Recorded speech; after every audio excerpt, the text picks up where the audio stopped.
All right. Hi, guys. Hi, all EC aspirants and EE aspirants. So, this is the paper analysis for GATE 2026 that has been conducted today. Okay. So, yeah, what we have got to know is like a very substandard type of paper, easy. And in fact, the questions that I have seen till now, I'll tell you, you'll be shocked to know that in control systems, there are two questions, copy PYQs, copy. We say that questions will be motivated from PYQ, but we never assume that it will be copy. Okay. And one of the question is copied from 2018, the IIT Guwahati paper itself. This is also Guwahati IIT 2026 IIT Guwahati paper. All right, guys. So what are the first updates? Let's talk about that. So number of MSQs roughly 9 to 10 is what is the data we have got. That means MSQs are decent. Okay, not very low also, but on an expected trend in terms of EC branch. Okay, MCQs are again dominating. You can see 42, 43 roughly MCQs, and NATs are very less in the paper. Okay, some 13 to 14 NATs have been asked. All right, guys. So yeah, before we start up any questions, would you also let us know how you felt the paper? Okay, how you felt the paper. We have seen many questions till now, and it is a very easy, and PYQs being copied directly is something that we don't assume, but that has happened. All right, guys. So what is your opinion? What do you say? Come on, guys. And by the time, let's also, start solving some questions.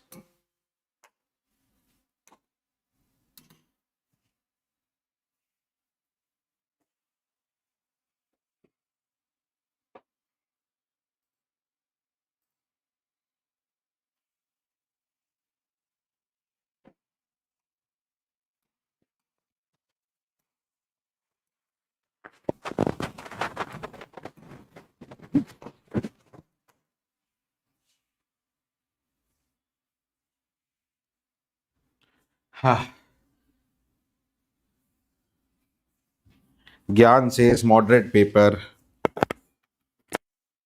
Okay. Yes, guys, let us see how the paper is. Let us start discussing some of the questions I have. Let me see what question is here first.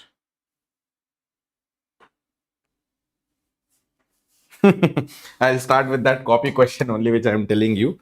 Okay. So see, this is a 2 marks question from control system. 2 marks. Okay, what is given? X dot is equal to -4 minus of 1.5, 1.5 and 0 plus 2 0 into u, and y is equal to 1.5 0.625 into x. Okay, the question is, what is y by u? The transfer function y by u.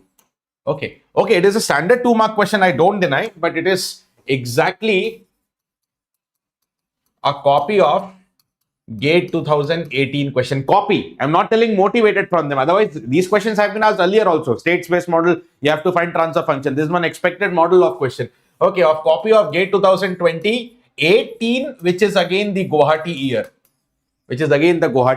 Okay. Yes. You just have to confirm, did you see the question or not? Okay, let's be interactive in the chat box as well.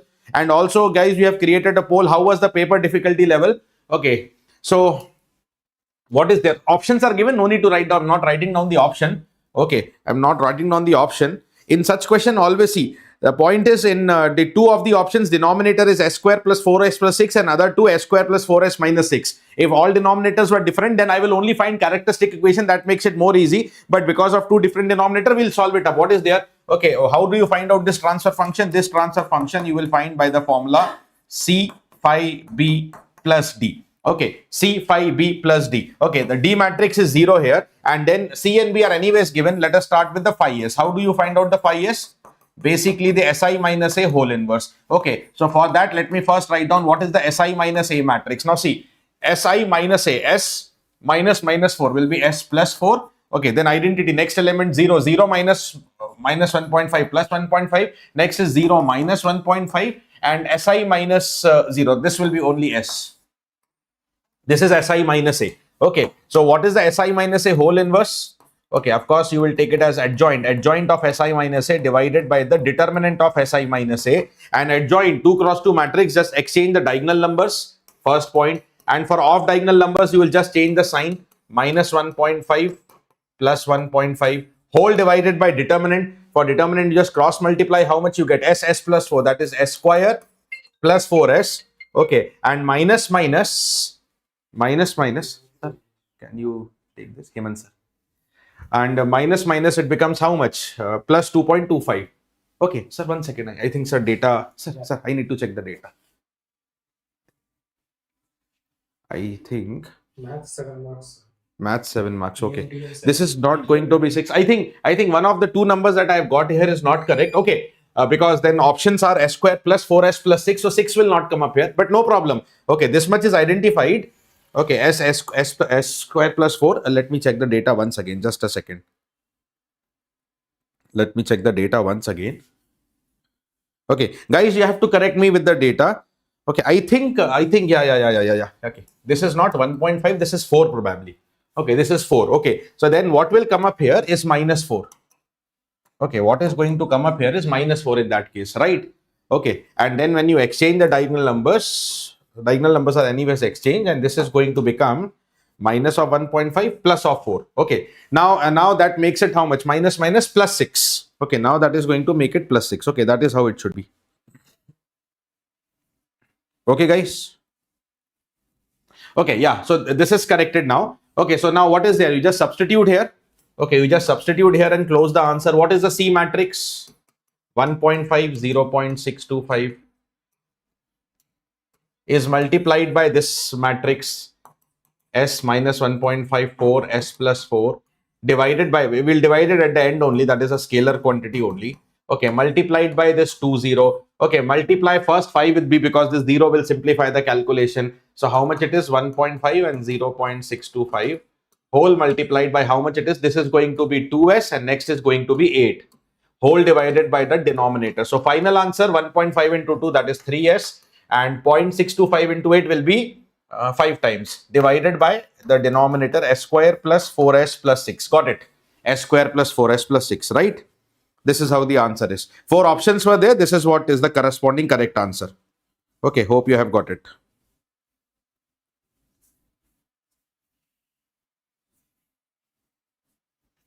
Okay. Okay, yeah. Okay, apti I haven't got till now. Apti people say stuff. Okay, we will see that also. Okay, anyways, time to go for the next question. Now see, another next question from control system. A very standard question again is, what is that standard question? Suppose GS, okay, there was a block diagram given. Okay, with some GS equal to 1 upon S plus 1, S plus 2. 1 upon, just a second, guys. Hello. Sir.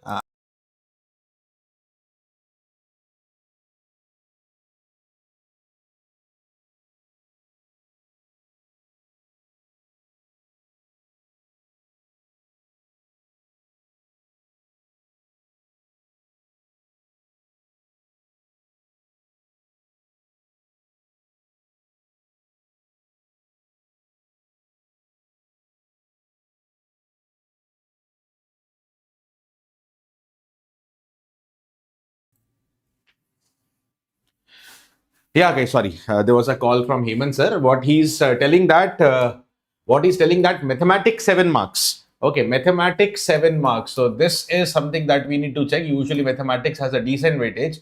Okay, this one is control 2 mark question. Okay, what is there? Then another block K S plus alpha, something like that only. What is given? K S plus alpha. Okay, some compensator has been mentioned here. Okay, this is some plant mentioned. Okay, connected in unity feedback. Okay, question is, the poles are given to you. The poles are already given to you, and the poles are given by what data? The poles are given by -3 plus minus j under root 5. Okay, what is the value of K and alpha? What is K and alpha? That is the question. Okay, see, easy only. Poles, transfer function, or characteristic equation question rather. Okay, what is going to be the characteristic equation? 1 plus K S plus alpha, okay, upon S plus 1, S plus 2. Upon S plus 1, S plus 2, correct, na? And that is equal to 0. So when I simplify, I get S square plus 3S plus 2 plus ks plus k alpha equal to 0, or arranging the term s square plus 3 plus k into the s plus k alpha plus 2 equal to the 0. Okay, this is also a very easy question now. Okay, what is the sum of roots should be? What is the sum of roots? Minus 3 plus minus j root 5. Okay, so simply the sum of roots, the sum of poles, with how much? Minus 6, and that should be minus of this particular coefficient. Okay, minus of k plus 3. So nothing, k equal to 3. That is 1 point. Okay, then what is the product of roots here? Product of roots, product of poles. So product of these two quantities will be how much? 3 plus 3 square plus root 5 square is 5, and that corresponds to how much value? That corresponds to k alpha plus 2. K already we calculated, right? Okay, so how much it is? 14 equal to how much k I got? 3. 3 alpha plus 2. Okay, so 12 by 3, alpha will be 4. So these are the two values. Option I have not written. We have got the option also, but okay, k3 and alpha equal to 4. Okay, a basic question on equation, not a control system question. And then, yeah, one question, cubic equation. Again, a substandard question, 2 marks. See guys, all these questions, if I go back, this was a 2-mark question. Okay, only a only like a quadratic question. Basically, you have to form the characteristic equation. This is a standard question, but a copy question of gate 18. This is also 2 marks. Another 2-mark question looks easy only. What is given?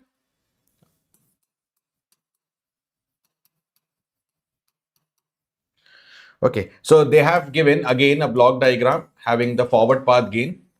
Overall system is in unity feedback. Some k upon s, s plus 7, s plus 11. This is the output C connected in unity negative feedback. Okay, s plus 7, s plus 11. For the marginally stable, what is the value of k? K equal to how much for the system to be marginally stable? Okay, what is again going to be the characteristic equation here? 1 plus k upon s, s plus 7, s plus 11 equal to 0. S cube, then how much it is? 7 and 11, 18, s square, 7 into 11, 77, s will come, plus k equal to 0. Now tell me, see, it is like a Routh-Hurwitz question, but cubic equation, okay, you should not, cubic equation is multiple times asked in the question. So for cubic equation, what do you know about marginal stability? Directly you should apply BC equal to AD, product of inner terms equal to product of outer terms. Okay, so this 18 into 77 should be equal to the 1 multiplied by k. Okay, so this is what is the data given, 7 and 11. Okay, so the k, whatever you multiply here, let me write down the answer. For marginally stable, how much is the value of k? 18 into 77, I get the answer as 1386. 1386. Some of the option would be like this, or it's an NAT question probably. Yeah, it's an NAT question. So 1386 is what is the answer coming up. Okay, so again a very easy question. Even if you applied Routh-Hurwitz also, then also some few 20-30 seconds extra only, you'll get the same answer. Control system, let me take another question. Another one from state space analysis. Yesterday in electrical also we got 2 questions only from state space analysis. This is control, 1 mark. Okay, what is the state space equation given to you? W dot equal to AW is some state space equation given where W at t equal to 0, initial state vector is given is 1, 1. Okay, and the solution, the state solution, the Wt is given to you as e power t ux. Okay, that is the first component, and e power minus 2t uy. Okay, is the solution. This is the solution of the state equation given. Okay, question is, what is the matrix A? You can solve this question by a basic logic rather than fully solving it. Fully solving also may take little bit of time only, but I'll tell you what is the starting point of the question. That is why I'm writing the option, so that you solve it easily.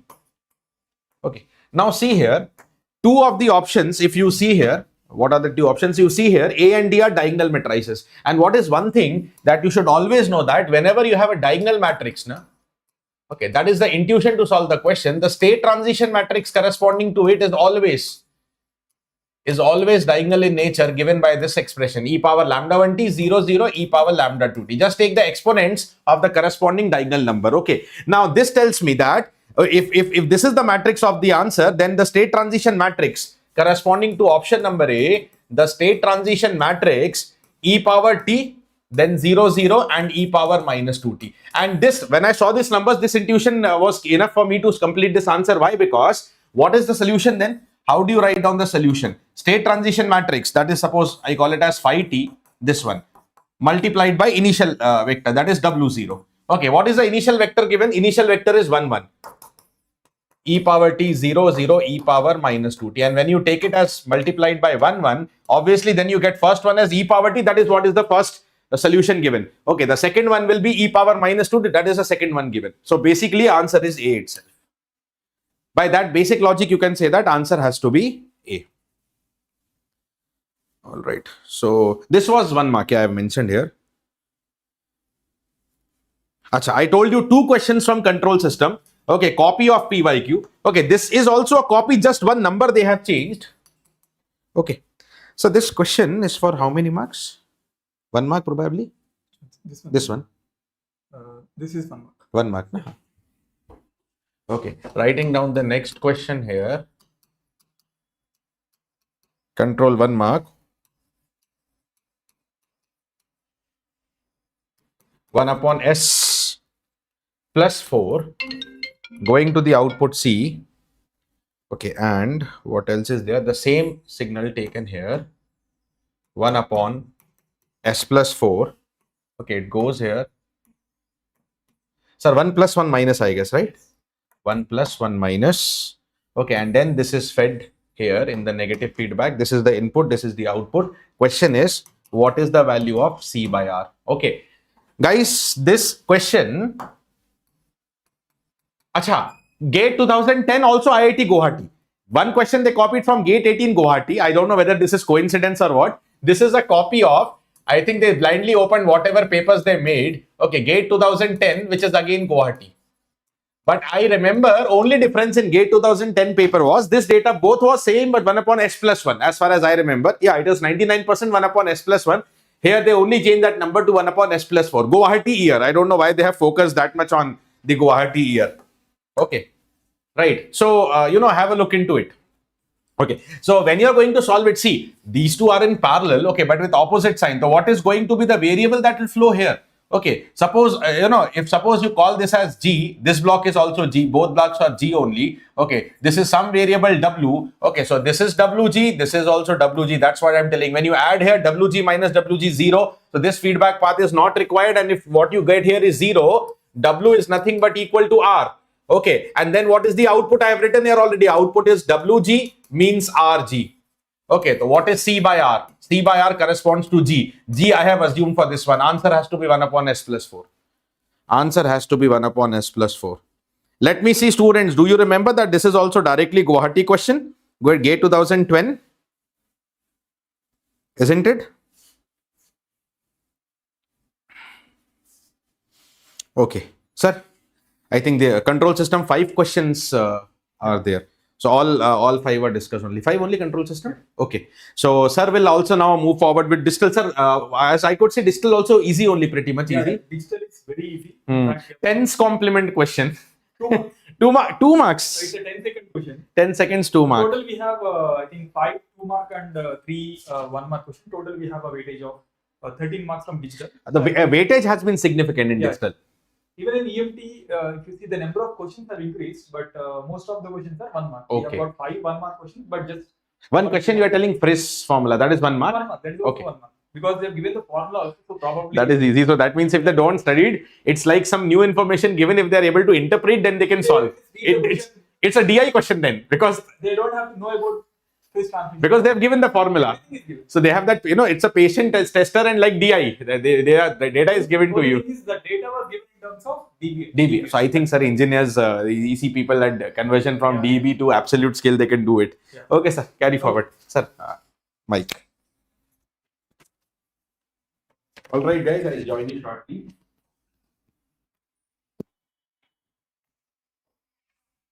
Okay, initially I'll discuss digital. Yeah. So let me start with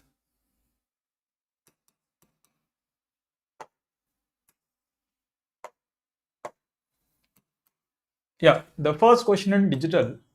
So this is a multiplexer question. So we have been given a multiplexer something like this. with 4 inputs 0, 1, 2, 3, I0, I1, I2, I3, and then to I0 as well as I2 the input is 1, to I1 the input is equal to 0, and to I3 the input is Y. Okay, and we have a couple of select lines S1, S0. So for the select lines S1 this is X, for S0 this is Z. So they've asked you what is the output implemented by this particular 4-1 multiplexer, and this is basically a 2-mark question. This is a MCQ. So this is a 2-mark MCQ. Okay, very simple question. Count multiplexer analysis question. So in this kind of a scenario, this becomes equal to S1 bar S0 bar, which is X bar Z bar. So this is X bar Z bar into data input D0. Data input D0 or I0 is equal to 1 plus X bar Z. Okay, data input 1, which is equal to logic 0, and X Z bar data input 2. Data input 2 is 1 plus lastly we have XZ data input 3. Okay, so which is nothing but Y. So this second term is gone anyway. Okay, so this is 0, so this is gone, and then the resultant expression here would be equal. So this is equal to X bar Z bar plus X Z bar plus X Y Z. As much as possible, try to use Boolean laws to minimize, because all the options are given in terms of minimized format. Let me show all the options also for you. The options are here. First one is X Y plus Z bar. The option B is X bar Y plus Z bar, and then we have X Y bar plus Z. We have X Z plus. These are the 4 options. Now, if you see in the first 2 terms, we have Z bar common, and if I take Z bar common, so this becomes equal to X bar plus X. So this is X bar plus X is 1 anyway, and X Y Z. So this becomes equal to X bar plus X Y Z. So there is one Boolean theorem, which is one of the most widely used Boolean theorems, which is RLR, redundant literal rule. By applying RLR, which simply says that A plus A bar B becomes equal to A plus B. Okay, so if you see Z bar plus Z into X by kind of format, so this Z will be gone. Okay, so if you remove that, then you can even construct your K-map and do the calculation, but you don't have to do that if you know the basic logic here. The answer becomes equal to how much now? This is Z bar plus XY. That's it. So Z bar plus XY, option A. Very simple 2-mark question. Hardly it would take a minute of time or 2 minutes of time, not more than that. Okay. Yeah. So this is the first question in digital.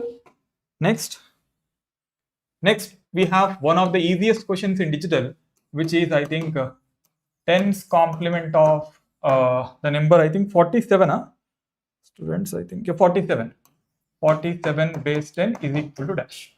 Okay, what is 10's complement? It is 9's complement plus 1. So for this, what is the 9's complement? 9's complement of 47 is what you are supposed to calculate, and then simply add 1 to it. But yeah, what is 9's complement of 47? 9 minus 4, 5. 9 minus 7, which becomes equal to 2. Okay, so plus 1, if you do, the answer is nothing but 53. 53 is the 10's complement of the number 47.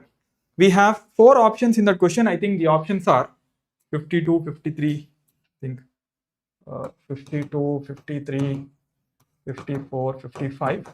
These are the options. And surprisingly, this is also a 2-mark question. Okay, so this is also a 2-mark MCQ. Okay, so hardly a 10-second question this is. It won't take more than 10 seconds. So this is a good question. This is again another 2-mark MCQ question from digital. Okay, so they have given the address of the first location. Address of the first location of what is it? 256 kilobytes. Okay, kilobytes of memory is equal to 2500 hexadecimal. So if this is the initial address, then what is the last address? Okay, so address of last location, address of the last location, so is dash. Okay, so this is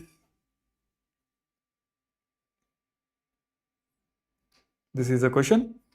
Okay, and what are the options that we have for this question? The options are option A 1 2 4 FF, all are in hexadecimal, 4 2 4 FF, and then we have 2 triple F, then lastly we have 3 4 3 2 4, I'm sorry, 3 2 4 FF. Okay, so this is what we have. So how to approach this kind of a question? So you always have to know the size of your memory, the size of the memory in terms of now hexadecimal format. So this is 256 KB, kilobyte. It is byte addressable. That data is not mentioned in the question, but nevertheless by default assumed that the memory that you have is basically a byte addressable. So when you give one memory location, you get 8 bits of data. So that is the meaning of byte addressable. Anyway, so this is 256K. 256 is how much? 2 power 8. K means what? 2 power 10. Total we have what? 2 power 18. Okay. So whenever you have 2 power 18, okay, what is the address for the first location? Address for the first location is nothing but in the sense that if you assume that is the initial memory location, so it will be all zeros. And how many zeros you are taking here? You are taking 18 zeros. Okay. And the last address would be 18 ones. Okay, 18 ones. Now, how do you write this 18 ones? That is quite important. So if I write this 18 ones, again this is 18 zeros, 18 ones. The first and last offset address we can say. Now, if you write this in the form of hexadecimal format, 18 ones we have to write in terms of hexadecimal format. So I'm writing 18 ones, 1 1 1 1 1 1 1 1 12 13 14 15 16 17 18. So starting from right side, if you form groupings, so you get something of this format. Now you can write them in terms of hexadecimal notation. Double one corresponds to 3, 4 ones means F F F F. Okay, so what will be your last address? The last address is nothing but, okay, now you are remapping your all zeros to 2500. Okay, so means this would be your first address. Means what will be your last address? Simply add this number to the first address. That's it. Nothing great. Okay, so finally, what is your last address?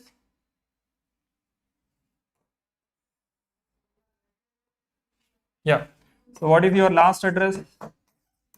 Last address is equal to the first address, which is 2500, plus this number, which is 3 F F F F. That's it. Add both of them. If you add both of these, what do we get? F plus 0 is F. F plus 0 is F. Like I always say, you always do the calculation in your mind in decimal and then reconvert that answer back into hexadecimal. F means 15. 15 plus 5, 20. And when you write 20 in terms of hexadecimal format, okay, what will be the answer now? It is 1 4. So you get 20 basically. What is this 20? 20 is basically F plus 5. Okay, so F means basically 15. 5 means 5 only. When you add both of them, you get 20. But 20 in terms of decimal, if you reconvert this 20 back into hexadecimal format, what do we get? We get 1 4 in hexadecimal format. Here, whatever number you write, that should be only in terms of hexadecimal format. So F plus 5 becomes equal to 4 here, 1 here. Similarly, F means 15 plus 2 plus 1, 15, 16, 17, 18. 18 in terms of hexadecimal format would be how much?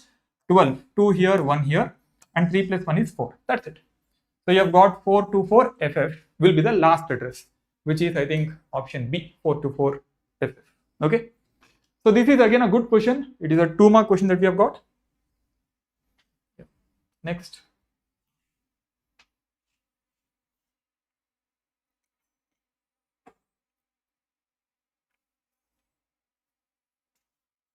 Yeah, this is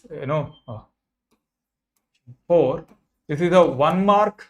I think NAT question. This is okay. This is again another joke. We have got this same kind of a question in many exams, even in GATE exam many times. So this is clock. This JK flip-flop is shown to you, and it's also shown that JK values are held high, means they are at logic 1. So whenever JK inputs are at 1 stage, so this flip-flop is functioning in what mode? Toggle mode. So this is basically in toggle mode of operation. Okay. So in toggle mode, this flip-flop will behave as a counter. What counter? In toggle mode, it behaves as a modulo 2 counter. Okay. So in a modulo 2 counter, what is the question is all about what is the value of output frequency? What is the frequency of Q? When the frequency of clock, so this frequency f clock is given as some 10 cycles per second, I believe. Yeah, this is given as 10 cycles per second. Okay, so this is what is given. So then what is the value of your output frequency? Output frequency is nothing but input frequency divided by modulus value. Modulus value is 2. So 10 by 2, what is the answer now? 5 cycles per second. Okay, so that's it. Very simple question this is. Yeah.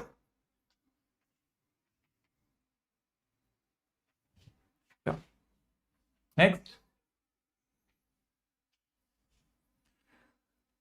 5th question. So this is the 1 mark MSQ question with only one correct option.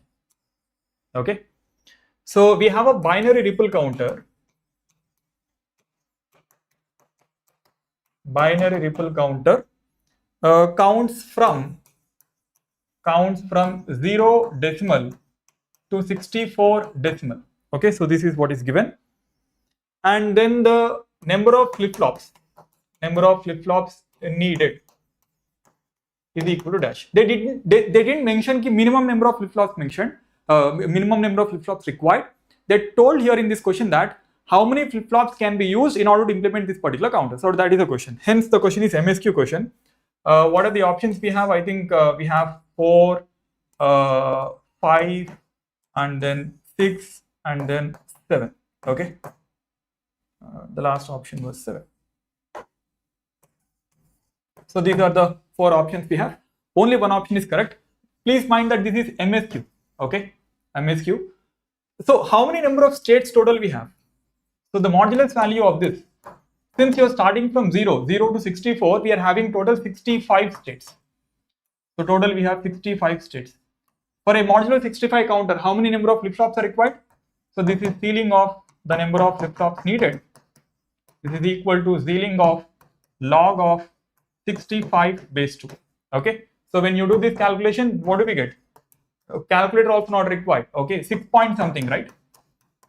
Definitely greater than 6. Ceiling of 6 point something is how much? 7. So minimum you require 7 flip-flops. If you have another option as 8, that could be one more answer. But rather here we don't have any number beyond 7. The minimum number of flops required is 7. So it can be 7, it can be 8, it can be 9. If you have multiple options, you can choose all the multiple options. But in this question, only 7. In this question, only 7 is one of the possible answers. So it is MSQ question, but rather with only one correct answer. Okay. So this is your 5th question. 1 mark. Next.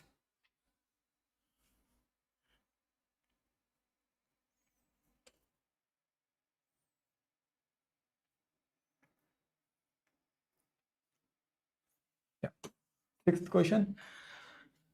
So this is a shift register given to you, 8-bit shift register. Okay.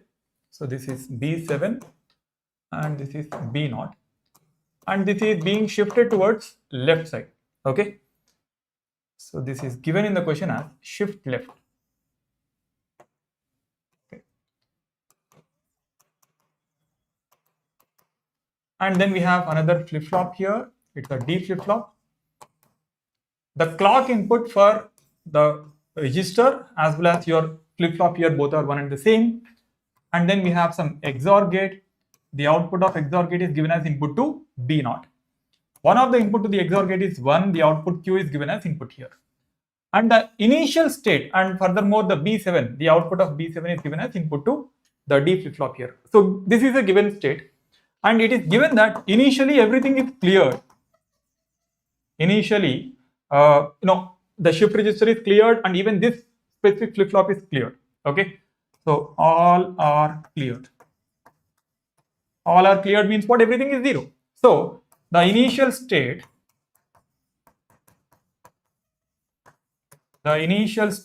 for this shift register would be how much? B7 to B0 would be how much? This becomes equal to all zeros.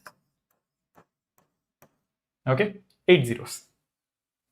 Now please note that whenever you have a XOR gate with one of the input 1, so then this XOR gate behaves as a NOT gate. Simply this behaves as a NOT gate, right? So what is the input fed to this right now? It is nothing but 0. Okay, and what is the output also equal to 0. So please note that continuously will get a string of zeros only. And since it is behaving as a NOT gate, if the input is 0, what is your value of output now? It becomes equal to 1. And the state transition will happen only whenever there is a clock. Okay, so whenever you give a clock after first clock, okay, after first clock, what is the state now? Which bit is changing now? If you notice, B0 is changing, which is the rightmost bit. So there is only one single bit change after the first clock. So after the first clock, the state would be 701. Okay, and by the way, the question is, the question is, what is the state of the counter after fifth clock? After fifth clock is slash. Okay, now by now you should have got the logic. After the first clock, we have 1 at the output side. After second clock, what will happen? So let's assume you give second clock. So second clock means this 1 that you have shifted towards left side. And what is the input being fed here? 0 only, because we have a string of bunch of zeros on the left side. So since we have zeros on the left side, that 0 is being shifted here. So when we have D input 0, the output also becomes equal to 0. And when the output is 0, since this entire block, we have a constant 1 here. So this entire block is behaving as a NOT gate, output becomes equal to 1. So it keeps on feeding ones. How many such ones it will feed? Total 8 ones it will feed, because we'll have 8 zeros here. All these 8 zeros becomes equal to 8 ones. But I don't want, all those candidates. I just want after 5 states. So after second clock, it will be equal to, okay, 6 zeros, 1 1, and so on. So please note, after first clock, 1 1. After second clock, 2 ones on the right side. Now after, and so on, after fifth clock, what will you have? We'll have 3 zeros and 5. That's it. So this is your answer. In fact, you have options also. Let me write the options too. Again, this question, if you know the shift register logic, it won't, not even shift register logic, basic shifting sequence that you'll have in case of a shift register. If you know that, so answering this will not take a lot of time. So we have 6 1s, 2 zeros, and 6 1s as one option. We have 1 0. This is one more, and then we have 0 0, 5 1s. Then we have 1 1, 0 0 0, 0 1 1. Yeah. So these are the 4 options that you have, and 0 0 5 1s is the correct answer here. Okay. Okay. Next, 7th question.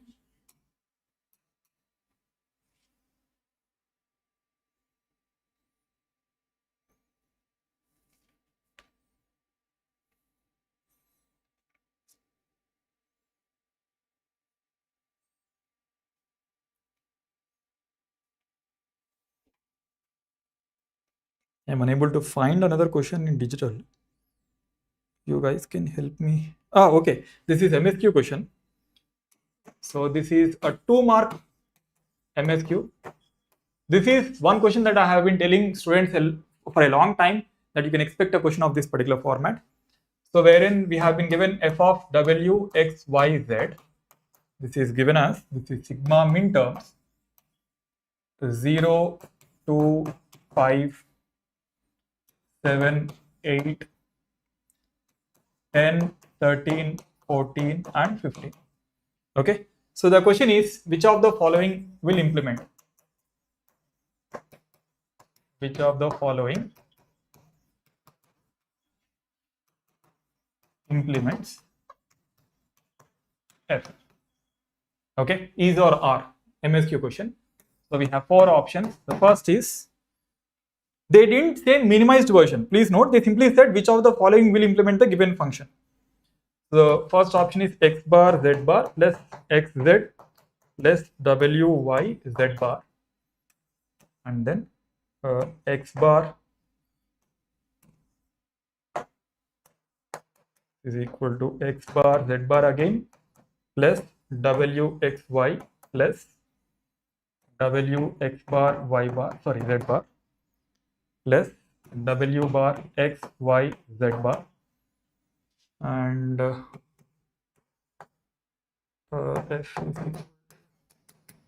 So this is again x bar z bar plus xz plus wxy. This is xz plus wxy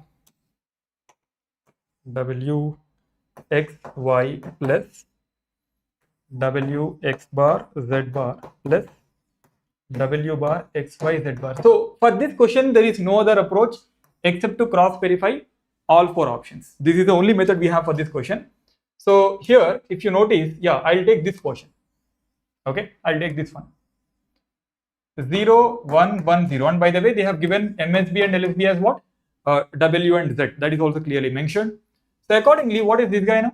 This becomes equal to number 6. Okay. So do we have a minterm number 6 here? No, there is no minterm number 6. So B cannot be the correct answer. D cannot be the correct answer. So we nicely eliminated a couple of options here. Now, let's take option A and C. What are common in option A and C? X bar, Z bar, here and here. So let us write X bar, Z bar in terms of minterms format. Okay, let me write that. X bar, Z bar. What is the order? W, X, Y, Z.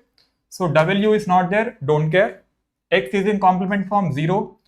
Y not there, don't care. Z 0.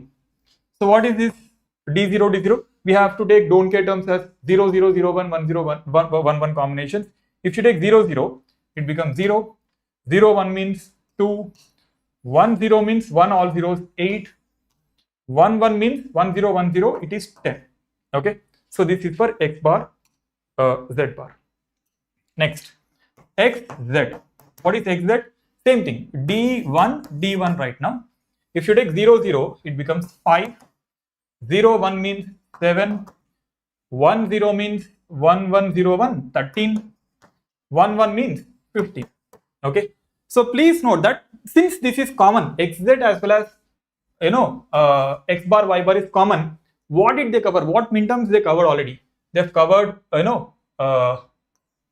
0, 2, 5, 7, 8, 5, 7, 8, 10 and 15. 10 and 15. Okay. What else is there? 13 as well as 14 is there. Okay. 13 as well as 14 is there. So let's take the last guy, the last 2 terms. Yeah. What are these 2 terms right now? Here. Yeah. This guy. Yeah. I think 13 is also covered. No, I'm sorry. 13 is also there. Yeah. 13 is also covered. Only 14 has to be covered. So whatever last term that you have, it has to cover pakka 14, and it should not cover anything new. That is the logic. So what are the numbers here then? The numbers here are, this is W, X is not there, Y and Z. In terms of numbers, 1, 0, 1, 0 is 10, 1, 1, 1, 0 is 14. Yeah, it covered one existing guy 10 and the required guy which is 14. 14 is also covered in option A. So definitely I can say that option A is correct. Okay. What about here? WXY. WXY. W means 1, X is 1, Y is 1, Z is not there, don't care term. Don't care term 0 and 1 will get 14, 15. Yeah, again 14 covered. Apart from that, again 15 is covered. No new term is there. So even C is definitely a correct answer. So all you have to do is minterms matching of all 4 options. If you can do minterms matching of all 4 options, this is done. Okay, quite simple MSQ. Only thing is it will take time. Even in the class, I will always say the only thing that is required in this question is patience. If you are patient enough for nearly 4 to 5 minutes of time, cross verification also, answering this question is not a big deal. And then there is one last question in digital. It was a 1 mark MCQ question.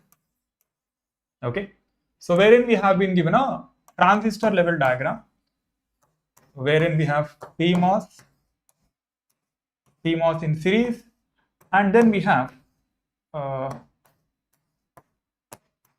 NMOS. I think this is the correct question. Can anyone confirm?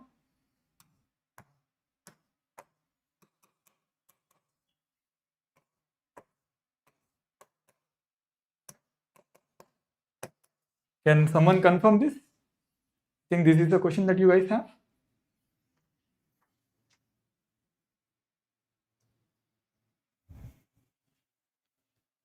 I think PMOS in series and NMOS in parallel. That's what you have, right?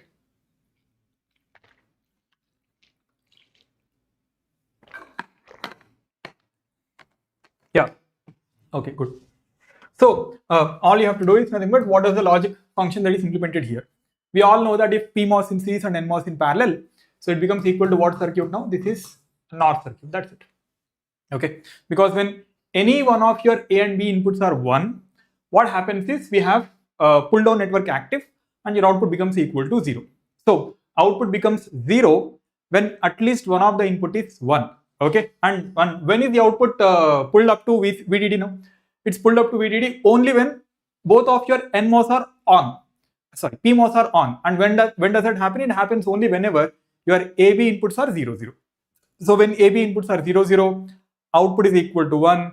And if at least you're having 1, 1, output becomes equal to 0. That is the logic in case of NOR gate. That's it. So this is in fact again, if you attend any of my lectures, we will draw these circuits also for NAND, NOR, and or inverter buffer, at least for these 4 configurations. And from that you can definitely answer this question. Yeah. So yeah, overall these are the 8 questions you're having from digital, total 13 marks, good weightage. And all questions, as you noticed right now, all questions are very easy questions. Okay, maybe one question was a bit lengthy, that's the previous one a bit lengthy, I agree upon that, but apart from that all 8 questions can be solved in 15-20 minutes of time, not more than that. Okay, yeah, I hope you guys have done decently well in digital. Yeah, okay, so next Rakesh sir will take a few more questions.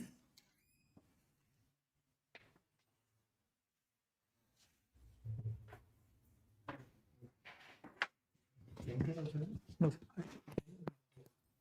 Because these questions are very unclear, so they're getting it typed here. Okay. Gautam sir is in office only, Oh. so he's getting all signals Okay. question typed. Maths syllabus can only be Okay. Okay, so sir will require a little bit of more time. Questions are getting typed. In the meanwhile, I'll also complete EMTL questions. So from EMTL, we have a total of 6 questions. We have more questions. We have 5 1 mark questions, and then we have 1 2 mark question. So this is the weightage that I remember. If any one of you guys remember anything else, please let me know. Okay, so this is at least what I remember. Okay, so let's start with EMTL question. The first question, this is a question that is kind of a surprise for me because formula is also given. That's the beauty of that question. Just looking at the question.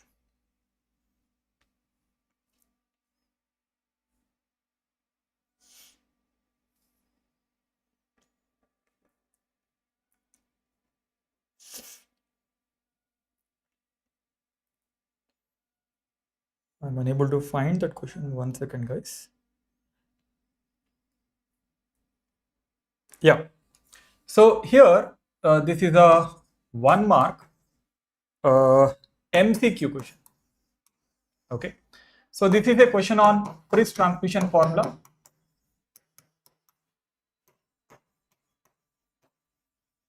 Okay. So they have given the formula also. That's the beauty. They have given the formula as received power is equal to generated power or transmitted power, anything is okay, gain of the transmitter, gain of the receiver, into lambda square by 4 pi d whole square or lambda by 4 pi d whole square. Okay, I use the notation R, they have used the notation of D. And then they have given that the transmitted power Pg is equal to 10 dBm. Okay. Yeah. Sir. And then we have this received power to be equal to minus 90 dBm. Okay. So if you see, how much is the difference between the transmitted and received power? The difference is basically, the difference between both of them is 100 dBm. Okay. So how much is the difference? Difference is equal to 100 dBm. Okay, 100 dBm corresponds to what in absolute sense? That is basically the difference or ratio. Ratio is expressed in terms of dBm. So on the basis of this, what is the ratio of received power to transmitted power? So this ratio becomes equal to 1 by, this is 1 by 10 power, see 10 dB means 10 power 1, 20 dB means 10 power 2, 30 dB means 10 power 3 and so on. Similarly 100 dB means what? 10 power 10. So this becomes equal to 10 power 10. That's it. So what is the intention of giving you this particular data? So that you can identify that ratio of received power to the transmitted or generated power to be equal to 1 by 10 power 10. That's it.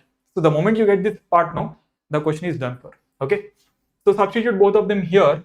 And by the way, they also have given the gain of the transmitter, gain of the receiver, both to be equal to 1.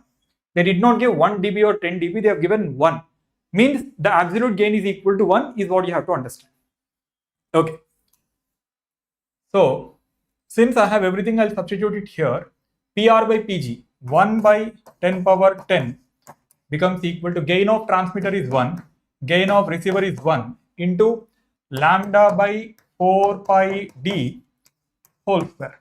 Okay. And they have given lambda also to be equal to 0.3 meters. Lambda information is also given.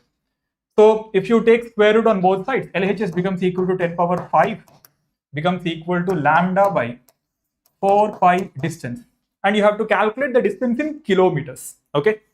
So substitute the lambda value now. Lambda is equal to, or from this D is equal to 10 power 5 into lambda is 0.3 divided by 4 pi. 10 power 3 if you separate out, we'll have 10 square into 0.3, 30.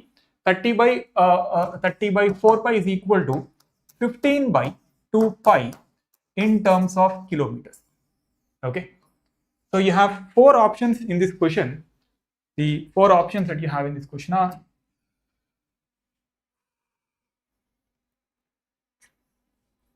uh, 15 by 4 pi, and then we have 75 by 2 pi, and then we have 15 by 2 pi, which is our correct answer, and then 3 by 4 pi. Okay. So this is all about this question. Okay. It was a 1 mark question though. Fine. Next. So second question from EMTL.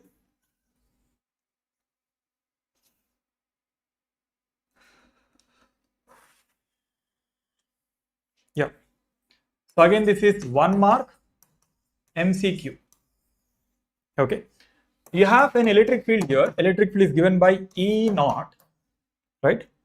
E naught x cap cos of omega t minus beta z, or kz in this case, minus kz.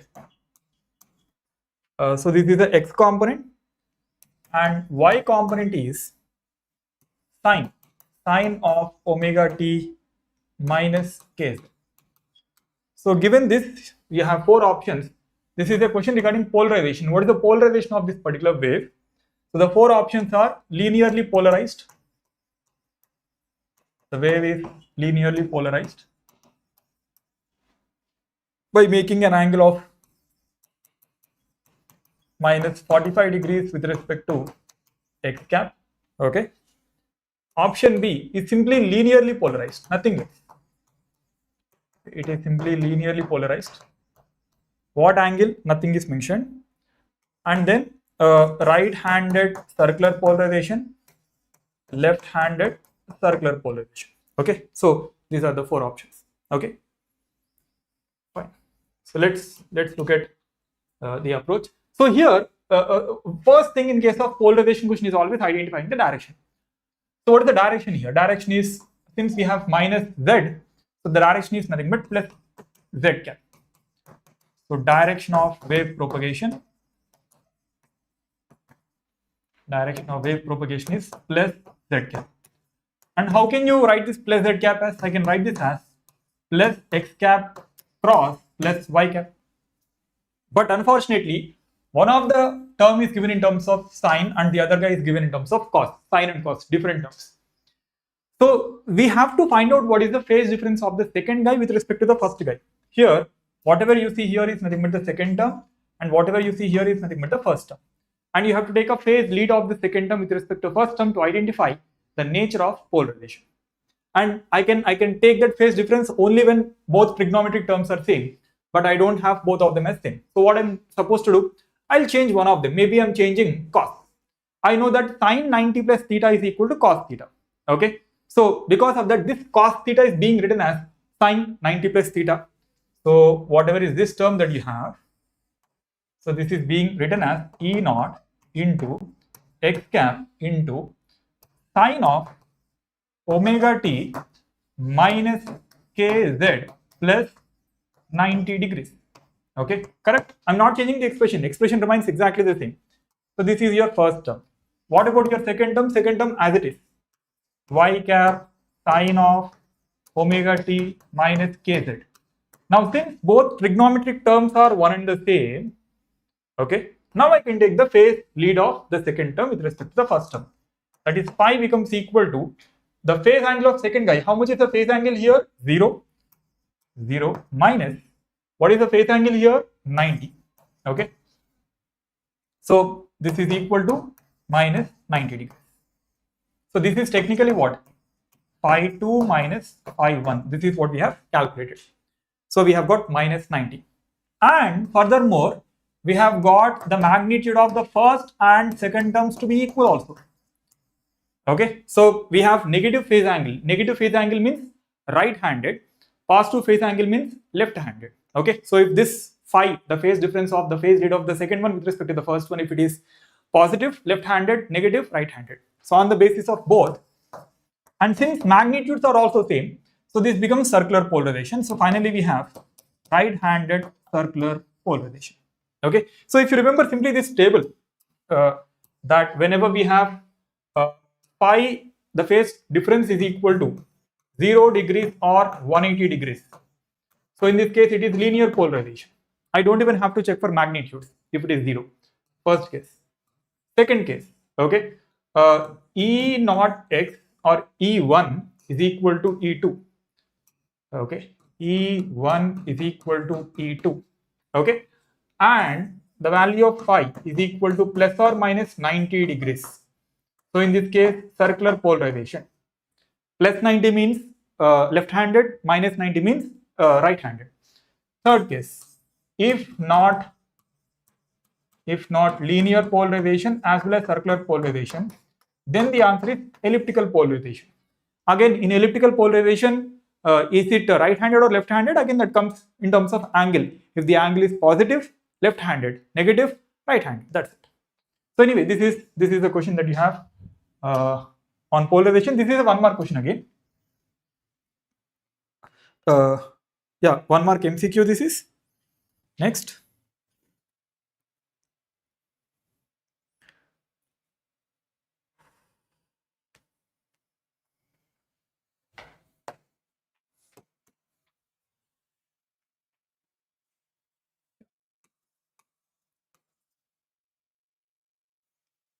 So 1 mark NAT.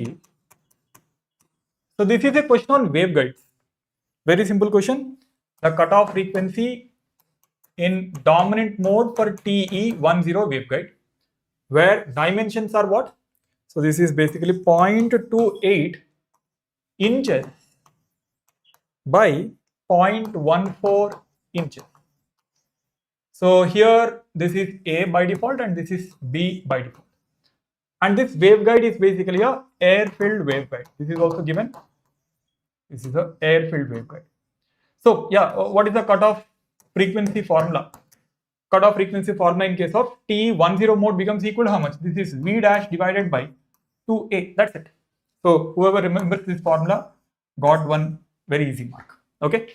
And in this case, what is V dash? Since the medium is air-filled, so this V dash is basically 3 into 10 power 8 meters per second divided by denominator 2A. And you are supposed to express the answer in terms of gigahertz.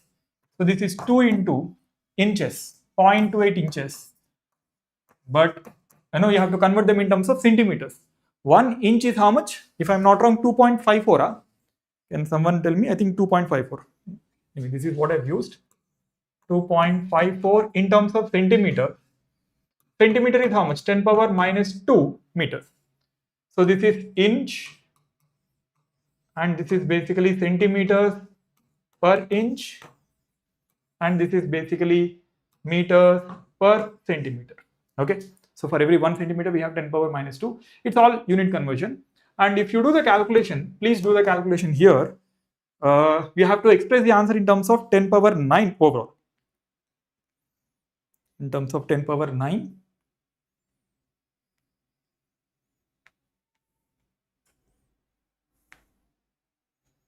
Yeah, the answer that you get is 21.09. Anyone?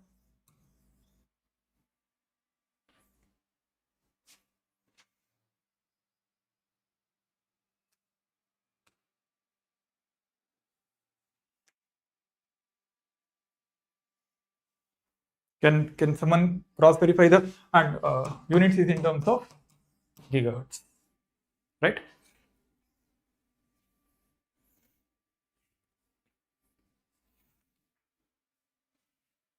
Okay, someone is saying the answer for the previous Swiss transmission formula is 3 by 4 pi. No, the answer is correct, whatever we have written, right?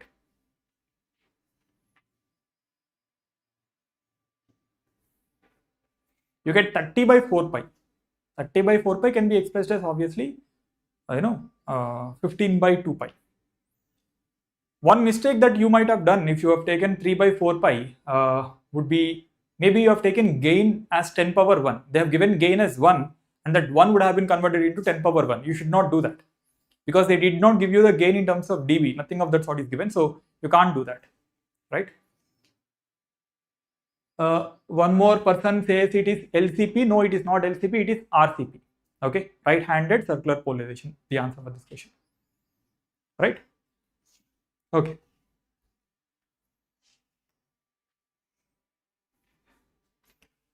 Okay. Next. I think there are 3 questions are complete as of now.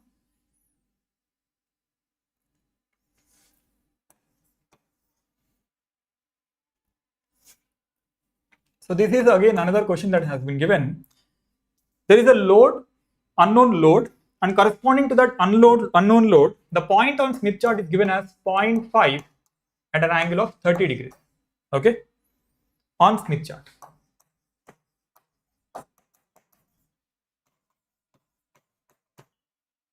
Right? And the Z0 characteristic impedance of transmission line is equal to how much? 50 ohm. 50 ohm. And then because of the length of the cable, the point has been diametrically opposite of the location currently at the receiving end of or at the input side of that particular cable. So Z in is dash when the point is shifted. The point is shifted diametrically opposite on Smith chart. There are various ways of doing this question. I'll show you the easiest way. Okay, because whenever you move from one point to another point on transmission line, that is equivalent to rotation on the Smith chart.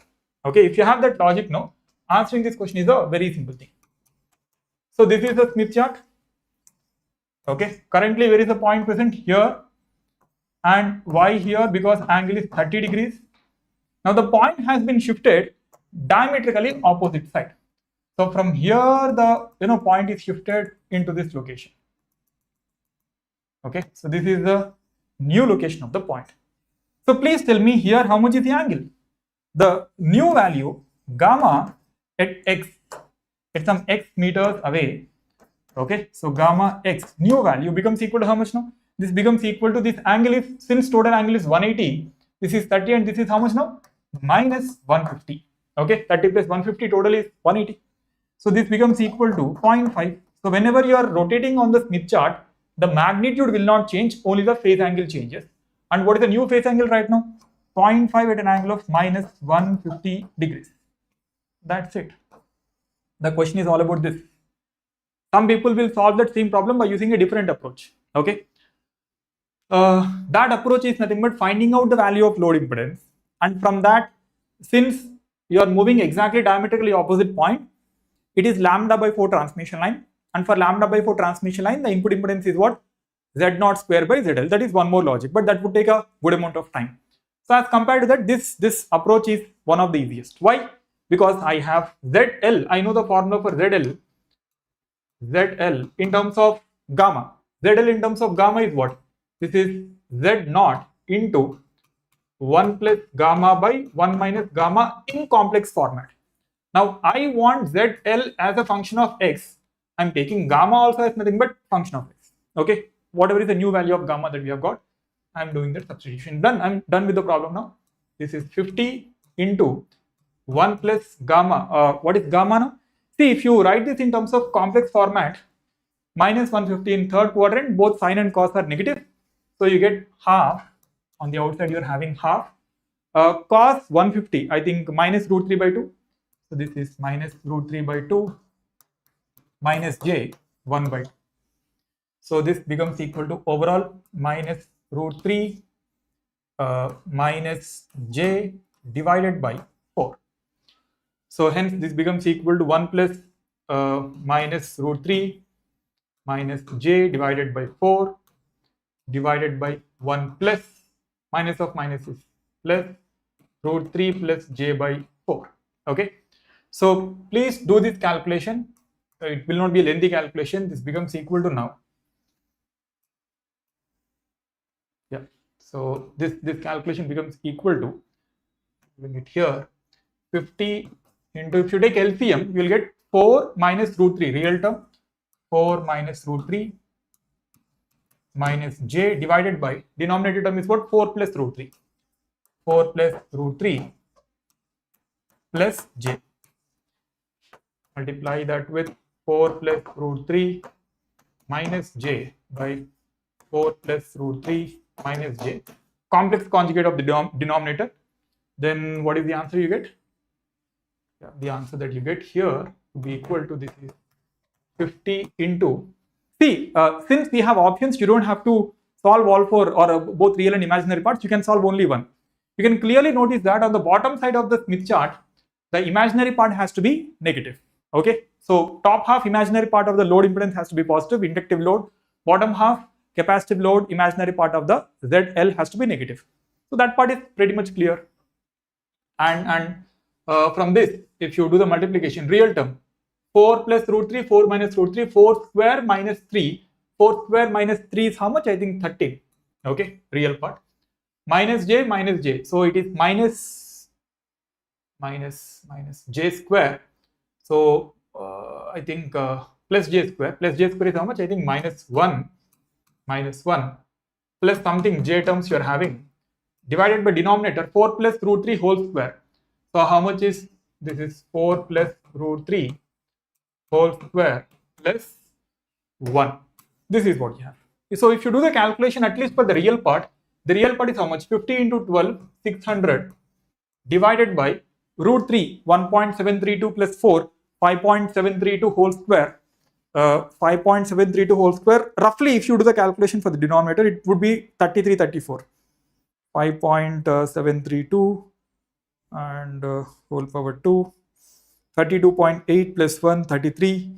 So whole power minus 1 into 600. 17.72. Okay. So equal to 17.72, right?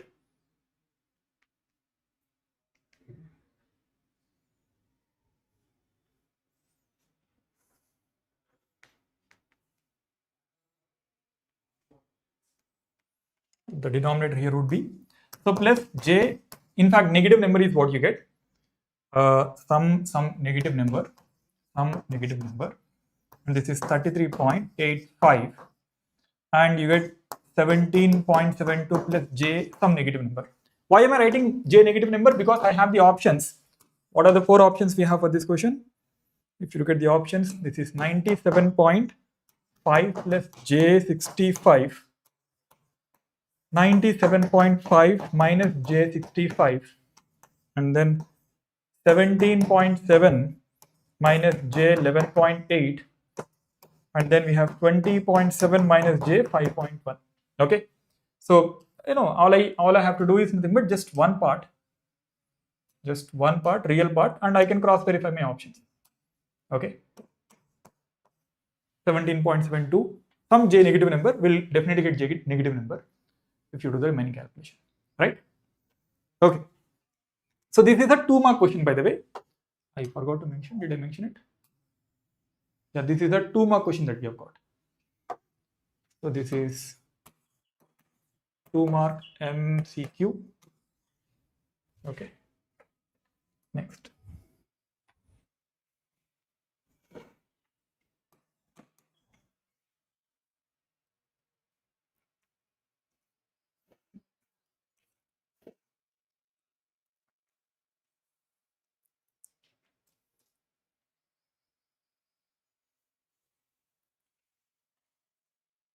Okay, so this is a question on dielectric loss tangent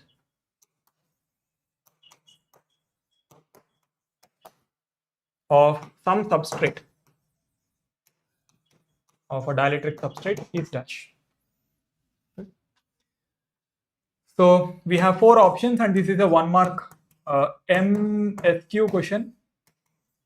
Okay, so this is a MSQ question. It is a ratio of imaginary part or real to imaginary parts of JD. So it is basically a real part of JD bar, displacement current density, by imaginary part of displacement current JD bar. Okay, so this is option A. And then option B is, it is the ratio of polarization vector to displacement density vector. This is one term, one option. Then we have omega epsilon double dash plus sigma divided by omega epsilon dash, and option D is susceptance by relative permittivity is what they have given. See, dielectric loss tangent formula as such would be, this expression would be what? As such we can write it as sigma by omega epsilon, assuming that epsilon is purely real. But in dielectric losses, whenever you have dielectric losses, then this epsilon becomes a complex number. Okay, so accordingly, if you see, option A is correct. Option A is correct because the displacement current will have 2 components usually. The displacement current will have one leakage current and also one displacement current, the core displacement current, or we can say the capacitive current. Okay, so it will have, even though I'm not supposed to use that particular name, so this becomes equal to sigma times E bar. Some people will definitely counter this, I know. Okay, because this is a loss component. This is a loss component. Or one more way of verifying that same thing is basically you will have dielectric losses. Whatever ratio that you're having here is also because of the dielectric losses. So even that is also something that you can think in terms of loss. In fact, I'll use the term as loss component only so that I will not create any room for controversies here. So there is some loss component, and ultimately we'll have some electric field component, E bar. So this alpha is the so-called loss component that you'll have, and then there is JD bar is equal to, we all know J omega epsilon times E bar. Okay, so if you take the ratio of both, all you get is nothing but lost tangent. So accordingly, option A is correct. B is utterly wrong. D is also utterly wrong because B and D are talking something else. Okay. In fact, if you take B and D, both are one and the same. Because what is this P bar? P bar is susceptibility epsilon naught electric field E bar. And what is D? Epsilon R epsilon naught E bar. So epsilon naught E bar, if it is gone, it is susceptibility by epsilon R, which is also what we have here. And both are utterly wrong. Now, here I'm not sure completely of the answer, but we have to, what notation they've used, that is something that is not completely clear. So accordingly, even C will be a correct answer, okay, depending on the notation that they've used, because they haven't used any complex terms here. But yeah, you can note that you have both A and C. You have two correct answers here. If not, you'll have only C as the correct answer. Okay, so I'm assuming in this question the answer is either C only or AC both. Okay, but anyway, so this is also something that is a little bit of ambiguous question because of the choice of words that the examiner has used. Okay, so these are 5 questions. Okay, so completely we have discussed 8 plus 5, total 13 questions from digital as well as EMTL combined. Okay, yeah. So next, Rakesh sir will come and discuss a few more questions on signals first. Okay.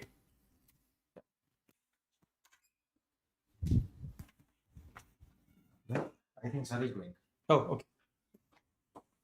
So 1 by n. Which one? 1 by n. అయిపోయాను మొత్తం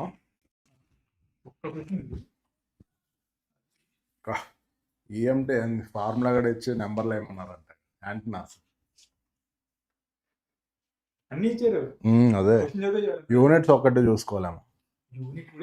డీబీయా DBM DBM DBM లో ఏంటంటే reference power is 1 million.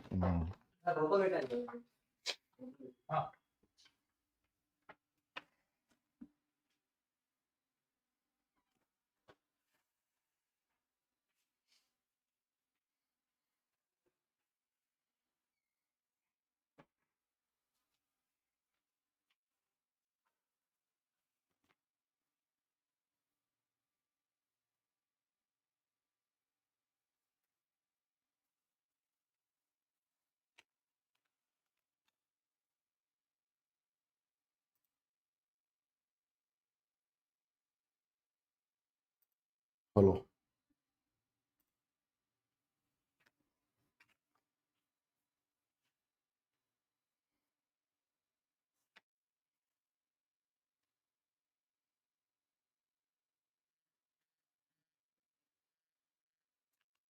Hello okay okay friend use చేస్తాం right.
All right, guys, very good afternoon.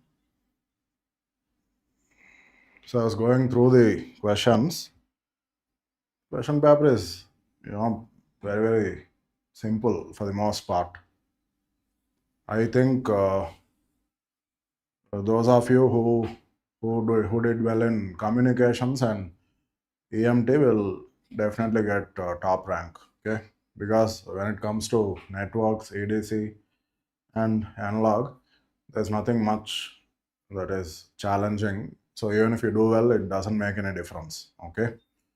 So without any delay, I'll quickly discuss all the questions from today's exam that are from networks, ADC, and analog, okay? So here some network is given, and in this network there are two branches, okay? Two branches connected in parallel. The first branch contains a resistor RC in series with a capacitor C. The second branch contains a resistor RL again in series with an inductor L, okay? And the two branch currents are IC and IL, okay? So which one will lead which one? I mean, current through the capacitor branch will definitely lead the current through the inductor branch. It is given that IC, it is given that IC is perpendicular to IL. What it means is angle of IC minus angle of IL is equal to 90 degrees, and the values of L and C are given. L is 1 micro. This is not correct. It is not 1 millihenry. It is 1 microhenry. Okay.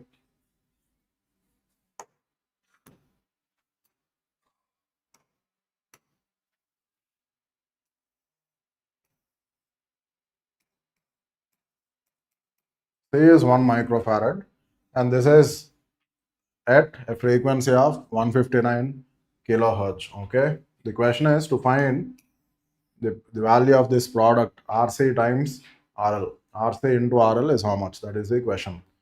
See, this is quite simple. The two branches are in parallel. They'll have the same voltage drop. So if you call that voltage as V, what is IC? IC will be what? V, the voltage, the phasor voltage divided by the impedance of the capacitor branch, which is RC plus 1 by J omega C, which can also be written as V upon RC minus J by omega C. Similarly, you can also write the current through the inductor branch in terms of the voltage, which is same for both the branches. V divided by impedance of the inductor branch, which is RL plus J omega L. Okay. Now, if you divide the two equations, IC is equal to this, IL is equal to this. If you divide the two equations, what do you get? IC by IL, voltage and voltage will get cancelled.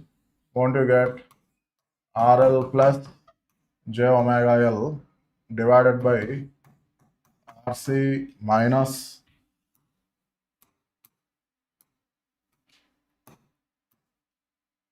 J by omega C. Yes, this is what you get for the ratio of the phasor current IC to the phasor current IL.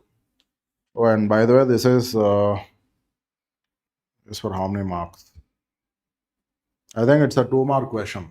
Okay.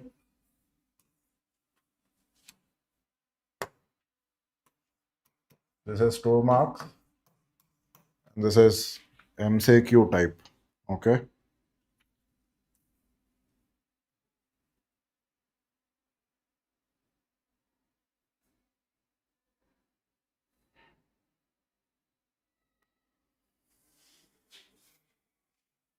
So what we'll do next is to rationalize the denominator, for which I'll multiply both numerator and denominator with R plus J by omega C.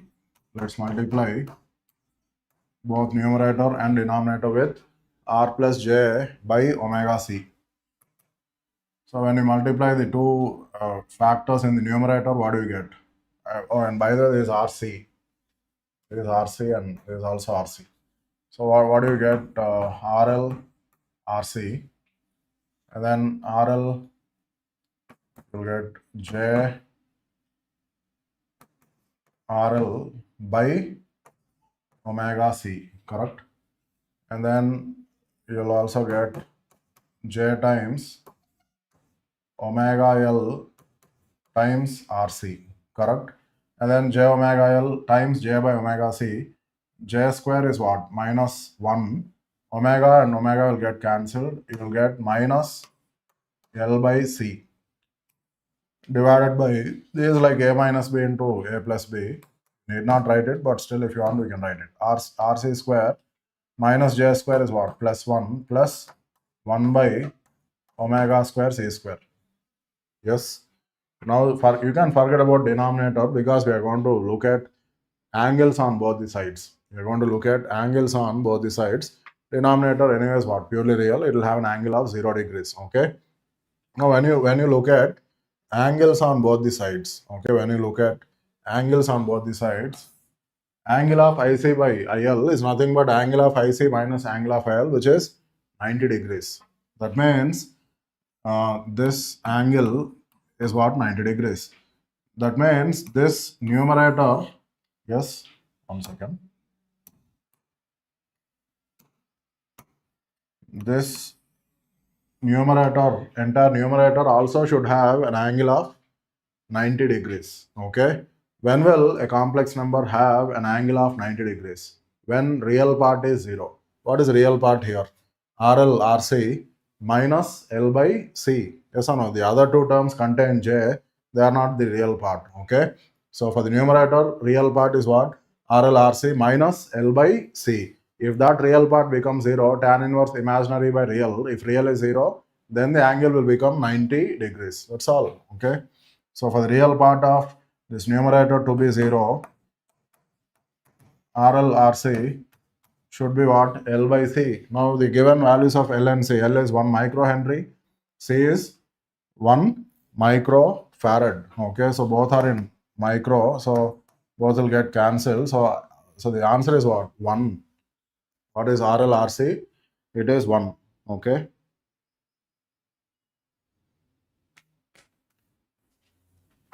I hope this is clear. Let's move on to the next question.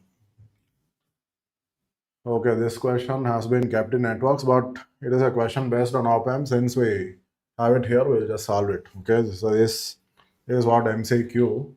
Okay, they are saying 1 mark. Fine. There is this ideal op-amp.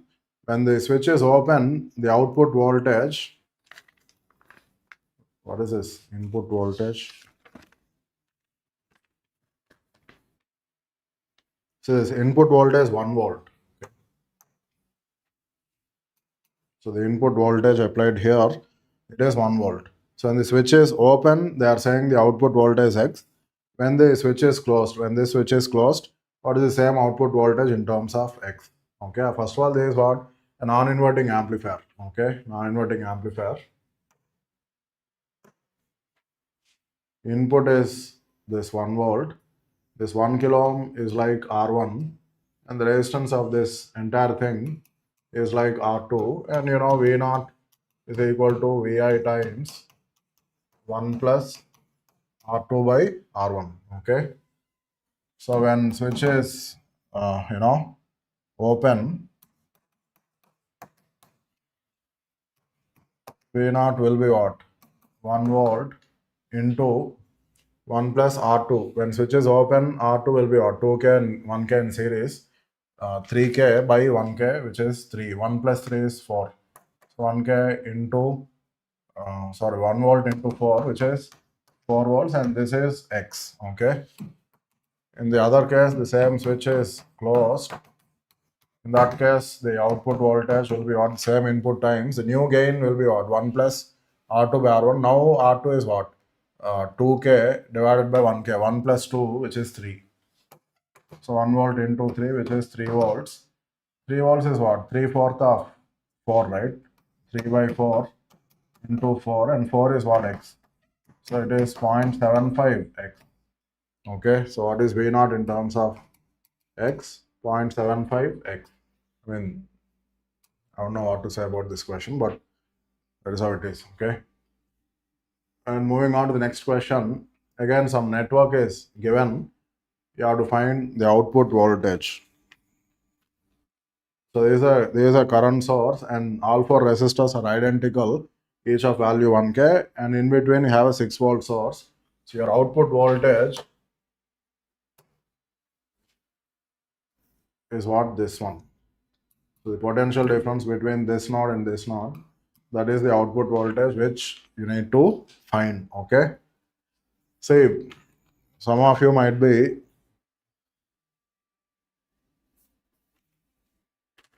it's 1 at plus. Okay. All right. So some of you might be tempted to do this. This is a Wheatstone bridge, no doubt. Okay. And also the bridge balance condition is satisfied. 1K by 1K is what? 1. 1K by 1K again is what? 1. So you might be tempted to treat these two to be in series, these two also to be in series, or maybe these two are in parallel, these two are in parallel, this element doesn't matter at all. That is incorrect. Okay, there is not a resistor. If you had a resistor in place of this 6-volt source, then you can remove that resistor, no problem. Okay, but here you actually have a voltage source of value 6 volts, which is forcing the potential difference between this point and this point to be 6. Okay, so I think the best way to get the answer is by using superposition. Okay, so let us find V0 only due to the 1 milliamp source. Let us also find V0 when only the 6-volt source is present. Add the two values of V0, that will be the answer. Okay, so I'll do it that way. Let's see what answer we get. V0 due to the 1 milliamp current source alone. While finding V0 due to 1 milliamp current source, the voltage source you can make it 0, it becomes short. Okay, then what happens when this becomes short? 1K and 1K in parallel, yes, which is 0.5K. Here also 1K and 1K in parallel, which is again 0.5K. It's 0.5K and 0.5K both in series, which is 1K. So you have 1 milliamp flowing through 1K, resulting drop is what? 1. So directly you can say it is what? 1. That is the value of V0 when only the 3 milliamp source is present. Okay. What is V0 due to the 6-volt source? I think is it getting cancelled? Let's see.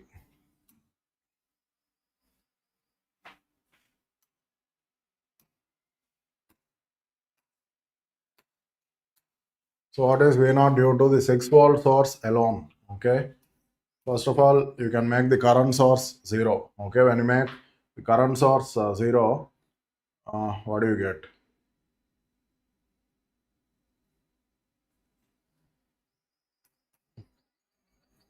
Here 1K and 2K, I mean this 1K and 1K will be in series across 6 volts. So voltage division will take place. This will be 3 volts. Okay.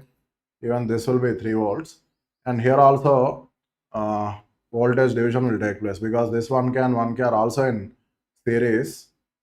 So again, this drop is also 3 volts. Now, if you sort of add these two drops, because plus is connected to plus, you will get V0. I mean, 3 and 3 will actually get cancelled out. Okay, so V0 due to 6-volt source is what?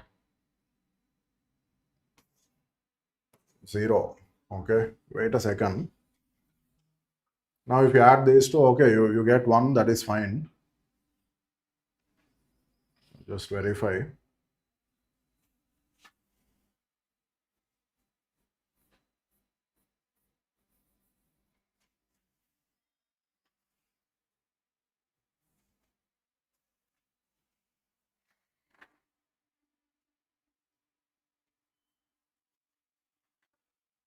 You see, only 1 milliamp source present. Okay, only 1 milliamp source present. So voltage source is not there. Then what is this current? 0.5 milliamps. So what is this drop? 0.5 volts. Okay. Through this also the current will be what? 0.5 milliamps, and the resulting drop will be what? 0.5 volts. Okay, and then let us say only the 6-volt source is present. Only the 6-volt source is present. If only 6-volt source is present,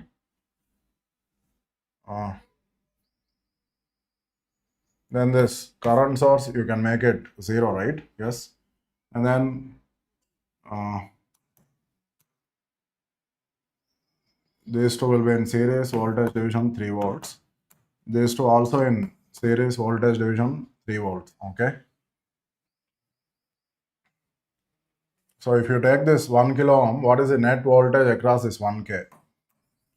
This 1K net voltage drop will be at 2.5 volts with this polarity. And then below that, you again have another 1K. This is 1K. This is also 1K. For this, what is the net voltage drop? 3 plus 0.5, which is 3.5. Okay, now if you sort of take the algebraic sum of these two, 3.5 minus 2.5, then also you get 1 volt. So what is the answer? So whichever way you do it, the answer will be what? 1 volt.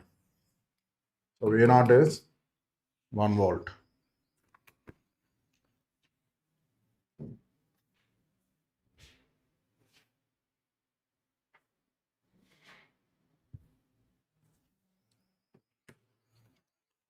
Let's move on to the next question. Okay, here there is an RLC network across which a sinusoidal voltage source is connected whose value is 12 sine omega t. What is the question? To calculate average power dissipated by 1K. I mean, there's nothing, right? So P average is what? Square of the RMS voltage divided by the resistance. Okay. So 12 into, I mean, what is the RMS voltage? 12 by root 2. Because this is same as what? The input voltage. This 12 by root 2, again 12 by root 2. This V RMS squared divided by the resistance, which is 1 kilo ohm. Okay. 10 power 3. So 12 into 12 is 144. 144 by 2 is what? 72 into 10 power minus 3, or you can say 72 milliwatts. Is that the answer? Did you all get 72 milliwatts? Yes.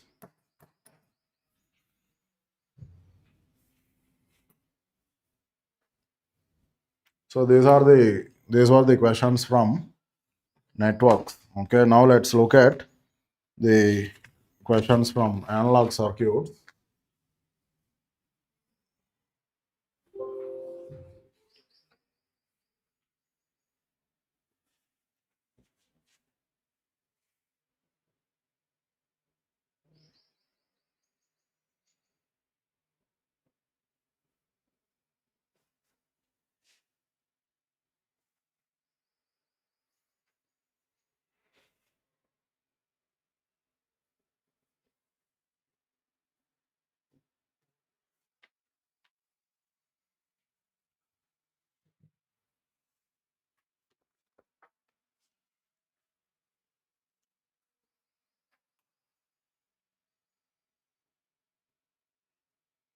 Hmm.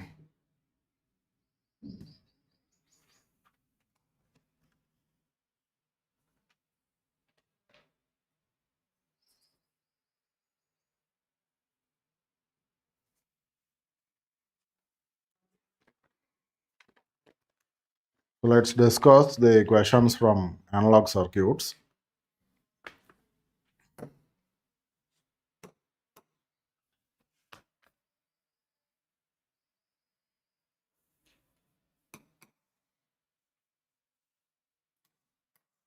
So we have the simple question based on ideal op amp.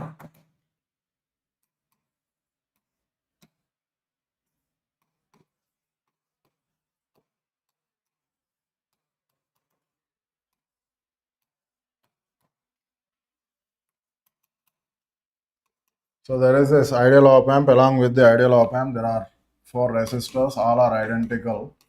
and have a resistance of value R. The question is to find the voltage gain V0 by Vi. What is the voltage gain V0 by Vi? That is the question, okay, which is quite simple. So because of negative feedback and virtual short, the voltage here will be 0 because V plus is 0, V minus is 0. So what is this current?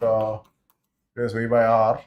Ideal op amp, this current is 0. So even this current is what? V by R. So what is the resulting drop? It is Vi. This is 0, you go from plus to minus. So what is the voltage at this point? It is minus Vi. So what is this current? 0 minus this divided by R, which is Vi by R, which is Vi by R, okay. Now if you look at this point from this side, we have R, from the bottom also we have R. So what is this current? Vi by R plus Vi by R, which is 2 Vi by R, okay. Because of 2 Vi by R flowing through R, the resulting drop is 2 Vi. This is minus Vi, go from plus to minus. The voltage here is minus 3 Vi, okay. So V0 is equal to minus 3 Vi. So what is the answer? It is minus 3. It is such a simple question. I think you have been asked to find the gain magnitude, okay. So the question is to find the gain magnitude. So the answer you should mark is what? 3, okay. And by the way, this is for 2 marks. This is NAT.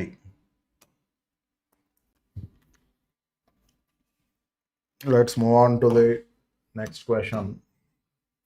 Let's see if I have other questions.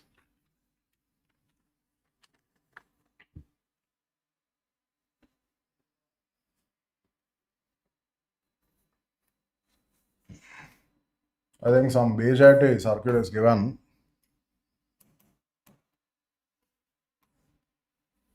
There's an op amp. At the output of the op amp, a BJT is connected.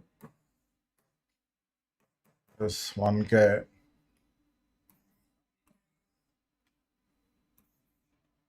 This is 3 volts. This is 2K. This is 12 volts.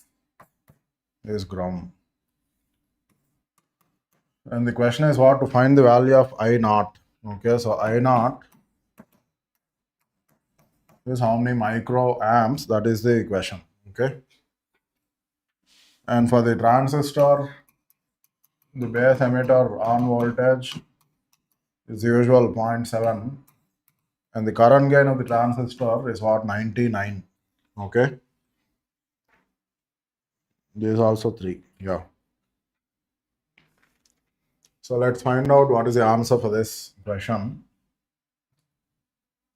So if you treat the op amp initially as a comparator, because the transistor initially will be off and behaves like an open circuit. This is 3 and V minus connected to ground. So definitely output of the op amp will try to be plus V sat, which is enough for transistor to turn on. So transistor will be on, and let's assume transistor operates in active. Okay, so the moment you know transistor is on, what is this voltage drop? It is 0.7. Also from here to here the gain will be what? Positive. Yes, because you are going from base to emitter. It is like common collector amplifier, the positive gain, and from here to here negative. Positive into negative, and the loop gain is negative. So op amp is in negative feedback. We can use virtual short. What is that virtual short? V plus is 3. So V minus is also 3. Of course, for ideal op amp, the input current is 0. So this current is 3 milliamps and it becomes the emitter current for this transistor. Okay. And also this I0 is nothing but the base current. So you know in active, the base current is emitter current divided by 1 plus beta. 1 plus beta is 100. Okay, so 3 milliamps by 100, which will be 30 microamps. Correct, right? 3 milliamps by 100 is how much? 30 microamps. Okay, so the answer is 30. Okay, let's check the, if you want, we can check the condition for active as well. So what is the voltage at the output of the op amp? It is 3 plus 0.7, which is 3.7. Okay, and this is what the collector current IC is what? Alpha IE, which is nearly equal to what? The emitter current, which is 3 milliamps approximately. Okay, so what is this drop then? 6. 12 minus 6 is again 6. So clearly the collector voltage is greater than base voltage. So transistor, no doubt it operates in active. And the answer to this question is 30 microamps. Okay, or 30. Again, this is 1 mark. This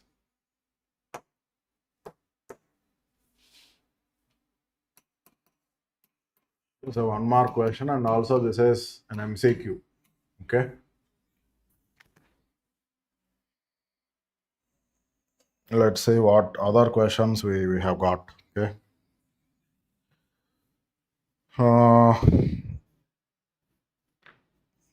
Okay, there's another simple question on op-amp.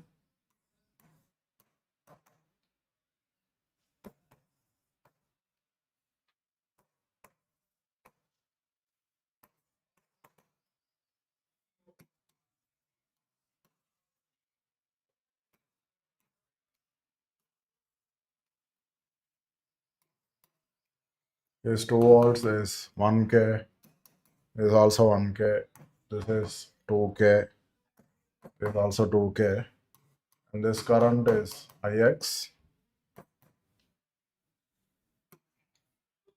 and this is a 2 mark question, this is also MCQ. And what is the equation to find Ix? Okay.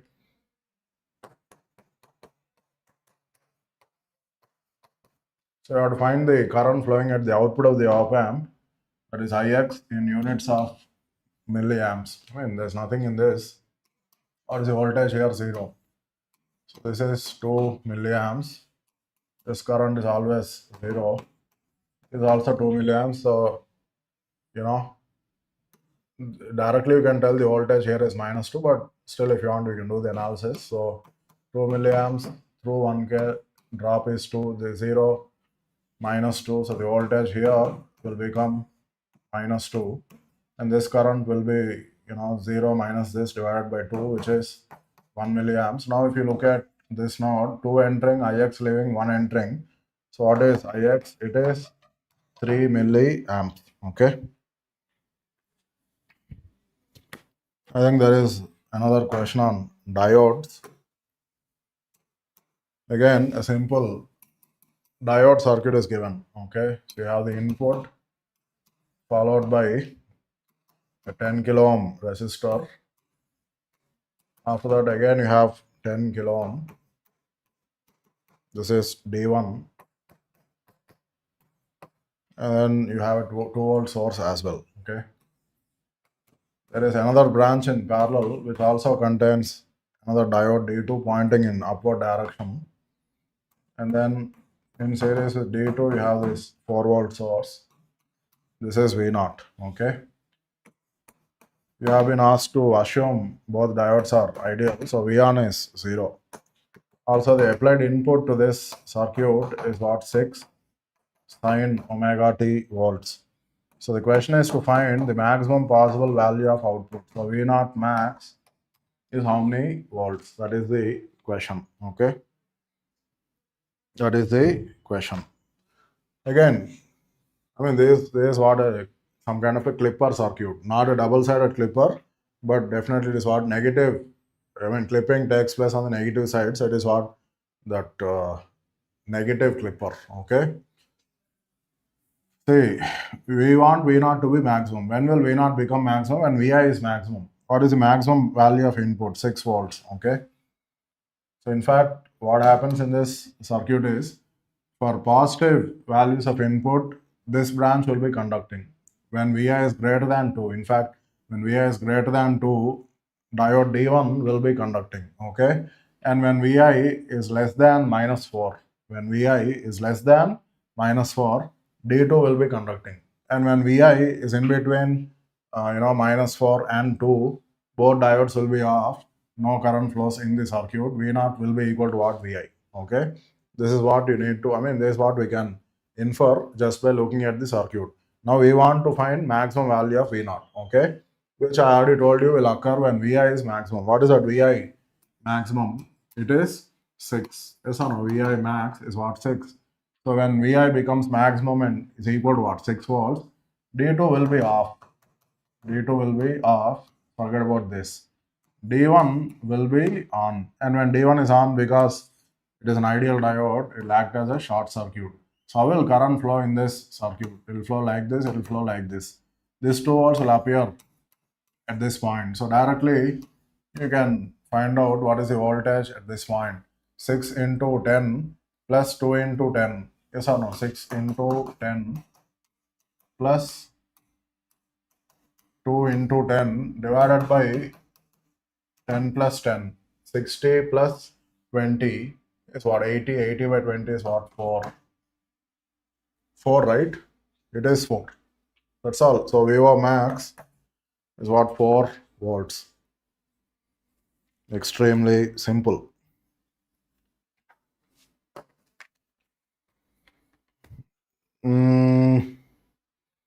I think there is also a question related to MOSFET circuit analysis. And by the way, the previous problem was for how many marks? There is 2 marks. This is 2-mark question, and it is what type it is? NAT. Moving on to the next question. So you have the supply voltage of 5 volts. Then you have a resistance of value 1K. And then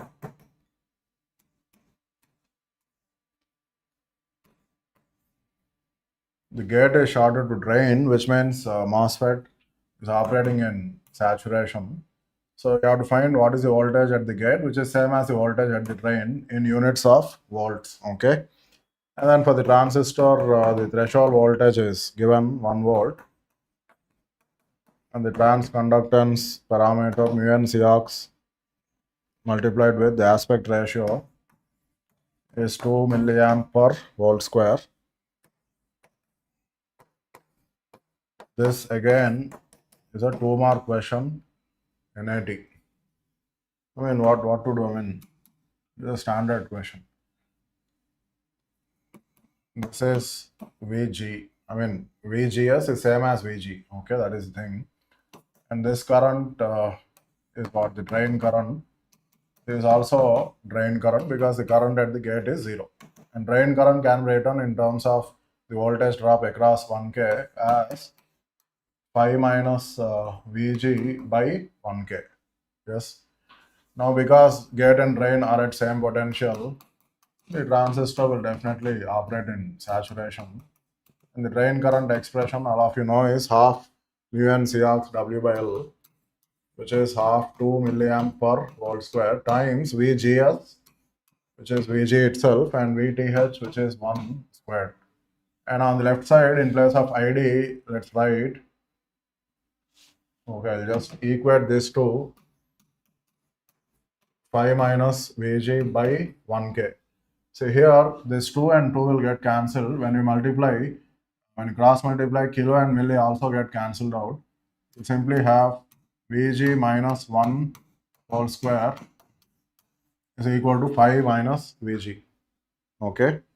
These are the, I mean, so now you'll get a quadratic equation, right? Like Vg squared plus 1 minus 2 Vg. I think one more question. Then? No. All are there? Not all. Question. Okay.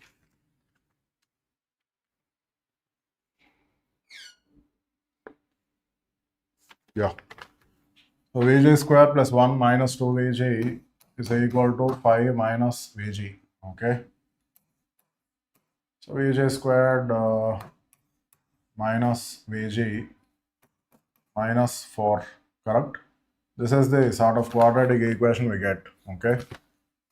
So what are the two roots? 1 plus or minus 1 plus 16 divided by 2. Okay, Vj cannot be obviously negative. So the value of Vj is 1 plus square root 17 by 2. Did you all get the same answer?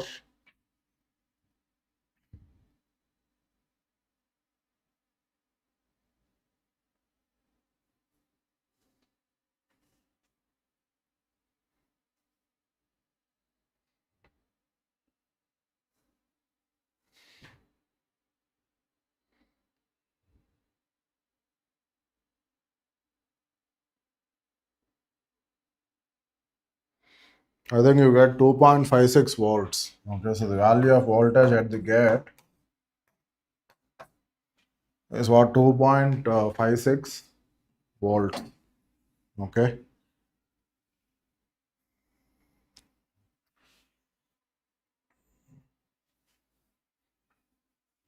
Let's see if there are any more questions from analog circuits. So this we have solved, this we have solved, this we have solved, this we have solved. So this is ADC, ABCD, this we have solved. Get, okay. Okay, there is this one question where you have been given some CMOS logic circuit and you have been asked to identify what logic function is implemented by that particular circuit. It's a simple NOR gate, okay? So I'm sure everyone would have answered this. So the circuit that is given is this. So you have two PMOS transistors connected in series, controlled by the two inputs A and B. And in the pull-down network, you have two NMOS connected in parallel. Again, the two inputs A and B, and this is the output Y. Okay. This is what 1 mark question. Okay. There is 1 mark and there is MCQ. So the question is to identify what circuit is this. Okay. So what is the answer? NOR gate. Okay.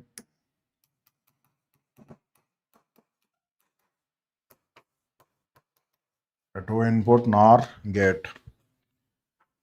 Okay, there is one more question from analog circuits where an amplifier is given made using a BJT. Okay, so let me draw the circuit. So the supply voltage is 12 volts. Then the biasing is done using a resistive voltage divider. We have the transistor itself. At the emitter, two resistors are connected. Okay, one is 500 ohms, another is 1 kilo ohm. This 1 kilo ohm resistor is bypassed through this 10 microfarad capacitor. And on this side, you have that coupling capacitor whose value is 100 nanofarad. And here you have the actual small signal input. So this is some 100 kilo ohms. And this is 25 kilo ohms.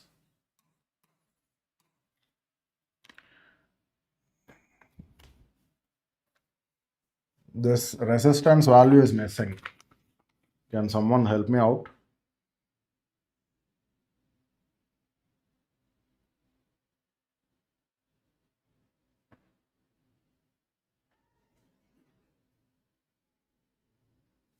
Can someone help me out? What is the value of this resistance? I don't know.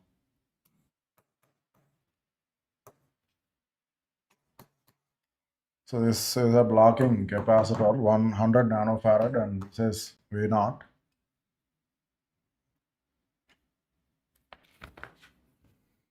So basically the input applied is this thing. Okay. Okay, one more thing.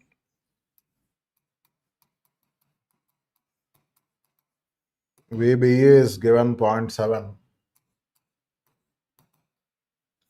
The current gain of the transistor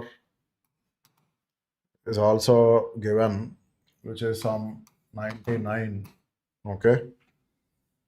And even the early voltage is given, which is 100 volts. And the thermal voltage, you have been asked to take it as 25 millivolts. Also, it has been given, ignore the internal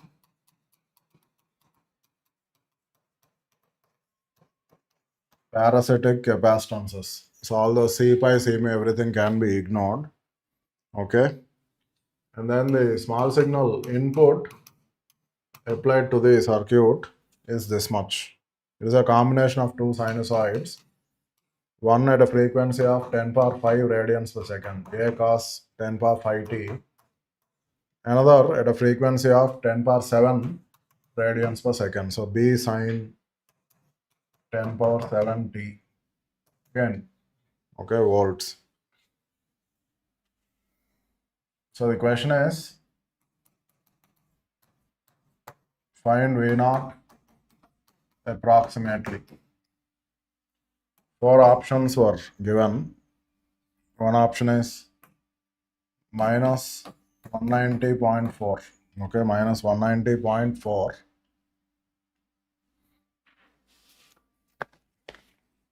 I think this is 5K. I think this is 5K. Thank you, thank you. 5K. So the first option is minus 190.4 times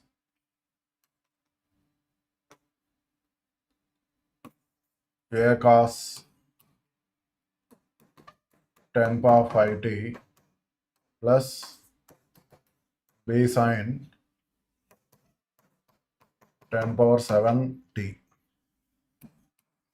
The second option goes like this, plus 190.4 times A cos 10 power 5 t and then minus B sine 10 power 7 t. And the C option goes like this, plus 9.1 times A cos 10 power 5 t minus B sine again 10 power 7 t. And your D option is this one, minus 9.1 times A cos 10 power 5 t plus B sine 10 power 7 t. So what is the small signal output voltage? That is the question. Okay. So obviously, see, if you just go through the options, first of all, the input is applied where? At the base, and the output is taken where? At the collector. It is definitely what a common emitter amplifier, which will always have a negative gain. Okay. So also both the sinusoidal components in the input are getting amplified by the same factor. It is not that this is getting amplified by some gain and this is getting amplified by a different factor. If you look at the options, everything, this and this getting multiplied with what number? 190.4. This and this getting multiplied with 190.4. Here also this and this getting multiplied with 9.1. D option also, this and this both components getting amplified by a factor of 9.1. Yes. So from the options, it is clear that the gain is same at both frequencies. Okay. So at 10 power 5 radians per second as well as 10 power 7 radians per second, the gain is same. So it looks like both these frequencies, okay, 10 power 5 and 10 power 7 fall in the maximum gain range of frequencies, which is called the mid band. Okay, so because of the external capacitances, okay, coupling, bypass, and this one, the transistor, the gain of this amplifier will have a band pass response. Okay. 1 second, I'll make a copy. Yeah. So for this amplifier, if you sort of try to plot gain versus frequency, it will be something like this. Okay, so what you should understand from the options is that 10 power 5 and 10 power 7 both fall in the mid band. Okay, so this is 10 power 5, this is 10 power 7. This behavior is due to what? The various external capacitances, and this behavior will always be due to what? The internal capacitances. Okay, in the question they asked you to ignore internal capacitance. What it means is this effect will take place at a very, very high frequency. Okay, but at high frequency definitely gain will decrease, but that will happen at a very high frequency. That is what you should understand. Okay, so once you understand that the two frequencies are falling in the mid band, they'll have the same gain. Okay, both 10 power 5 component and 10 power 7 component are going to have the same gain. So it's all about finding out that gain. Okay, so this and this get multiplied with the same gain, and because it is what? Common emitter, that gain is what? Negative. So both get multiplied with the same negative gain. Yes or no? Yes. This and this both should get multiplied with the same negative gain. Now if you look at option A, that is what is happening. This and this both getting multiplied with some common negative value. Okay, but here there is a sign change. There is a sign change here. In the actual input is what? Plus B, but here it is showing minus B. So it can't be option B. Okay. Similarly, if you look at option C, also there is a sign change. Yeah, this component appears as it is, but this component is undergoing a phase shift. That should not happen. Okay. Both should undergo a phase shift, not only one component and not the other one. Okay. Yes. So in that sense, you can also rule out option C. Now, if you look at option D, this component appears as it is, this component appears as it is. Both are getting multiplied with a common negative value, which is minus 9.1. Yes. So this getting multiplied with minus 9.1, this also. So this is possible. Okay. So now it's all about deciding whether the gain is minus 190.4 or minus 9.1. I hope you understood the question. Okay. So again, this is all approximate. If you do the actual analysis, it will take so much time. Okay. Anyway, DC analysis definitely we have to do. There's no escaping. Okay.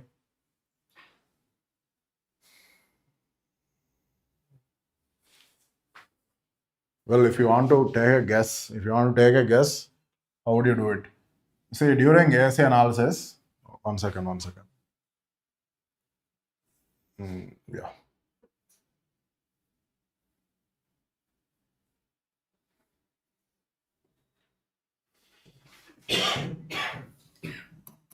So during AC analysis, all external capacitors will act as short circuits. So the input is directly applied at the base, the output is taken at the collector, and this 1K, across 1K you actually have a capacitor which becomes a short circuit. So this 1K can be removed. Then emitter is connected to ground through 500 ohms. So this 500 ohms is like RE, okay? And the only resistance at the collector is this 5K, which is RC. Input directly applied at the base, output at collector, but there is a resistance connected at the emitter. It is your common emitter with emitter degeneration. Yes or no? Common emitter amplifier with emitter degeneration. Common emitter with emitter degeneration. Okay, previously I said you can rule out options B and C. So I'll take out and I'll just clear them off to make some space.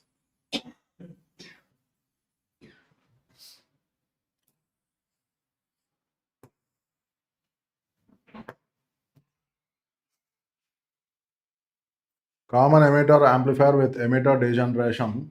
What is the gain? Minus GMRC upon 1 plus GMRE. But please keep in mind that this formula is applicable only if both R pi and R naught are infinite. Only if both R pi and R naught are infinite. Okay. Only if R pi is infinite, R naught is also infinite. But here, when will R pi be infinite? When beta is infinite. But here beta is what? 99, not infinite. So R pi will be there. Some finite value of R pi will be there. When will R naught be infinite? When there is no early effect. Or when Vi is what? Infinite. But here again, early voltage is not infinite. It is some 100 volts. So there is early effect. There is also R pi. So R pi and R naught are finite values. So this formula is not 100% correct. Okay. But if you just ignore the effect of finite R pi and finite R naught, just if you ignore them, then this formula is okay. Okay. Now again, if you observe, denominator we have what? 1 plus GMRE. Okay, we have not found GM yet, but generally GMRE will be much bigger than 1. Yes, generally GMRE will be much bigger than 1. Okay, so if you ignore 1, then denominator becomes what? GMRE. Numerator is what? Minus GMRC. Then GM and GM will get cancelled. Okay, so this GM and this GM can be cancelled out. Then what remains? So what is the gain? Approximately. So what is the gain approximately? I'll use a different color.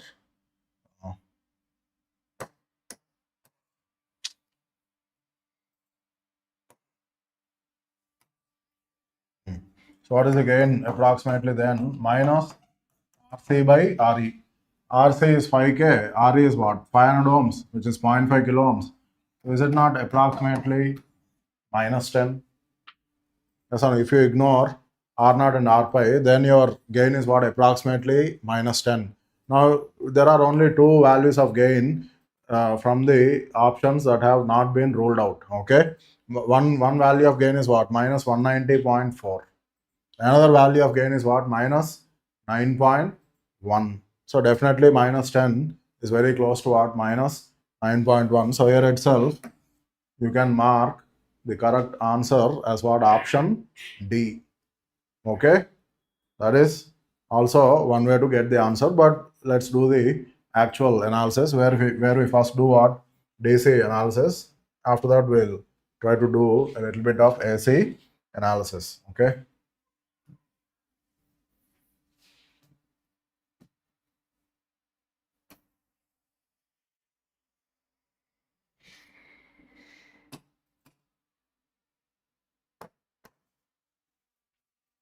So if you try to do DC analysis, all capacitors will act as open circuits. The base current is going to be negligible. Okay, base current is not zero, but you can assume the base current to be some very small value. Once you neglect the base current, then these two can be taken to be in series, 12, 100K and 25K and then ground. So what is the voltage at the base? 12 into 25 by 125. 12 by 5, I think is 2.4 volts. And between base and emitter, always we have this VBE, which is 0.7 volts. So what is the voltage at the emitter? Base 2.4, and then you have a drop of 0.7. I think it is 1.7 volts. Okay. When the cap becomes open at the emitter, the net resistance is 1K and 0.5K, which is 1.5K. And this current is what? The DC emitter current. So what is the DC emitter current? It is 1.7 volts divided by 1.5 kilo ohms. Correct? You'll get some value. Yeah, early voltage is also given.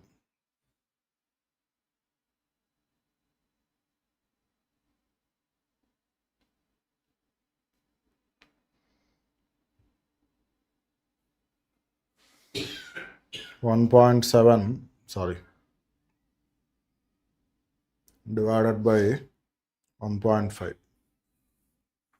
That is the emitter current I am getting. Okay. 1.13 milliamps. And what is IC? Usually it is what? Alpha E, which is last question. This one. So IC after this will be, IC is what? Approximately 1.13 milliamps. So from this value of IC, you can actually find value of GM, the transconductance, which is IC by VT. 1.13 milliamps by 25 millivolt, which is 1.13 by 25. Understood? 1.13 by 25. What is GM? Using GM, you can actually find R pi and R naught as well. So R pi will be what, like beta by GM, okay? Which is, what is beta? I think 99, okay. 99 by GM, you'll get some value, okay? I think you'll get R pi as a few kilo ohms. And R naught also you can find using this relation VA divided by IC cube, which is 100 divided by 1.13 milliamps, which is roughly some 95 or 95 around kilo ohms. Okay, volts by milliamps is what? Kilo ohms. So in this way, we get the values of R pi and R naught. Okay, so now you got to draw the small signal equivalent circuit. Okay,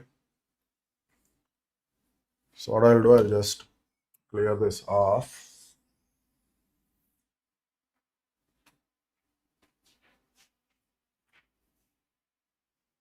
So if you draw the small signal equivalent circuit while doing AC analysis, because we understood that the two frequency components are falling in the mid band, you can ignore the effect of both external as well as internal capacitances. You can treat all the external capacitors as short circuits. You can treat all internal capacitors as open circuits. Okay, so I'm going to treat CC, this one, everything as, bypass, this blocking, everything as a short circuit, and do the analysis. When I do that, when the coupling capacitor becomes short, the input will directly appear at the base. So input directly appearing at the base, and then between base and emitter, you have this R pi. Drop across R pi is what? V pi. And then at the top, that supply voltage will become AC ground. And then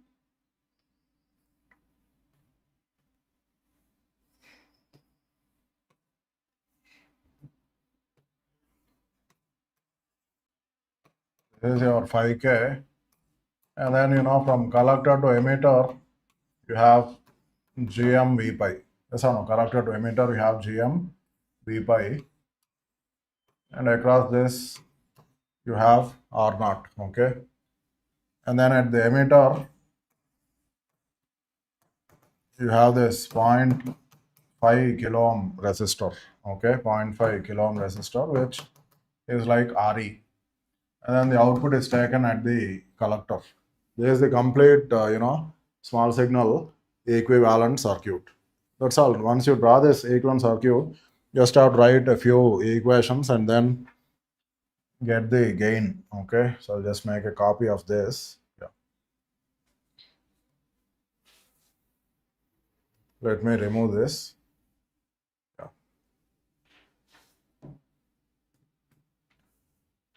I mean, you can do this in a bunch of ways. And by the way, for the BJT, I've drawn the pi model. For the small signal equivalent, I've drawn the pi model. You could have also used the T model. Okay. So whichever way you do it, you'll get the same answer. I think T model will make it a little more simpler. Okay. So anyway, what is the voltage at this point? This VI go from plus to minus. It is VI minus V pi, correct? Yes. And then what is this current? Let's call this as RC, resistance at the collector. So what is this current? 0 minus V0 by RC, correct? Minus V0 by RC. And then if you consider this to be your closed volume, what is this current? V pi by R pi. What is this current? Vi minus V pi by Re. This current is minus V0 by Rc. So for this closed volume, this current is entering, this current is entering, this current is leaving. So one equation that you can write is what? Minus V0 by Rc plus V pi by R pi is equal to Vi minus V pi by Re. That is one equation that you can write. Another equation that you can write is what? You can write KCL at this point. So at this point, the incoming current is what? Minus V naught by RC. The current in this branch is outgoing, so write it on the other side, Gm V pi. What is the current through R naught in the downward direction? This minus this, which is V naught minus Vi plus V pi divided by Re. So I did not put the values of any resistance, okay, or any parameter, okay. I'm just doing symbolic analysis so that I can get an expression for V naught by Vi. So what is the goal? It is to get an expression for V naught by Vi. Now if you look at the two equations, both equations contain V naught and Vi, but along with V naught and Vi there is also V pi. So if you have two equations, can't you eliminate V pi from the two equations? When you eliminate V pi, then you will get an equation that will contain only V naught and Vi. Okay, so what I'm not going to do that. Please do it yourself. So eliminate V pi. When you eliminate V pi, then you will get what is the exact expression for the voltage gain in terms of Gm, R pi, Re, Rc, and also R naught. Okay, I think we are okay. Here I made a mistake. I'm sorry. This is not Re. This is R naught. Okay, V naught this minus this divided by R naught. This is not Re, R naught. Then you will get the gain in terms of Gm, R pi, Re, Rc, and R naught. You know what is the value of each and every term. You substitute values, then you will get that negative value of gain, which I believe will be close to minus 9.1. Okay, so that is the answer, and that is how you do the analysis. Just have to be a little patient. Okay, so these are the questions from networks as well as analog circuits. As you can see, every question is extremely straightforward. Okay, so it is as if marks have been given to you for free. Okay, so now Rakesh sir will take over and he will discuss the questions from signals and systems. And maths. Maths as well. Maths, Okay. very few questions are Okay. there. You are left with EDC. Wow.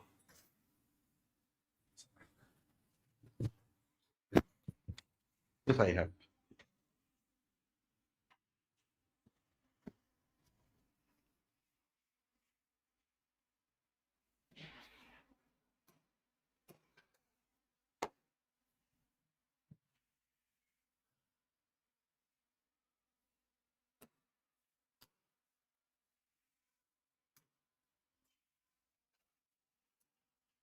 Okay, students, kindly a minute.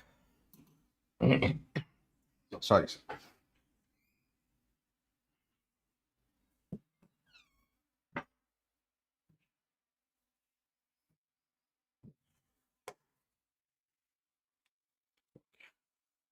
Yeah, let us now discuss the questions from signals. Let us see, then let's comment on how is the difficulty level or whether it is a regular, mostly not difficult. Okay, now see, what is the question given? The input-output relation of a discrete time system is given, yn equal to 5 by 6, yn minus 1. This is minus, okay, what is the update I got? Minus 1 by 6, yn minus 2 plus xn, where xn is some input given, del n minus 1 by 3 del n, then what is going to be the response? Okay, what is going to be the response? Okay, see, I got that at minus 1 by 6 from two places. I got 1 by 6 also, okay, from two different sources and students. So you can let me know, if you are also active in the chat box, you can also let us know the correct data. Okay, just a second. Let me open the chat box here. Yeah. Okay. Now see, dear, what is there? Firstly, if I convert to the Z transform, what this is going to be? Y of Z. Let's shift the output on one side only. 1 minus 5 by 6 time shifting Z inverse. And then if this was minus, left side you will call it as plus 1 by 6 Z power minus 2 equal to X and Z transform X. This input given is not required because they're asking about the stable and causal, which is the property of the system. Okay, now you see what is the transfer function y by x. the transfer function y by x is 1 upon 1 minus of 5 by 6 z power minus 1 plus 1 by 6 z power minus 2, or can be simplified as z square upon z square minus of 5 by 6 plus 1 by 6. So what are the factors that you can guess up here? Okay, 5 by 6 z this is 1 by 2 into 1 by 3 can be 1 by 6, 1 by 2 plus 1 by 3. Okay, 1 by 2 plus 1 by 3. This is what I'm getting now. This was 5 by 6. So 1 by 2, 1 by 3.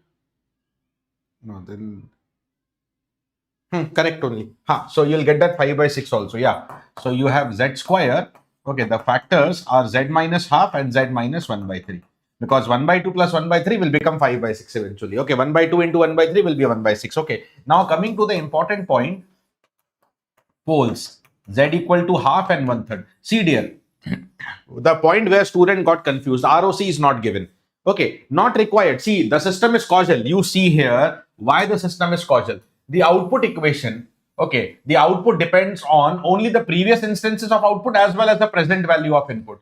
Okay, so what all is coming here? Okay, present and past. There is no future sample, so system is causal. Such a system is causal. Okay, now if it is causal, now if I mention it as causal, what is the ROC you will take? Because poles are known to you. So outside the outermost pole will be 1 by 2 here. So what is the ROC you will take? Mod z is greater than 1 by 2. Okay, and if mod z is greater than 1 by 2, will it not include unit circle? It will include the unit circle, so it will be stable as well. Okay, so causal and stable. Option number B. Causal and stable. Tell me. Vishnu confirms it at minus 1 by 6. Then this is what is the correct answer. Okay, so the answer is stable and causal in that case. Okay. Two analog signals x1t and x2t are given to you, are both sampled at the frequency of 40 Hertz. The first 10 samples are analyzed and identify the correct statements. Okay, identify the correct statements. Now see, it's a very simple question. Okay, why? Because you know the samples. So how do you create? How do you call the sampled version of this signal? Okay, the sampled version will be what? X1 and TS. Okay, what is the TS? Both are sampled at the same frequency. Okay, TS is 1 upon Fs, that is 1 by 40. Okay, that is 1 by 40. So sampled signal will be X1 and TS. Let me write it here. What is going to be X1 and TS will be equal to cos 20 pi into how much T you will put? Okay, T is NTS, and what is TS is 1 by 40. So N by 40. So how much it is? It is cos pi by 2n, multiples of pi by 2. Remember, if you have to make the calculations little easy, x2 NTS. What is x2 NTS? Okay, that is cosine signal, frequency 100 pi, and then t is n by 40. So how much do I get here? Cos of 5 pi by 2. 5 pi by 2, an integral multiple of 5 pi by 2. That is integral multiple of 5 pi by 2, and both of them are again the fifth harmonic also you can relate. Okay, anyways, all samples of x2 are greater than, clearly no. Okay, clearly no, you understand here. Better I'll take some space.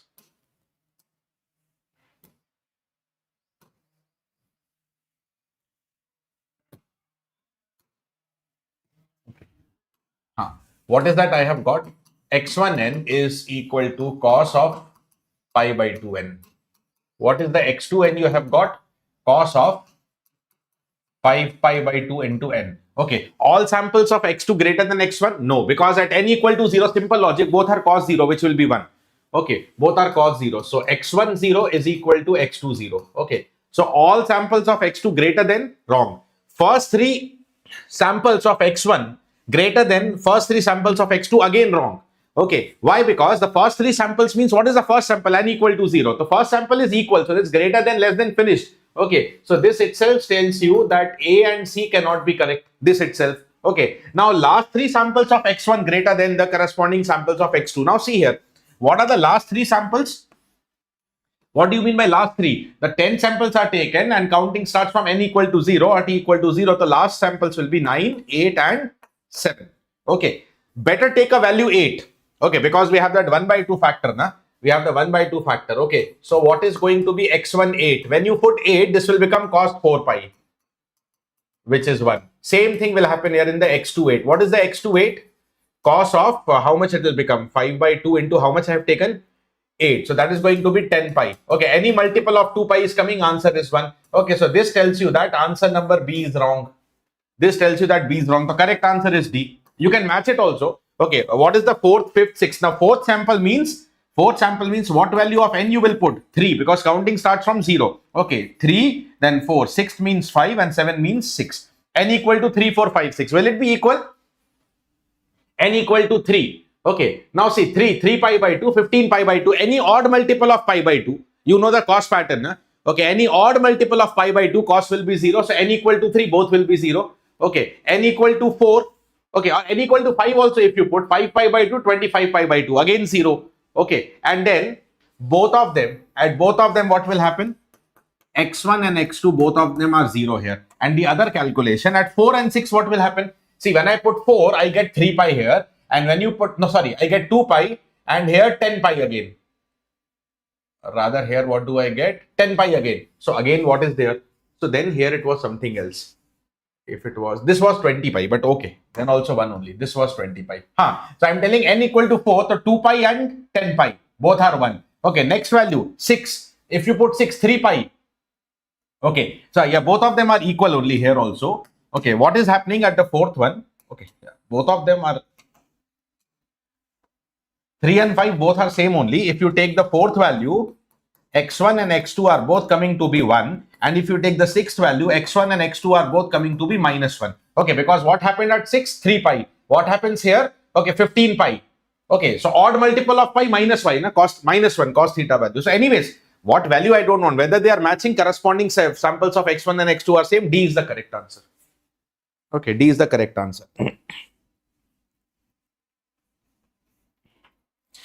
All samples are coming equal for both. Actually, yeah, that also will actually come up. We don't need the all calculation. Okay, but just because of the odd multiples and the which multiples you have to match, accordingly you get the answer, right? Yeah. Right. In fact, I also think all will be same only. Anyways, we got our answer. That's enough. Okay. Very simple question, MCQ 1 mark. The previous one was also 1 mark only, calculative. This was also 1 mark. Okay, now what is there? What is the star is the convolution operator. Xt is given. What is the Laplace transform of xt? Nothing. Okay. What is the Laplace transform of ut minus 2? Ut 1 by s. Time shifting e power minus 2s. Ramp signal 1 by s square. Convolution means multiplication in s domain into 1 by s square. So net answer is e power minus 2s by s cube. E power minus 2s by s cube. This is the answer. I think typo error happened. No worries. C answer. Very simple. Laplace transform question. Next question. What is there? Again, now see, this is not deserving 2 mark, but this is a 2 mark question. Okay. I'll tell you why. Xt is a real periodic signal, time period t, and it satisfies Dirichlet's condition. So Fourier series coefficients can be defined. Fourier series given by summation minus infinite to infinite a and e power j omega naught n t, same expression. This is the point. Xt minus t by 2 is minus of xt. What does it suggest? Half wave symmetry. And half wave symmetry, whenever a wave has only half wave symmetry, what happens? It will only contain odd harmonics. Correct? It will only contain odd harmonics. That means even harmonics absent. Even harmonic absent. That means the Fourier series coefficient ak is 0 for k equal to even. For any even value of k, that is written in this format. Even value of k is what? 2m. Okay, if m is an integer, 2m is always an even number. So answer is B. Half wave symmetry conclusion question, dear. It is nothing but a half wave symmetry conclusion question for 2 marks. Nothing there in this question. Okay, a real baseband signal xt equal to e power minus 2t for t greater than 0. It has 99. Now see, one fact I'll tell you, not actually required for the question. What is the signal xt? E power minus 2t for t greater than 0. E power minus 2t ut. Okay, what is the energy of the signal? 1 by 2a. For e power minus 80, right-sided exponential signal, bounded exponential signal, the energy is 1 by 2a, 1 by 4. Although this is not required also if you forget this. Okay, it has 99% of the energy lying in the bandwidth of B. Choose the correct answer. Okay, now see, even if I forget this, I'll use the energy. Now see, what is the Fourier transform of this signal? Okay, the Fourier transform of this signal, because the option is in frequency domain, I'll have to go to energy calculation in Parseval's form. Okay, first of all, what is the Fourier transform x omega? Is 1 upon 2 plus j omega. Okay, what is the spectral density? Xi omega or modulus x omega whole square is 1 upon 4 plus omega square. Magnitude of this 1 upon under root 2 square plus omega square, magnitude square. So directly 1 upon 4 plus omega square. Got my point? This is the spectral density. Okay. Now, what you want? Energy. Now, Parseval's. What is the Parseval's relation? Parseval's energy formula 1 upon 2 pi integral for the given range for whatever bandwidth you are finding the energy modulus x omega whole square d omega. Correct. What I want 1 upon 2 pi. Okay. The full integral minus infinite to infinite modulus x omega whole square d omega. Actually, this is what will give you the 1 upon 2a 1 by 4 answer. But that's what I'm telling you. If not, then not required. Okay, no problem. This should be equal to 90. Sorry, the other way. Okay, sorry. I'll first call it as minus omega to omega. Here the options are in hertz. Okay, B is in hertz. I'll choose some frequency minus omega to omega. Okay, minus omega to omega, or you can do it in F domain only. Then no need for this. Okay, you can do it in F domain only. So then 1 upon 2 pi also not required. Okay, minus B to B modulus of xf whole square df will be equal to how much? 99%. 99% means 0.99 of integral minus infinite to infinite the full energy modulus xf whole square df. This is what is to be done. Okay, so now integral minus b to b can be written as twice. I can cancel and write this as twice integral 0 to b. What is going to be the modulus xf whole square? That will become 1 upon 4 plus 2 pi f whole square df. This is going to be how much? Okay, 0 to b. This is going to be right side also you take twice integral 0 to infinity 1 upon 4 plus 2 pi f whole square df. This is the basic integral that you are required to solve actually. Okay, this is what is the basic integral that you are required to solve when you get your answer. Get my point? Okay, so when you solve it, okay, let me complete this for you. What is there? 1 by a, 1 by 2, that will again cancel from 2 cancel from both the sides. Now 1 by a tan inverse 2 pi f divide by 2. Okay, limit 0 to b. Whole divide by 2 pi not required. Again, it will cancel from both the side. Okay, this side also 1 by 2 tan inverse of 2 pi f by 2 tan inverse this 2 pi f by a. Okay, and limit 0 to infinity on the right side. This 1 by 2 also cancelled. Okay, so what is there? Now when you put b, okay, tan inverse 2 pi b by 2 is nothing but equal to tan inverse infinity. Okay, tan inverse infinity is pi by 2. Okay, is pi by 2. Okay, so that is one calculation you have to just solve, and sorry, 0.99 is whole multiplied by 0.99. I missed that factor here. Is whole multiplied by 0.99. Okay, otherwise so it will be equal only na 0.99 times pi by 2 or 90 degree, any one angle you can take. Okay, so you have to calculate from here. Let me see what is the calculated value coming out to be. Let me just calculate this here.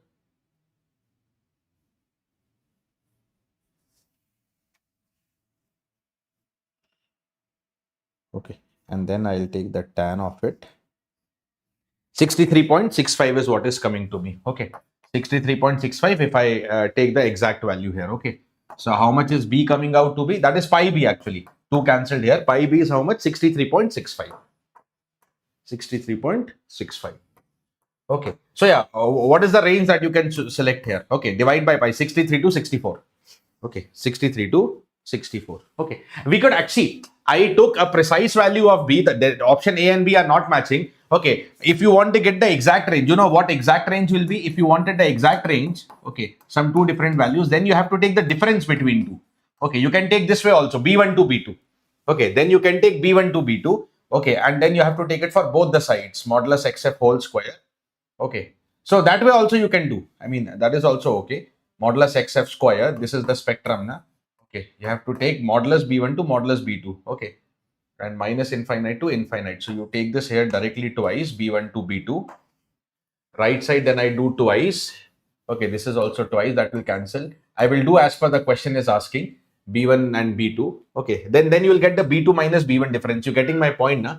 Okay, now what is going to be the case is, this was 1 by 2, that 2 and 2 got cancelled. Okay, I'll just change the limit b1 to b2. Okay, and then last step I'll write down this calculation. Okay, what is that I'm getting? Tan inverse of 2 cancel. Okay, tan inverse of pi b2, okay, minus pi b1, you'll get how much? That was already right side equal to how much? Let me just again check the right side.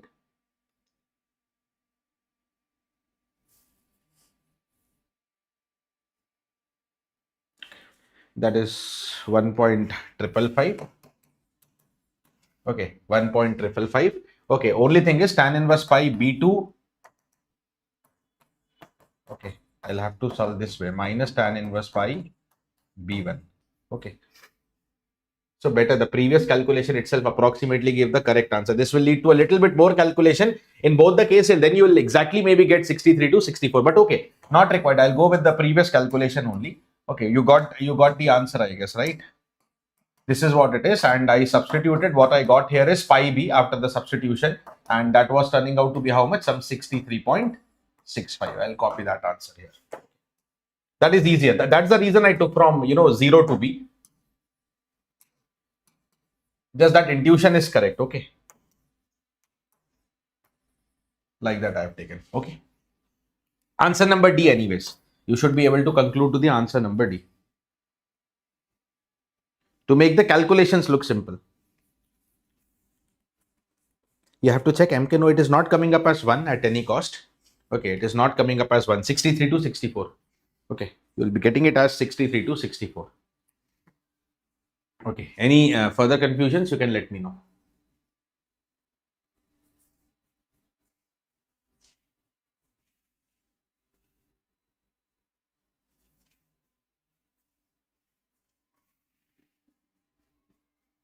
Okay. Yeah, anyways, let's go for the next question. x1t is cos 2 pi nt, x2t is 2 sin 4 pi nt. Okay, and n is a positive integer. Identify the correct statement. MSQ question, sinusoidal analysis. Number one thing, see, one question is harmonic. You see, what is the frequency here? 4 pi. If you take the first fundamental term also, n equal to 1. This is frequency 4 pi, this is frequency 2 pi, and this is twice of 2 pi. Okay, any sinusoidal component having the frequency integral multiple of this sinusoidal component is said to be harmonic. So x2 is a harmonic of x1. That is very clearly. Integral multiple has to be there. That is on. Anyways there. The integral multiple anyways there. Okay, Vishnu says attempted 54 questions.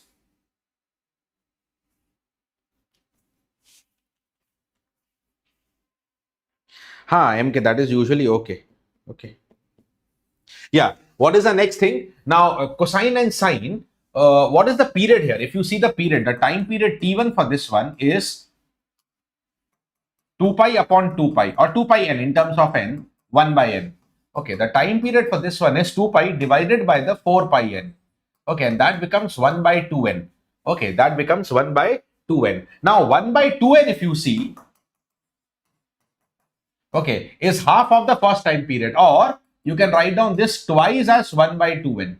Because we know that orthogonality will come in one full period or multiples of full period. They are definitely not orthonormal, but they are orthogonal for one full period 0 to 1 by n. Okay, 0 to 1 by n is, I'm telling you, this is twice of second period. But if you take 0 to 1 by 2n only, 0 to 1 by 2n only, this is the one full period of the other one, but this is only the half period of the other. Okay, 1 by 2n is the full period here, which is also the half of the first one. So, it will not come orthogonality here. It will come orthogonality only for full period or multiples of full period. Got my point? The answers should be C and D. Okay, if this is the data. I heard some people telling that one of the option is not orthogonal. So this is what is the data I have got. You have to let me know whether this is right or wrong. Okay, whether this is right or wrong. So you have to just check in that sense.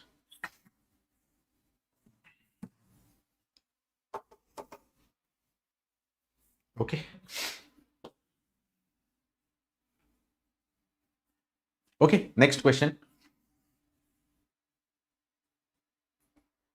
Yeah, see, very simple question, and that is for 2 marks. So 2 marks, some questions are very easy also. Okay, so if there was a signal shown in the figure, E of xt is integral xt whole square. This is nothing but the energy calculation, if you see. Okay, this is the energy calculation. Okay, for the waveform is given. Actually, not the waveform. Some description about the signal xt was given. 60 xt equal to 2 from 0 to 1 and 0 otherwise, something like that is given. But you see, okay, that also is not required because the question is energy of signal xt divided by energy of the signal 3x minus 3t plus 5. I'll say this energy calculation also not required because suppose this energy is E. Okay, what about the denominator energy? Now, first of all, 3x, whenever any signal multiplied by k, energy multiplied by k square. Okay, the amplitude scaling factor. Then if a signal is scaled, 3t is compression, the base is compressed, energy becomes E by 3. Okay, so because of this factor 3 square, because of this factor divide by 3. Time shifting, time folding doesn't affect the energy of the signal. Okay, so answer is what? 1, 3 goes above, 3 by 3 square. Answer is 1 by 3. This is what it is. 1 by 3. Yes, Vishnu Reddy, correct. This is what is the answer. Nothing there. Okay. Yeah. Now, there is one more question which is not there in this PPT. I'll write down that question separately. One more question from the signal. So that makes 7 questions from signals, I guess. Okay. Yeah. Okay. Let me draw it. A block diagram has been given. This is another question. 2 marks MCQ. Okay. What is given in the question is there is this signal Xn. This is the block H1n. Then it goes to this summer. This is plus. This is the output Yn. Z inverse minus. This goes here to this next summer. This is plus. This is H2n. Then again it goes to Z inverse. What is Z inverse? You know, is a time shift element.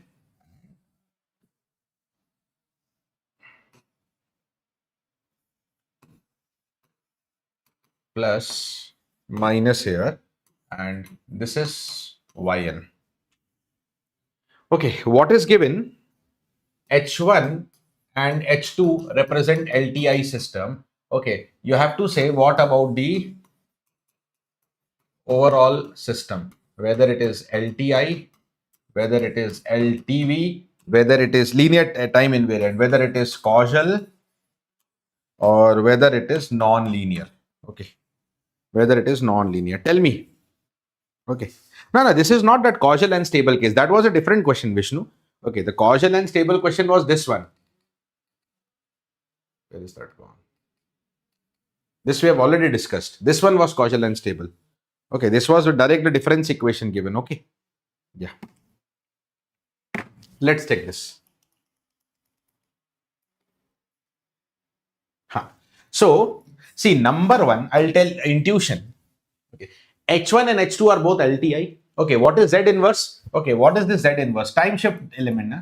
Z inverse correspond to what? Time shift X of n minus 1. Both of them are time shifting. Okay, so whatever flow if you are going to see, okay, the signals are either added or subtracted, or one operation that will come is convolution. Okay, X convolution H. Okay, now here also X is going to flow eventually.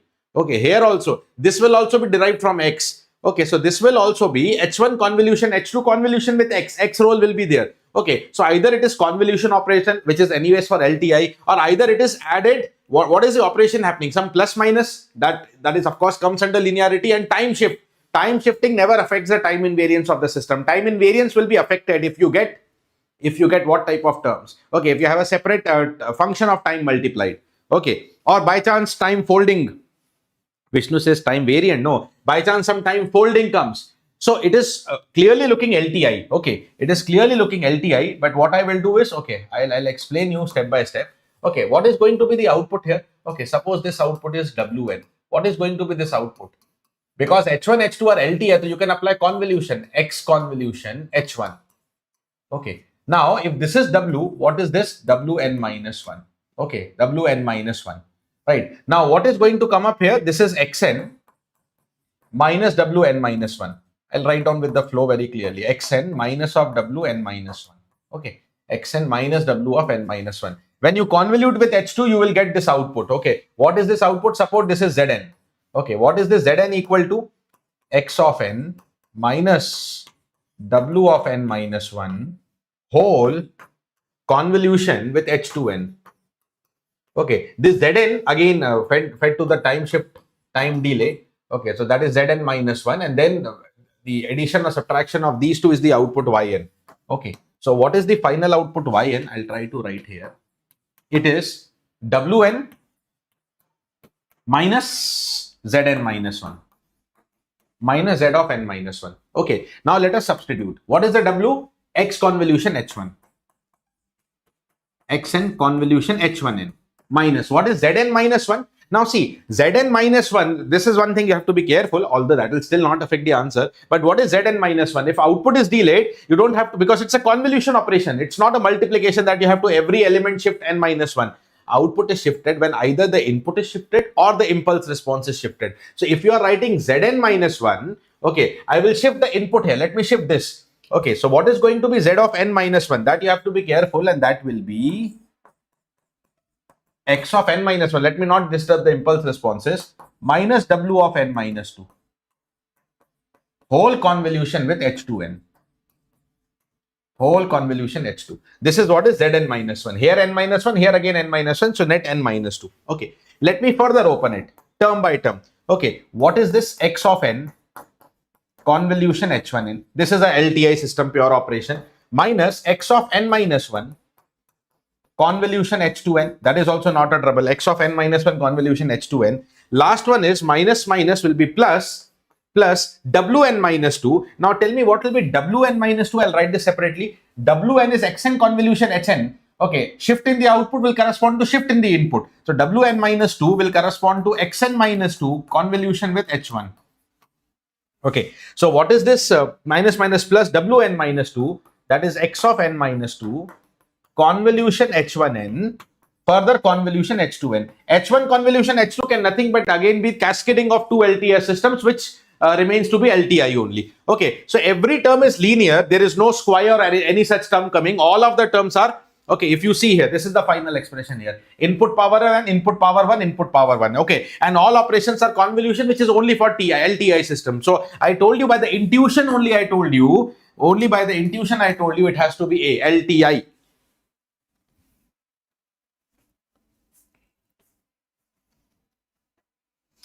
Yeah, this was 2 marks.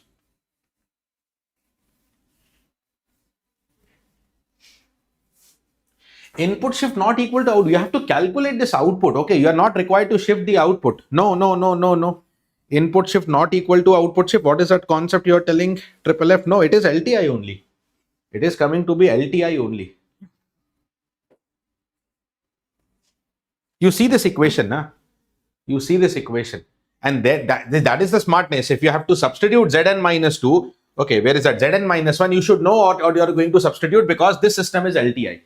Okay, H1, H2 given LTI, so I have followed all the property what a LTI system will follow. If input is shifted, only output is shifted correspondingly, then the impulse response alone is not shifted. Or either you shift impulse response, then not the input.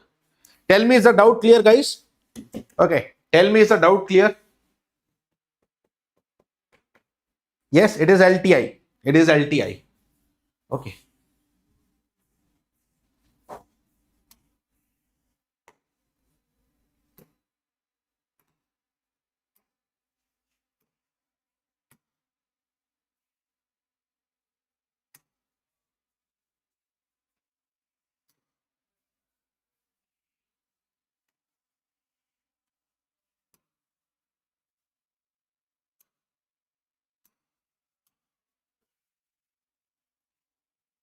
Okay, yeah. So now I'll also discuss the mathematics question here. Okay, yeah, this is not mentioned here. This is MSQ question. How many marks? I think I also don't know, but this is the MSQ question from mathematics. See here, a matrix is given. How simple it could be. Determinant M not equal to 0. What is A and B? Okay, what is the determinant M? You have to put it not equal to 0. So it is going to be 2 into 3B minus 0 minus of 1 into B minus 0 plus 1 into A minus plus 3. This whole calculation not equal to 0. That means 6B minus B, 5B, and plus A plus 3 should be not equal to 0. Okay, so let's take the simple option. If I take B0, okay, A minus 3, B0, then this will be equal to 0. So D is wrong. We have to get it not equal to 0. Okay, then half and half, minus half and minus half. Let's check this. Okay, now see, if you put half, okay, 5 by 2 plus 1 by 2. Both are positive half. 5 by 2 plus 1 by 2. How much? Okay, 3. 3 plus 3 not equal to 0. Correct answer. But if you put both minus 5 by 2 minus 1 by 2 is minus 3. Minus 3 plus 3 will be 0. So this is wrong. Okay, then half and minus 3. Okay, half and this is definitely non-zero because b minus 3 minus 15 plus half plus 3 not equal to 0. Yeah, so B and A as per these options set. A and B, two answers correct, right?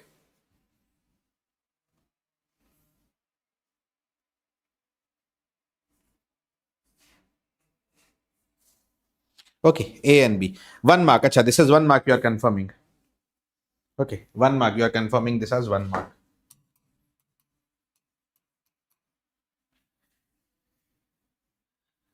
See, whatever your name is, triple O F, first you mention your name. Okay. First you mention your name. Okay, there is no shift in the output that I have calculated. What I have done here, you see, what is done? Where is that question gone? Where is that question gone? Okay, we have got the input output relation. Okay, dear, we have got the input output relation. It is LTI only. Okay.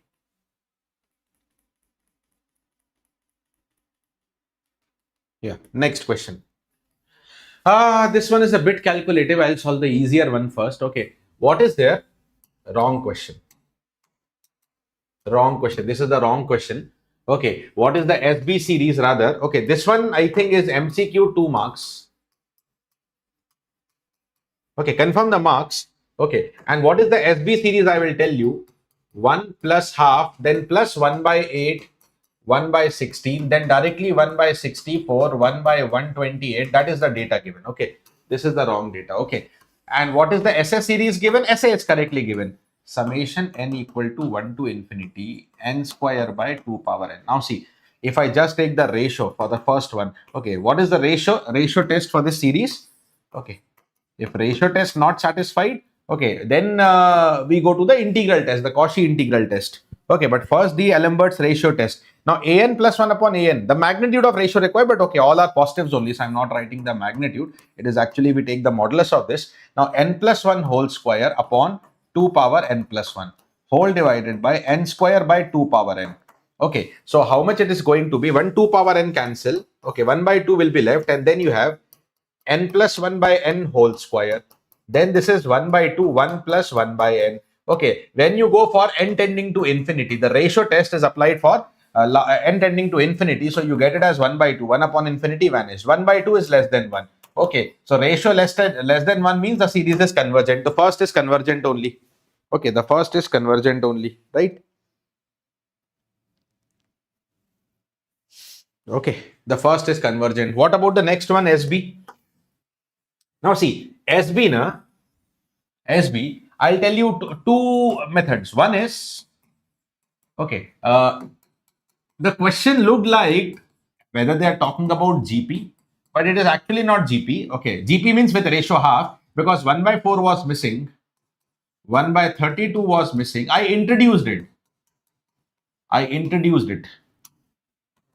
Okay. And if you are introducing some terms, I will also subtract here 1 by 4, 1 by 32. That is again a series of 1 by 8 common ratio. Okay. But you tell me whether this is convergent or not. What is the magnitude of common ratio? Here R is common ratio. This is ratio. Here, of course, common ratio. What is the common ratio? Half. Okay. And for GP, whenever mod R less than 1, this is going to converge. Okay. Now, a series minus something will be again fine. Convergent means what? The sum of the series should be finite. So again, if you are reducing something, that will be finite only. Okay, that will be finite only. This is convergent means finite. Finite minus finite. This is also going to be finite. Will be convergent only. Okay, or simple method number 2. Okay, you think about n tending to infinity ratio. See, the ratio here 1 by 2. Sorry, not the original series. The ratio here 1 by 2. Okay, then 1 by 4. Now see, here the ratio is 1 by 2. Okay, but here it becomes 1 by 4. Here it is again half. Okay, here it becomes 1 by 4. Again it is half. Okay, again it should be 1 by 4. Okay, so what is the ratio? Alternately, the ratio they have switched. Half or 1 by 4, half or 1 by 4, half or 1 by 4. So even, that is the alternate pattern. Even for n tending to infinity, the ratio will be either half or 1 by 4. Okay, the ratio will be either half or 1 by 4. Okay, is that mod R less than 1? Yes, na. So it is convergent. Okay, so both convergent. What is the correct answer? That is there for the question. Both converge. Both are convergent. Okay, dear? Both are convergent only. Next question. So yeah, this was the question I was telling you. This is a bit calculative. I think NAT question, NAT 2 marks. That one was also MCQ 2 marks. Okay, yeah. Now see here, what is the value of double integral 2x square, or it was x square? I remember the question as only x square, or what I saw earlier. I will just cross verify it.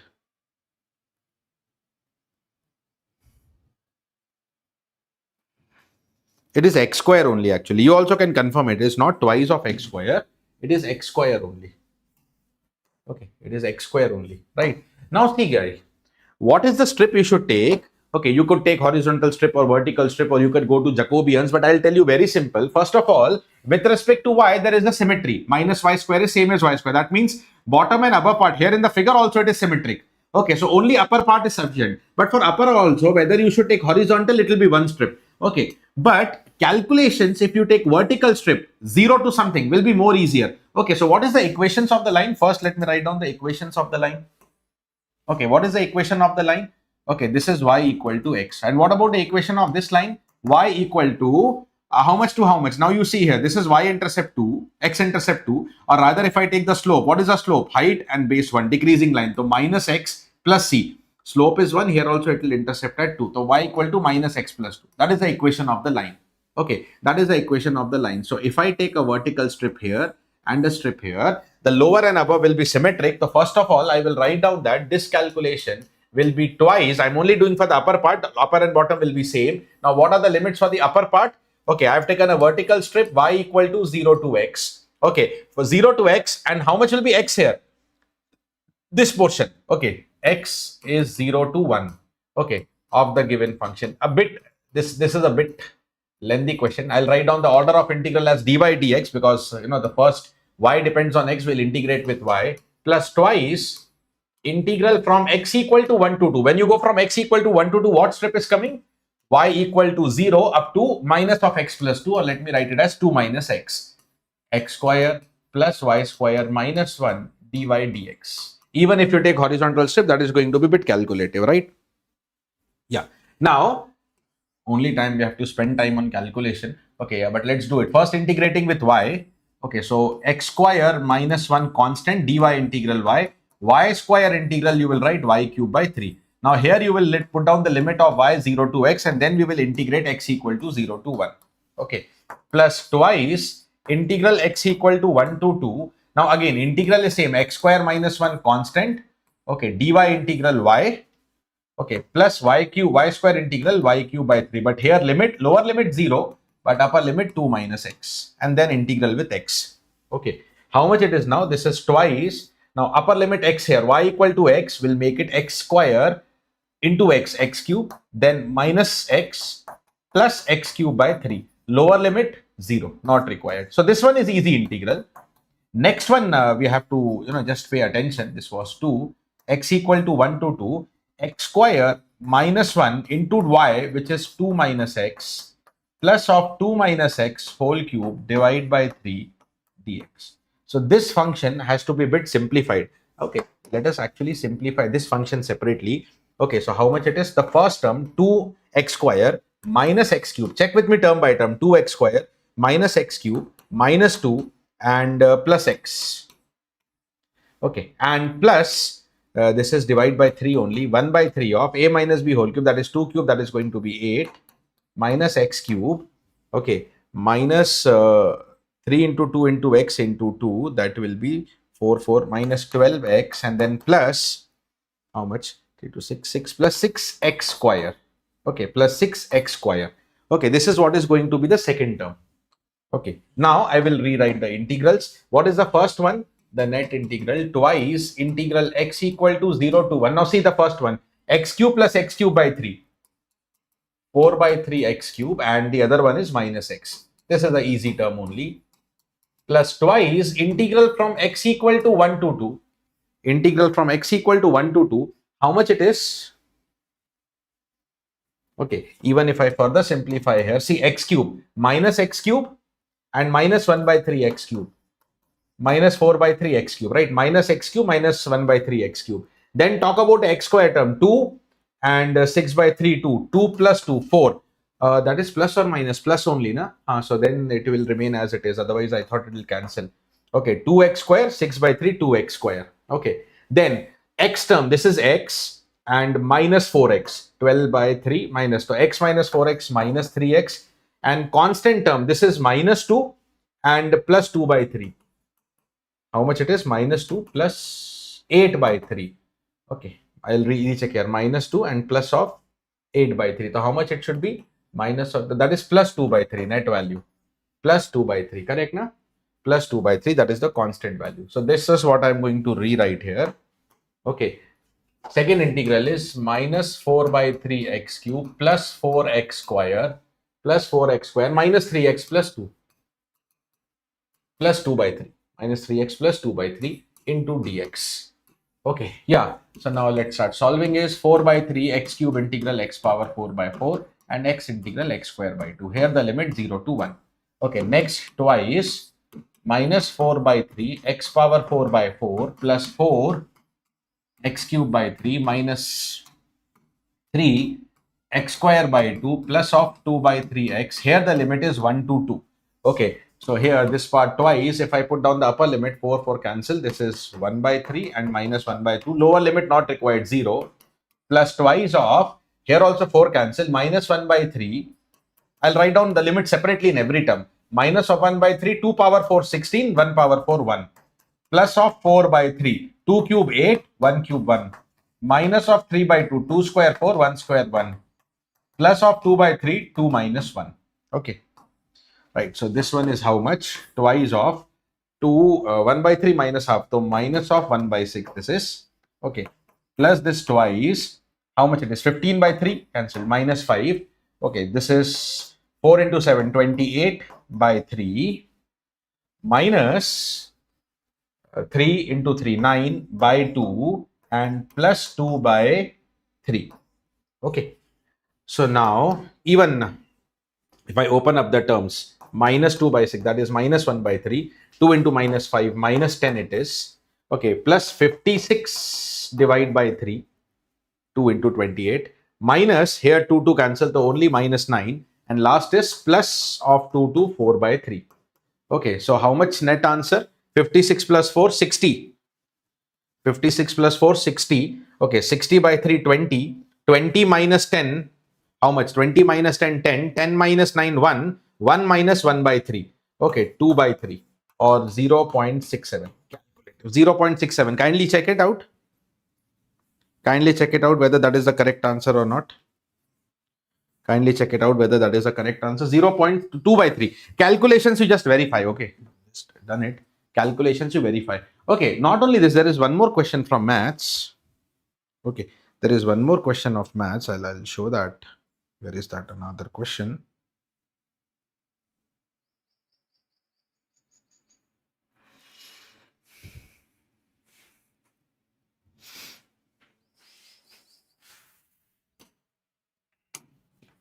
One more question of maths. Okay, MCQ only. Okay, there's a surface given z square equal to 2x square minus y square. Okay, and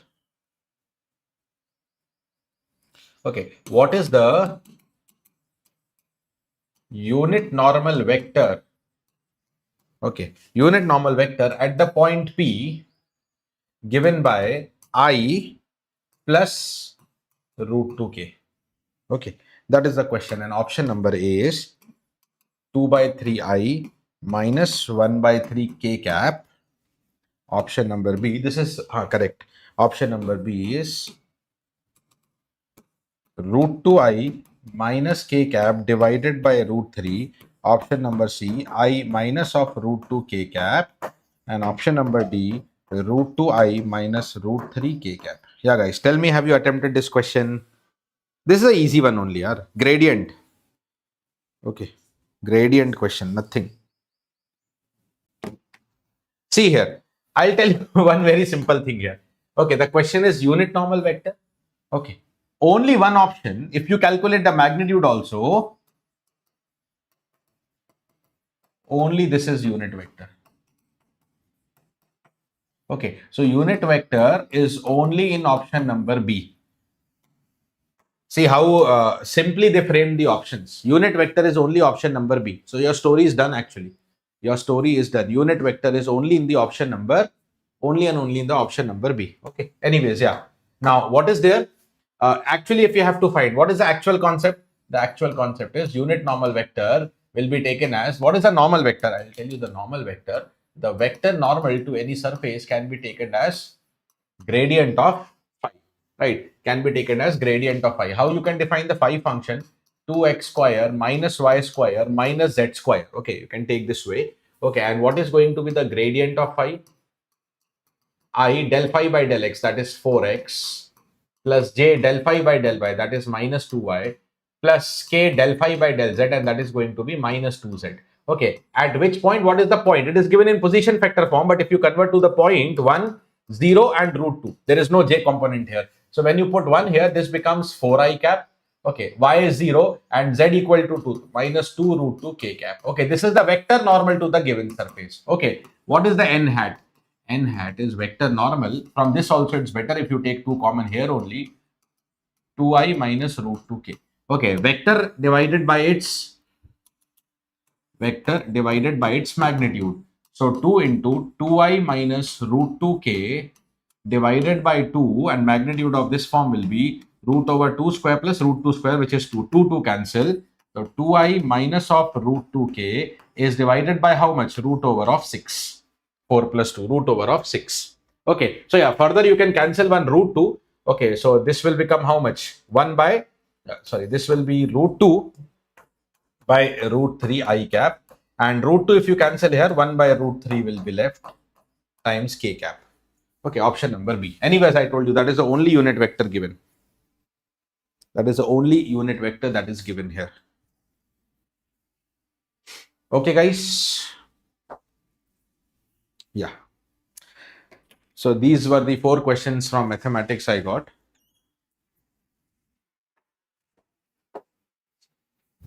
EDC? Will You give them ready. Okay. I have aptitude pending. Okay. I think if it is typed, I'll do it. Because It is typed, I guess. okay, then I'll check it. Because big questions are there. That. Math signals control this. Yes, guys. Carry forward. Sir will carry forward to the EDC now. Yeah.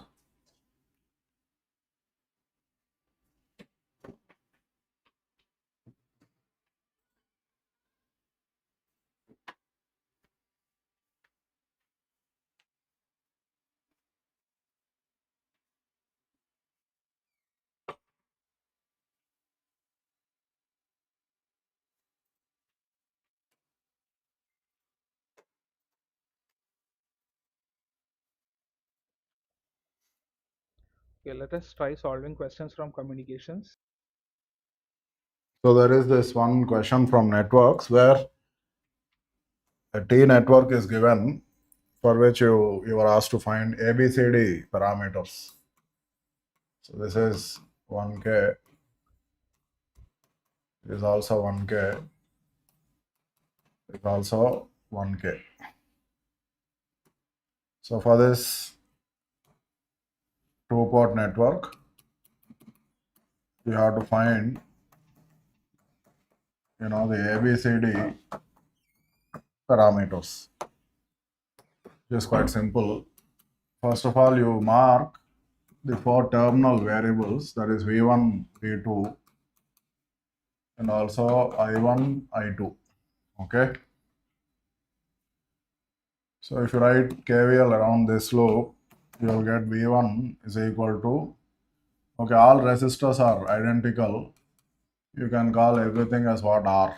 So V1, if you write KVL around this loop, and by the way, this current will be what? I1 plus I2.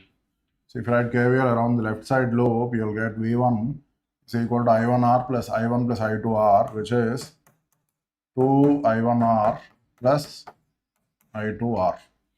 Similarly, if you write KVL around the right side loop, again V2 is equal to this drop plus this drop, which is I2R plus I1 plus, so V2 will be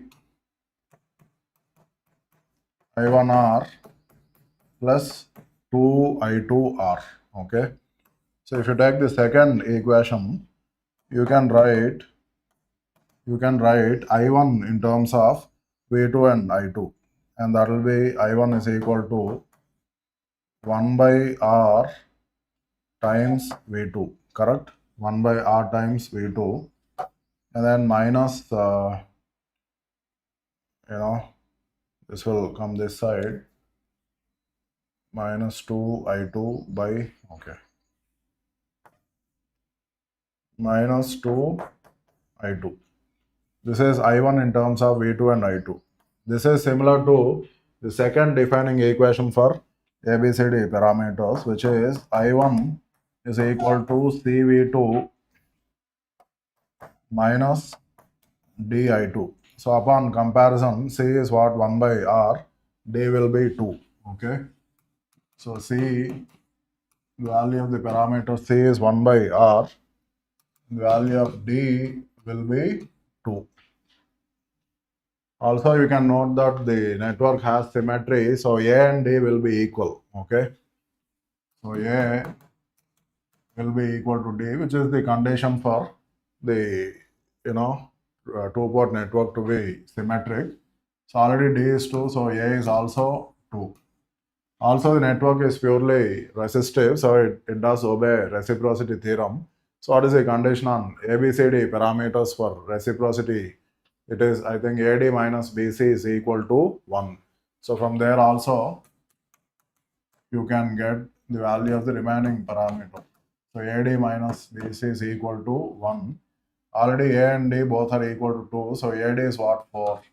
So 4 minus BC is equal to 1, or BC is equal to 3. Yes, BC is 3. So B will be 3 by C. Already C is 1 by R. So 3 divided by 1 by R is what? 3 by R. So that's all. So A and D both are 2. B is 3R and C is 1 by R.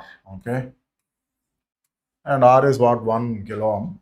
Another thing that you can do is what? You can take the first equation. In place of I1, you can write this. Then you will get V1 in terms of V2 and I2. So if you want, I can do that as well.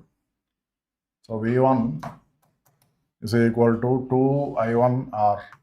So 2R times, in place of I1, I'm going to write 1 by R V2 minus 2I2 plus I2R. Okay. So R and R will get cancelled out. You'll get 2V2. Yes, 2V2. And then here 2 into minus 2 is what? Minus 4. Minus 4 plus 1 is minus, minus 3R times I2. Again, this is similar to what the first defining equation for ABCD parameters, which is V1 equal to AV2 minus BI2. So when you compare these two, clearly you can see A is 2. Already we said A is 2 from symmetry, and B is what? 3R. Again, B is 3R. We deduce that using the condition for reciprocity. Okay. So finally, if you have to write the ABCD matrix,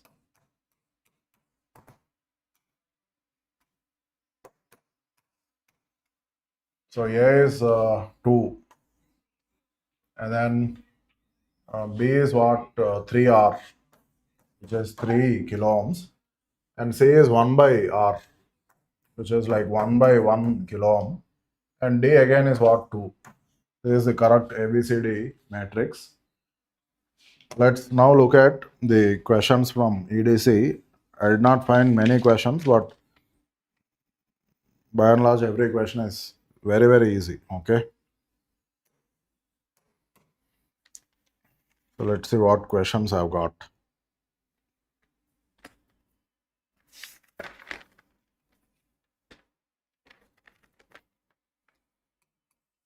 So in this question, it is given that there is some LED which has been made using a direct band gap semiconductor with a band gap of 1.3 eV. Okay.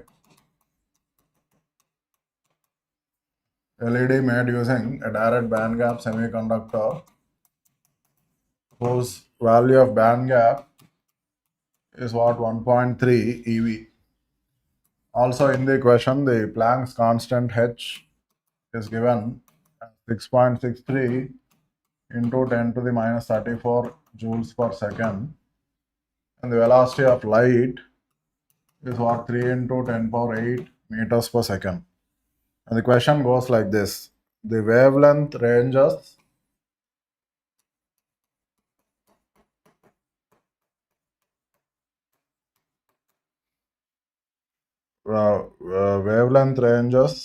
not emitted by LED are not emitted by LED are. So here the keyword is not. Okay. So 4 options are given: 950 plus minus 20 nanometers, that is one range of wavelength. Another range is 510 plus or minus 20 nanometers. Another one is 1090, again plus or minus 20 nanometers. Again D is 1410 plus or minus 20 nanometers. Okay. So you have been asked to find what wavelength ranges are not emitted by LED. So first of all, what happens in LED? LED, when it is on or forward biased, there will be a forward current. As long as this forward current flows, there will be continuous injection of minority carriers, and these injected minority carriers will continuously recombine. And during recombination, because it is made up of direct band gap semiconductor, it will give out light. There is a principle of LED. So what is the energy of photons emitted by the LED? Whatever energy the electron will lose during recombination. Direct band gap means what? EC minus EV. The band gap is the energy lost by the electron during recombination. Okay. So what is the energy of each photon? Hc by lambda, and that is equal to what? The band gap itself, which is 1.3 eV. So from this you can find the value of lambda, that is Hc by Eg, 6.63 into 10 power minus 34, and then the velocity of light is what, 3 into 10 power 8, and the band gap is what, 1.3 eV. In joules it is 1.3 into 1.6 into 10 power minus 19 joules. Okay, so this joules and this joules will get cancelled. Okay, and your answer will be in meters. So when you evaluate this value, that value will come out in units of meters. Okay, so you just have to find the value of this factor, 6.63 into 3 divided by 1.3 divided by 1.6, which is 9.5625. Okay, 9.5625 into 10 power, okay, I think 10 power minus 7 meters. But all our options are in nanometers, right? So multiply and divide by 100, then you will get 956.25 nanometers. So what is this wavelength value? This is the wavelength of the light that comes out of the LED. Okay, but the question is what to identify those wavelength ranges that are not emitted by LED. So every other option will be correct. Okay, for this question. Okay, so 950 plus minus 20, that matches with this actual wavelength of the light that comes out, but this one is quite a bit off from this. So this will not be emitted by the LED. Even this will not be emitted by LED because it is also off from this range. Even this is quite far away from this range. So these wavelength ranges are not going to be emitted by LED. So LED will emit light whose wavelength is roughly this much, which is this range. Okay. So the answers that you should select are B, C, and D. Okay, that is the point. Oh, I'm sorry.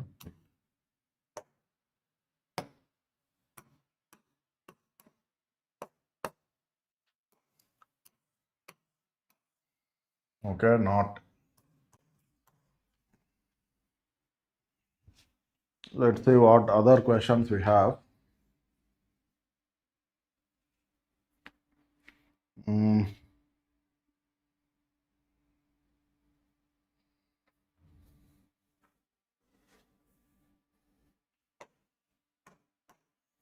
So there is a question where you need to find the separation between the two quasi-Fermi levels of a p-n junction that has been forward biased. Okay, I'll quickly tell you what is given in the question. So there is a p-n junction for which a forward voltage of 2 volts is applied. Okay, and the question is to find the separation between the quasi-Fermi level of electrons on n side, which is EFN, and the quasi-Fermi level of holes on p side, okay, which is EFP. This is dash. Okay. So first of all, why do the quasi-Fermi levels get separated? Only because of the applied bias. If you did not apply any bias, which means the p-n junction will be at equilibrium, then there will be a single constant Fermi level throughout. The moment you apply bias, whether it is p-n junction or mass cap or any device, the moment you apply a bias, it is no longer at equilibrium. That concept of Fermi level itself will become invalid. And what we do is treat that the single Fermi level will split into what? Separate quasi-Fermi levels for majority and minority carriers. And by the way, whatever EFN and EFP are given in the question, they are both the quasi-Fermi levels for the corresponding majority carriers on either side. EFN is what the quasi-Fermi level of electrons on n side. On the n side, electrons are majority carriers. EFP is what? Quasi-Fermi level of holes, which again are majority carriers on the p side. Okay. See, I mean, when you apply, let's say you have a p-n junction. Initially, it is at equilibrium. Then what will its band diagram be like? It'll be something like this. Yes or no?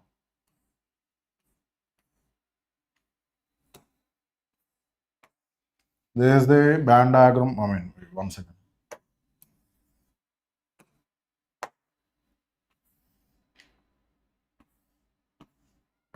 This is the kind of band diagram a p-n junction will have when it is at equilibrium, where you can see there is a single constant Fermi level throughout.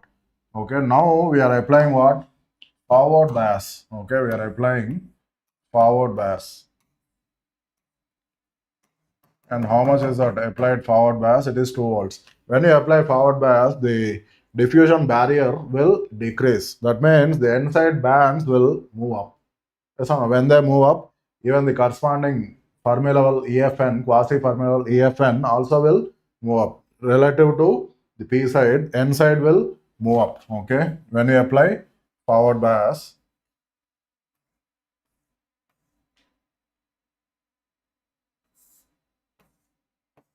You will get something like this, where you can see the height of the diffusion barrier has reduced, and now there will not be a single Fermi level for the entire thing.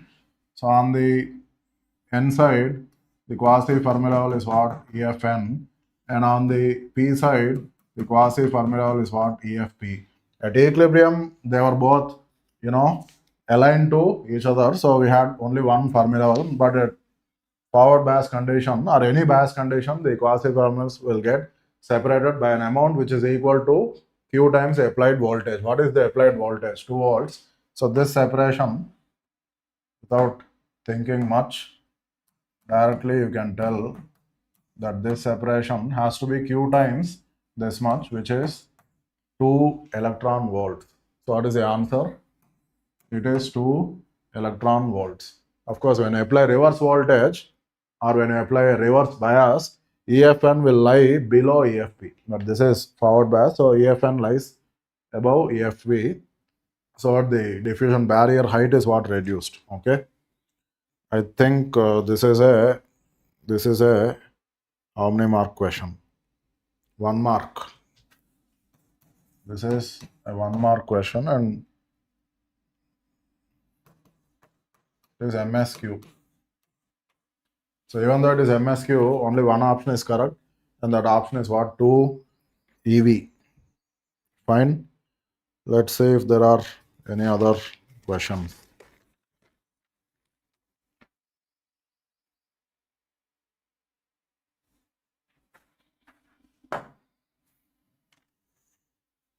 Okay, there is one question related to BJT where the current voltage characteristics were given for 2 different transistors, and you have to identify what is the correct relation between the early voltages of the 2 transistors. Okay.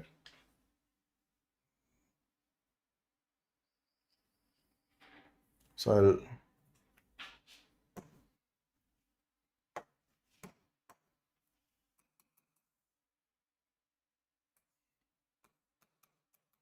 in the question, IC versus VC plot is given for 2 different transistors. Okay.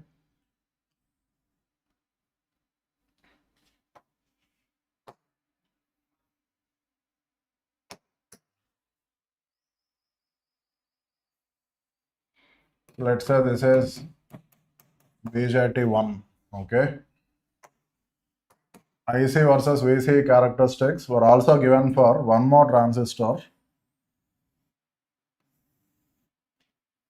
This is BJT2. Okay. And each transistor will have some early voltage.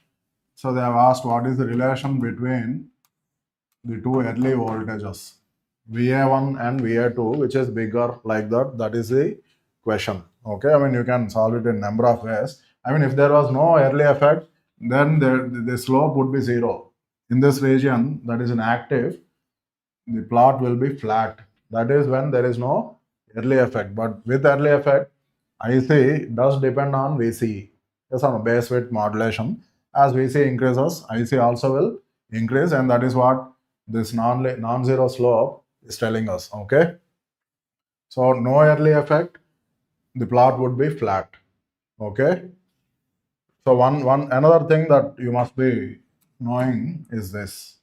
If you extend these lines backwards, okay, if you extend these lines backwards, wherever they cut the x-axis, that is nothing but the early voltage. Of course, the value is negative. The magnitude will be what? The early voltage. Okay. So this will be minus VA1. Okay.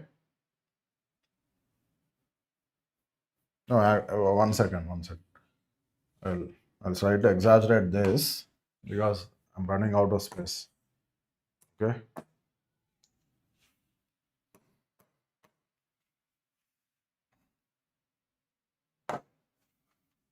So this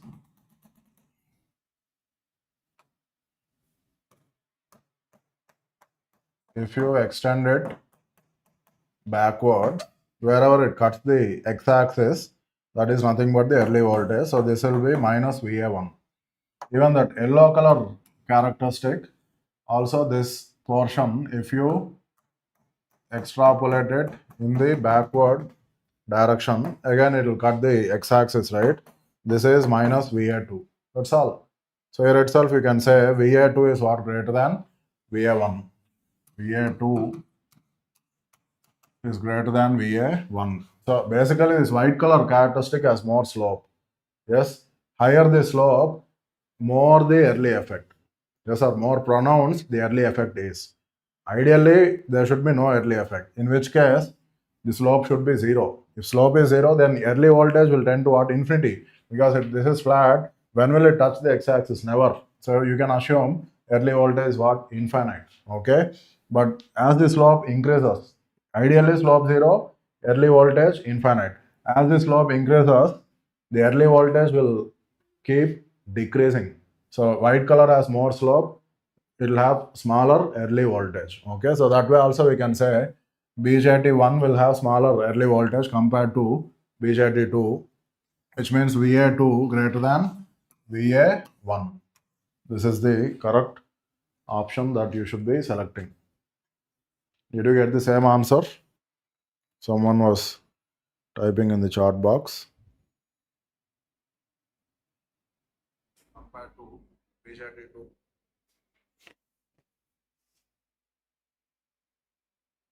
VA2 greater than VA1. That's correct. Good.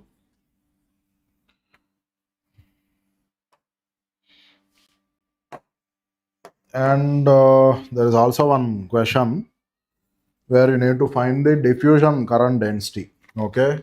So the electron concentration profile has been given. So it has been given that the electron concentration varies linearly with distance.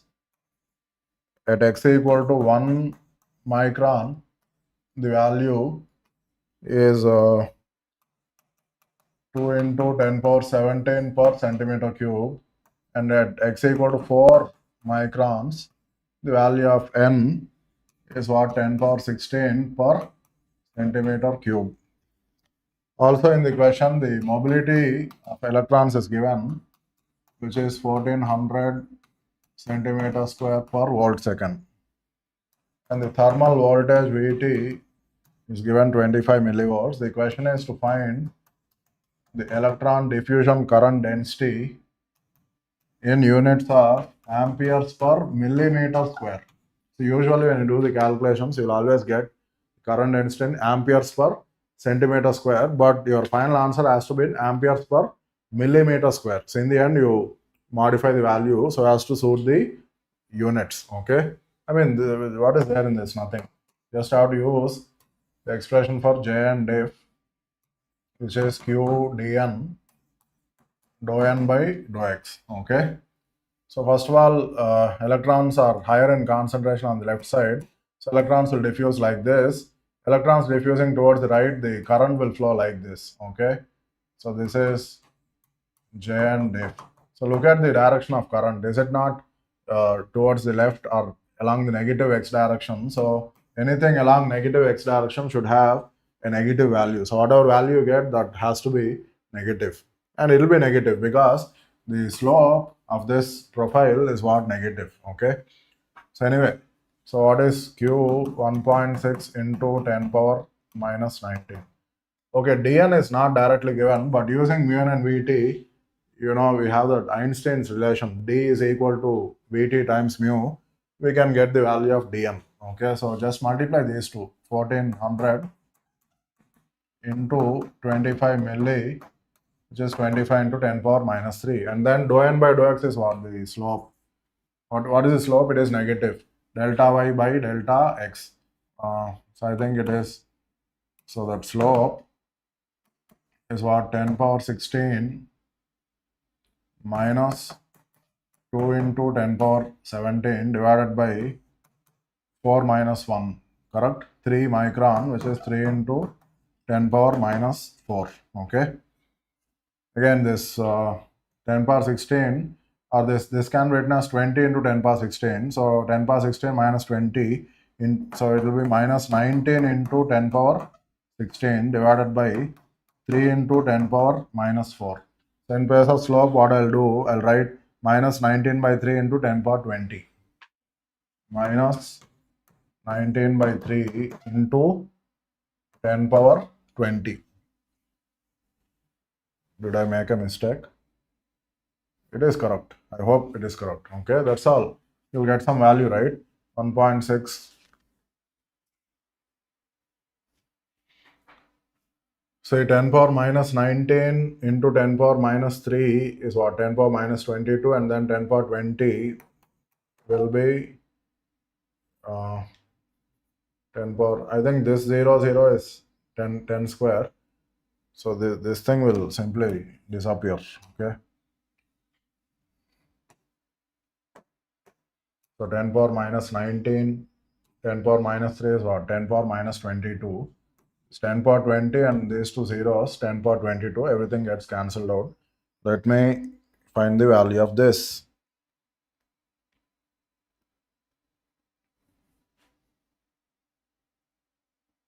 1.6 into 14 into 25 into 19 by 3. 1.6 into 14 into 25 into 19 divided by 3.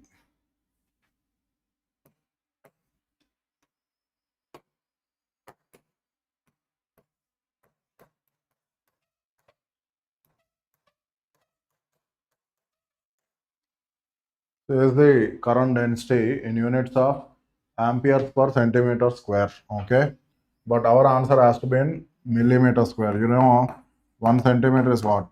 10 millimeters. So 1 centimeter squared will be what? 100 millimeter squared. So all you have to do is just divide this value by 100. What do you get? Minus 35.46 amperes per millimeter squared. So the answer is minus 35.46. That is what you should be getting as the answer. Okay. I think there are no more questions from EDC. Okay, there is also this question. Zener diode is given and it is in breakdown. What is the carrier transport mechanism? What is the Zener breakdown? It is, it can be visualized as what? Quantum mechanical tunneling, because Zener diode is so heavily doped that the depletion layer will be very narrow. Yes. So when you apply a sufficiently large reverse bias, electrons can start tunneling from p side to n side. Yes or no? Yes.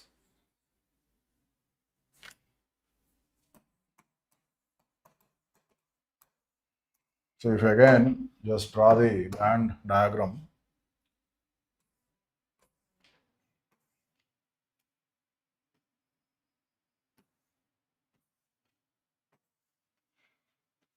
This is what a heavily doped p-n junction that has been reverse biased. Okay.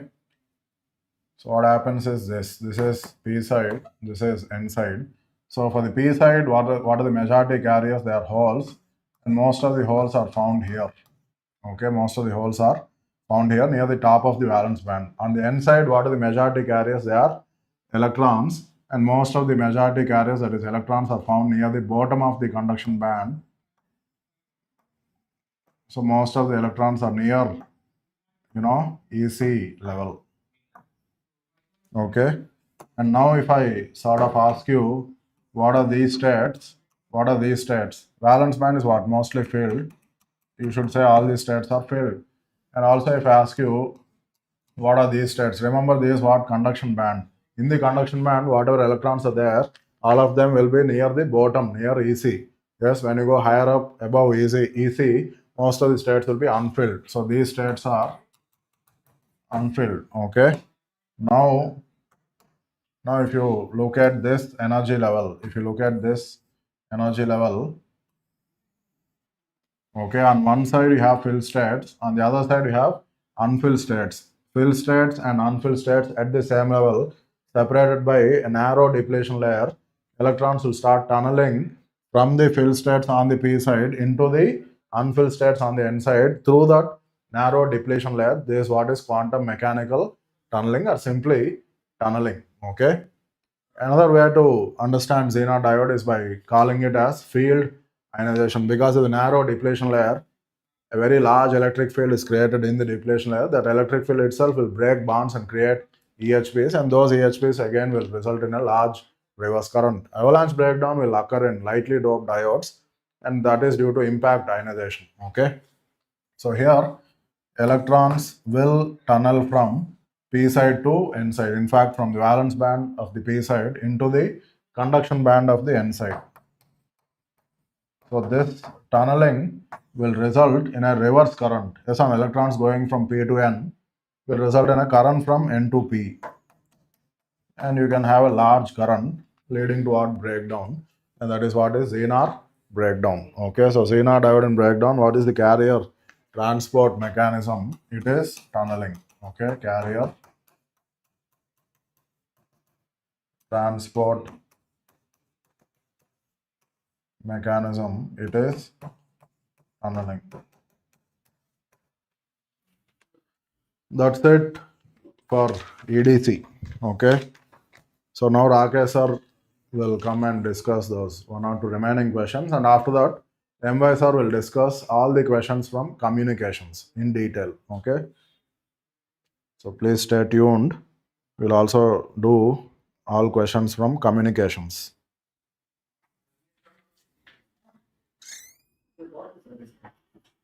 Or what else is left? Aptitude. I think PPT. is- Ready.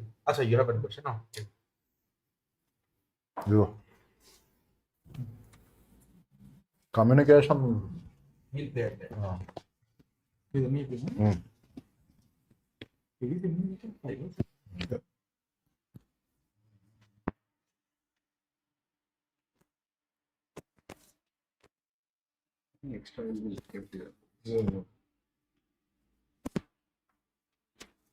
Just 2 minutes.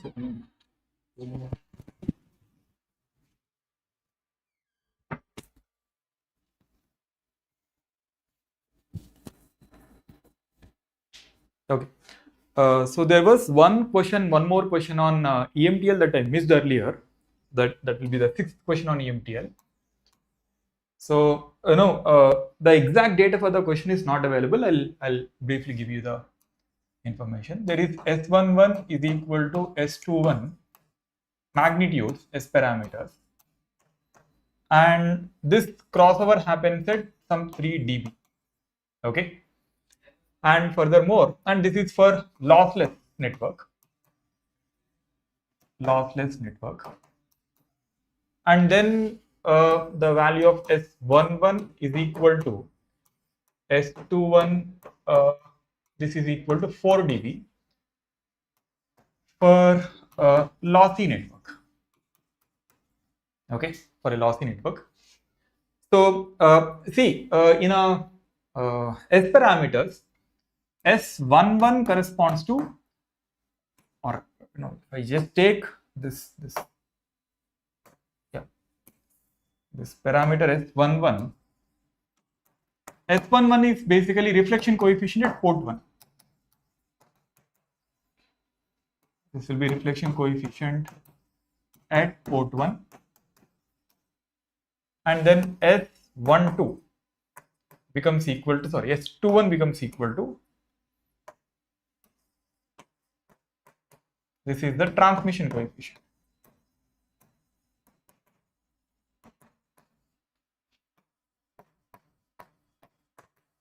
This is the transmission coefficient from port 1 to 2.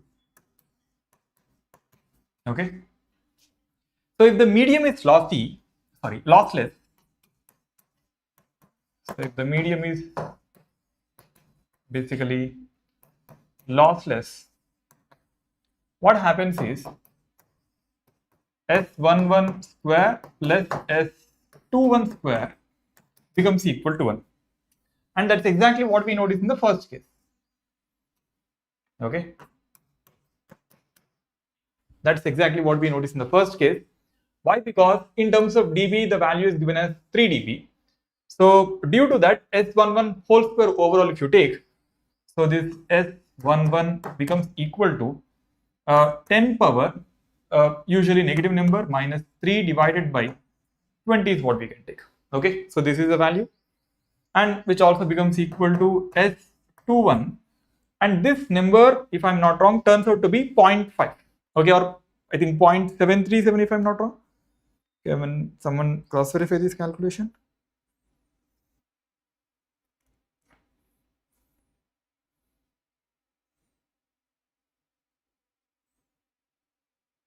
Yeah, 0.707, which is nothing but 1 by root 2.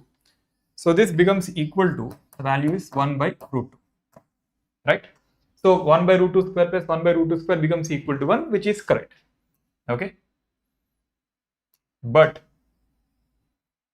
whenever the medium is lossy, so if the medium is lossy,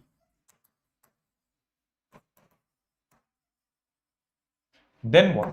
Then S11 square plus S21 square. This corresponds to the reflected power. The first component corresponds to the reflected power.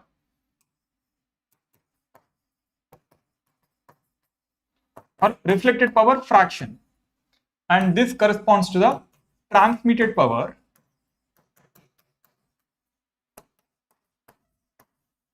And the last component, you'll have one more component, because 100% of the power has to be either reflected or transmitted, or it is lost, okay, in the form of heat.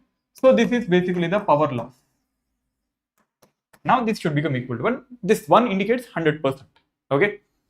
So now what is the value of S11 and also S21, at least magnitudes right now? This becomes equal to 10 power minus 4 by 20, okay. So if you do the calculation, this number turns out to be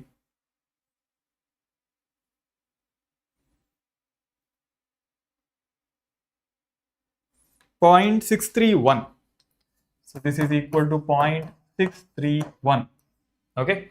And if you substitute this here, then you will get 0.631 whole square into 2.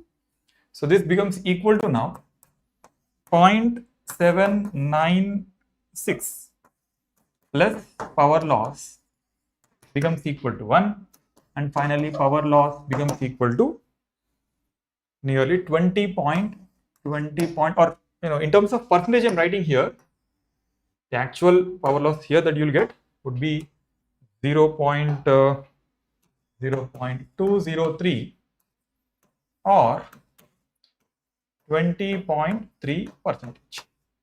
That's it, okay. So this is regarding this question, the last question on EMTL. Yeah, so with this total, we have discussed 14 questions on EMTL plus digital. Okay, so now Rakesh sir will discuss all aptitude questions, all 10 aptitude questions in fact. Okay, yeah.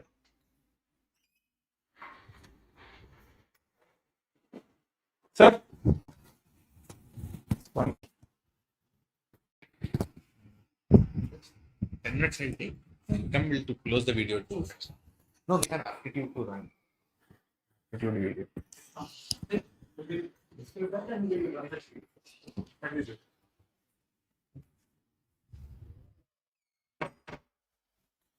Yes, guys. Okay. Let's take the next 10. What I think I discussed signals, maths, controls, all questions. Okay. Let us go for the aptitude questions now.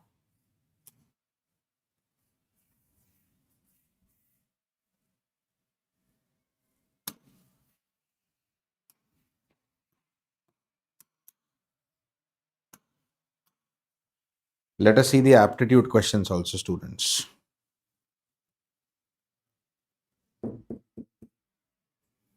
Okay. Yeah. One antonym question. Okay, nocturnal. Okay. The people not active at night. Okay. The opposite of this.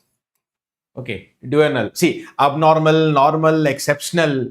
Okay. Abnormal or normal? These were not the two options. These were not the two options. I think I'll correct it. What are the two options?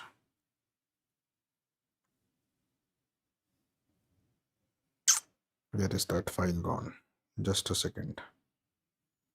Anyways, both are wrong only, but I'll just correct it. What is written here? Exceptional, abnormal. Achha, same only. Abnormal, normal, exceptional, and diurnal. Okay. So nocturnal, as I told you, what nocturnal? Active at night. Okay. The people active at night. The opposite of this is diurnal. Okay. So this is what it is. A simple question. 1 mark only, I guess. Yeah, this was 1 mark. Now see, this is one question. Like a vocab question only, you will say, what is that? Recognize is same as what? Recognize is same as identify somebody. Okay. Identify. A story long enough to fill a book. Okay, storybook, novel. Okay. This is novel. Two of something, couple, pair, couple, many things you can say, but based on the dash given, it is a couple. Okay, a fraction of something split into two parts. Split into two parts is what? Half each. Okay, half. The first letters of all above, okay, are reshuffled. First letters are arranged and are collected and reshuffled. Something like that is given. All the first letters are collected and then reshuffled. Okay, so if I collect the first letters, what it is coming? I, N, C, H. Okay, but if you reshuffle, inch is not directly given. Okay, but if you reshuffle, option number D will match. Chin.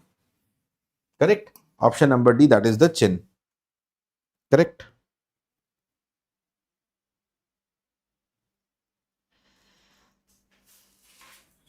Chin. Yeah. Next question, a simple question on logarithm. Okay, what is mentioned in the question? Log y to the base, I'll write this more clearly, to the base p power 1 by n is multiplied by log of p to the base y power 1 by n is 16. Okay, now any power over the base is divided outside. So 1 upon 1 by n. That can be written as n also. Log y to the base p can be written as log y upon log p. Again, 1 divided by 1 by n. Okay, the power of base divided outside into log p divided by log y. Okay, this is 16. So log p and log y cancelled. 1 upon 1 by n is n. So both are n. N square is 16. What is n? N can be plus minus 4. It is all given p by n positive. Okay, so n equal to 4 is what you can choose as the correct answer. Tell me. Okay, if you have solved it, keep writing the correct answer. N equal to 4. Okay. Pk is the parameter of a square of k side, then P1 to P10 is how much? Okay, what is the value of P1 to P10? See, Pk is the parameter, okay, of square of side k. Okay, if the side is k, what is the parameter? 4k. So what is the question basically? P1 to, P10. Okay, what is P1? Now Pk is 4k. Okay, Pk is going to be 4k. You make it simple. It is like summation k equal to 1 to 10 of pk, that is 4k. Out of it, 4 has no role to play. Okay, 4 summation of the first 10 natural numbers. It is like 4 into summation of first 10 natural numbers. Okay, k equal to 1 to 10. And that is going to be 4 into n plus 1. What is n? 10. And 10 plus 1 divide by 2. Okay, summation 1 to 10. n plus 10, 10 plus 1 divide by 2.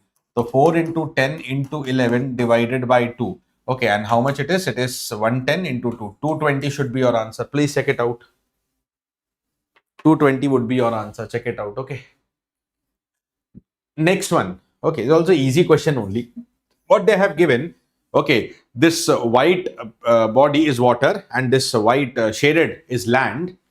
And if you see here, okay, this dimension is given up to here 2.5. Okay, then AB is 1. So up to here, if I count the total radius is 3.5. Okay, then BC is 2, CD is 2. So yet another 2. So this becomes 5.5. This becomes 7.5. Then EF, they are 3 each. Okay, so up to here 10.5. Final radius 13.5. Okay, final is 13.5. Okay, the question is missing here. It's hidden here. I will show you. The question is the question of the ratio of land area and water area. The ratio of the land area to the water area. This is what is the question. Land area up to is divided by water area. Okay. Okay. So what is going to be the land area and water area? Okay. So see, the final body is water, na? And what is the land? Land means a dotted one. Okay. So if you consider the land area, the first one, this is simply pi into 2.5 square. The pi also not required. That will be cancelled.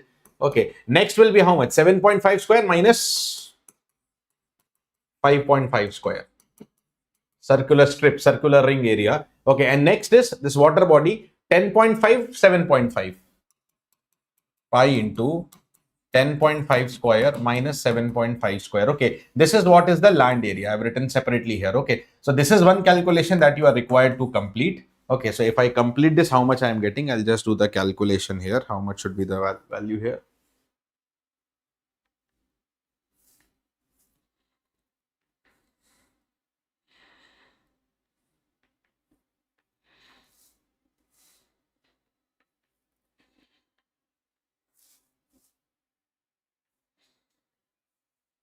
Okay.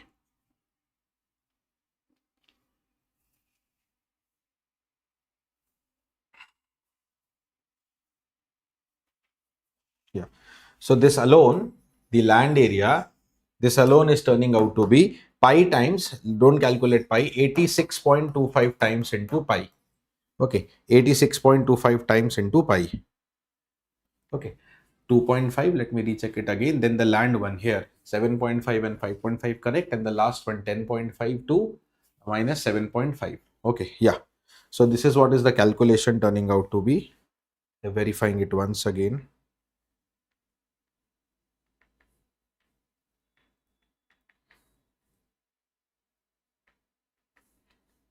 Yeah, okay. And then water will be how much? Water will be the total. What will be total? Pi into 13.5 square minus this 86.25. Okay, so how much this is finally?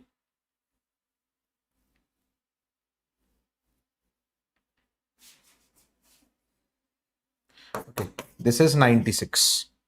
Okay, this is 96 pi. Okay, and when you take the inverse, and the ratio will be, I think, I'll just recheck the data. 3.5, this 2.5, 3.5, this, sorry, this is 5.5 minus 3.5.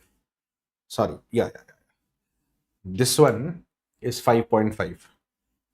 This is a correction here. This one required is 5.5, then the 3.5. Okay, 5.5, 3.5, then this is 7, 10, 13, 10 and 7. The last one is correct. Okay, so one correction I'll require here. And what is that correct answer? I'll again calculate and write down.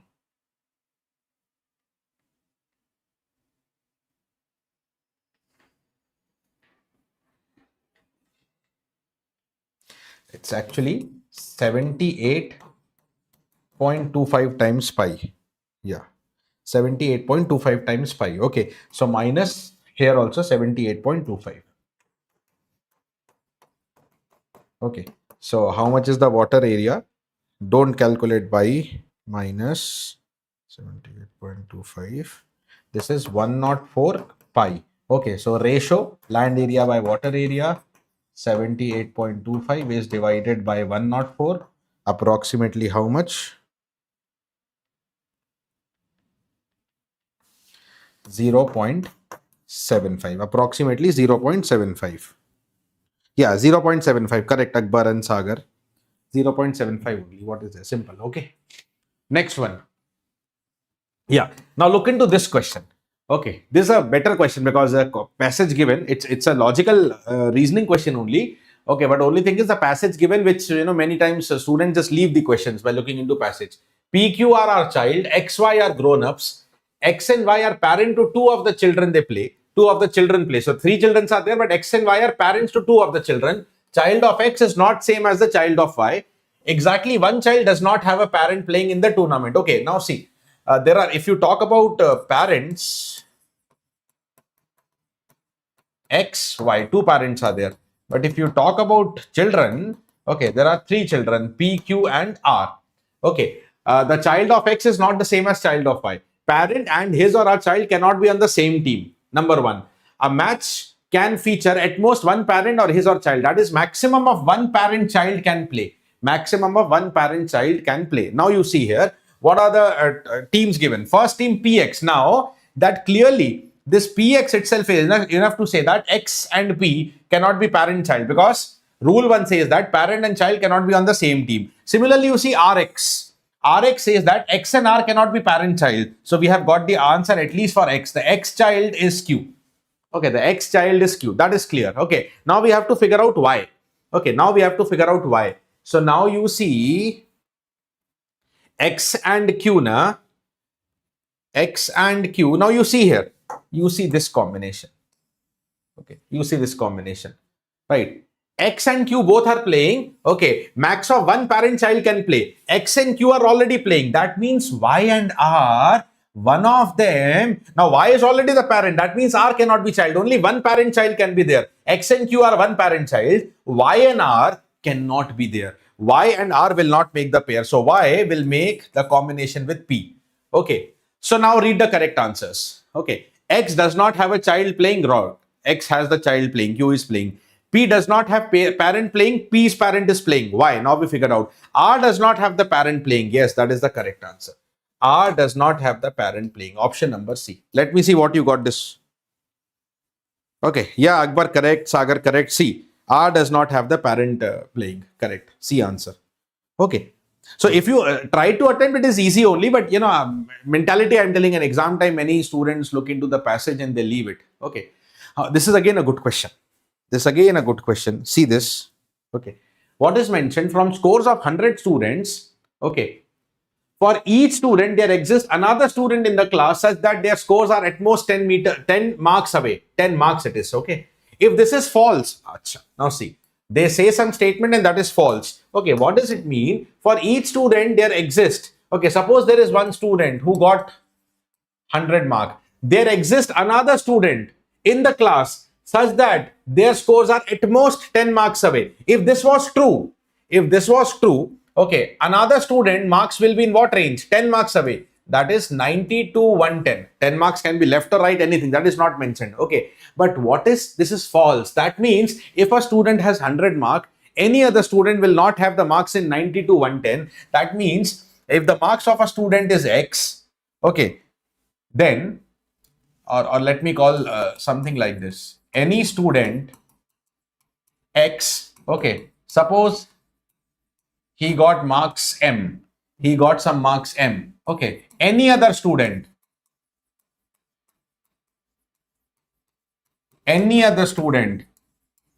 marks, if this was true, okay, marks will be at most 10 meter away, that means M minus 10 or M plus 10, but other student marks does not belong to which range? Does not belong to M minus 10 to M plus 10 range. Got my point? The other student mark, if this is false, so reverse means does not belong to the 10 meter away. Does not belong to the 10 marks away. Sorry, I'm calling it as meter, it is 10 marks. Okay. Got my point? This is what is the conclusion. Now, exactly one student in the class for whom scores of some students are more than 10 meter away. Okay. Is it true for exactly one student? This is true for any student. You take any student. Okay. Because this is for each student. Okay. This is for each student. Now, option number B, for each student in a class for whom scores of all students are more than, okay, so all, if you take all other students, they have marks more than 10 meter away. That's what I'm telling. Any other student other than this X, okay, marks will be not in this range, does not belong to this range. Okay, and this is true for any student. This is true for each and every student. I have assumed one student X. Okay, so what is the correct statement? B. What is the correct statement? B. Look into this question. Tell me if there is any doubt. Okay. Twist. The language twist is the game in this question. The language twist is the game in this question. Okay. Now let me tell you. Okay. I think 7 we have discussed. 2, 3 questions are not typed here. Yeah. 1 and 2 and 3 and 4 and what else? 5 and 6 and 7. Yeah. 7 I have discussed. Okay. Let me write down the other questions here. Let me see what are the questions. 2 questions from Spatial Aptitude. Now see this. What is given? There is some reference given to you. Okay. Word REF and FIG. Okay. And number 1, 2, 3, 4. Okay. What is given here? You see. What is given here? The resultant is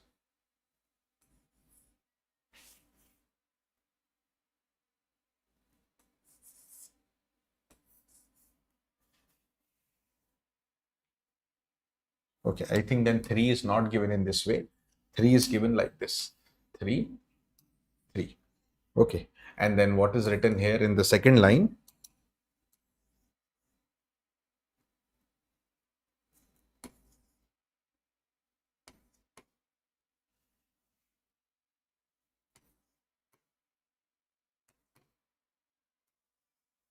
Okay. Now see, the question is, this is the data given. The question is, similarly they have given gate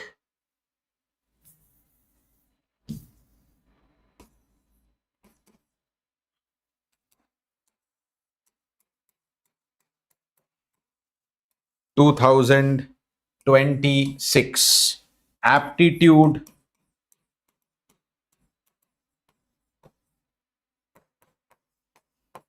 test. What will come up here?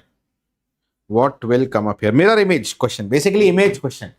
Okay, what type of image? Okay, upside down. You see here. Okay, first of all, whatever is the letter, it goes here. Okay, the first row has been written here. The second row element goes to the top. That means gate 2026 will come up here. Then what happens to the R? Okay, upside down, which you also normally call it as water image case. So similarly, if you start with G, gate upside down, okay, the answer will be something like this. See, this is how, whatever G is given. How do you draw it upside down? Something of this kind. Okay. So what will come up here? Options are given, but I have not got the option. A upside down. Okay. Then T upside down and E upside down will look similar only. Okay. Then 2026 in the same sequence. FIG, FIG. Okay. So 2 upside down. 0 will remain same. Again 2 upside down.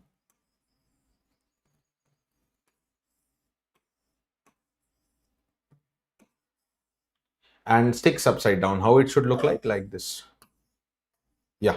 Then aptitude will come up here. You got the intent of the question, and again like 1 upside down. Okay, this one also was this way only. Okay, so upside down. Okay, here A upside down. A. Okay, then P. How will P go? P will go like this. Okay, T.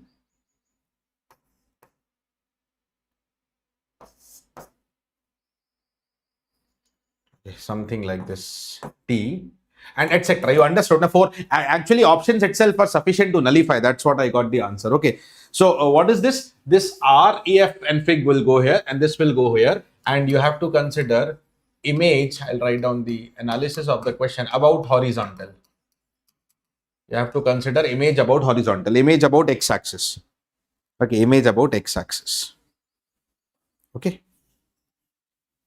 Yeah, so y is telling C. That's what. In this case, if I had the options, we can even solve it more. But I've got you just trying to tell you what were the questions.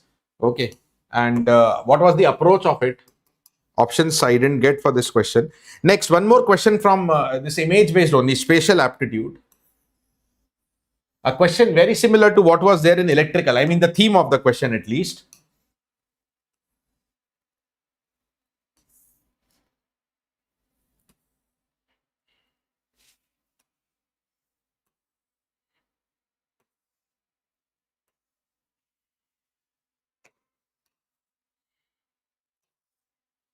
What comes in here? Okay, 4 options are there. Okay, this line will be connected. Okay, and this line will be connected. What comes in here? If I draw the answer, see, this line, okay, has been shown to connect here.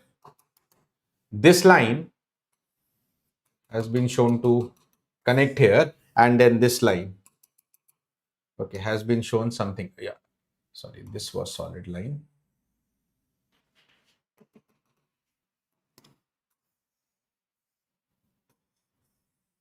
This is how the answer has been given. Options have been given, and this was the correct answer. Okay, hope you got this correct. Hope you got this correct. Okay, one more from aptitude. Okay, one more for aptitude, and this is again a good question. Okay, so see, questions are given. Okay, that they mention that there is some maximum marks in the exam, and that maximum marks is 150.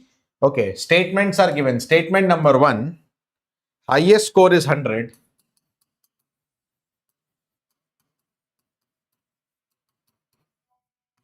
Highest score is 100. Statement number 2, fourth highest. Fourth highest score is given as 76. And statement number 3 is given at least 4 students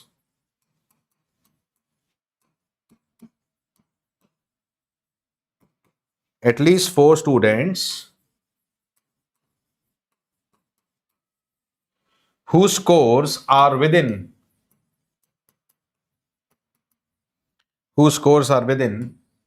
25 of each other.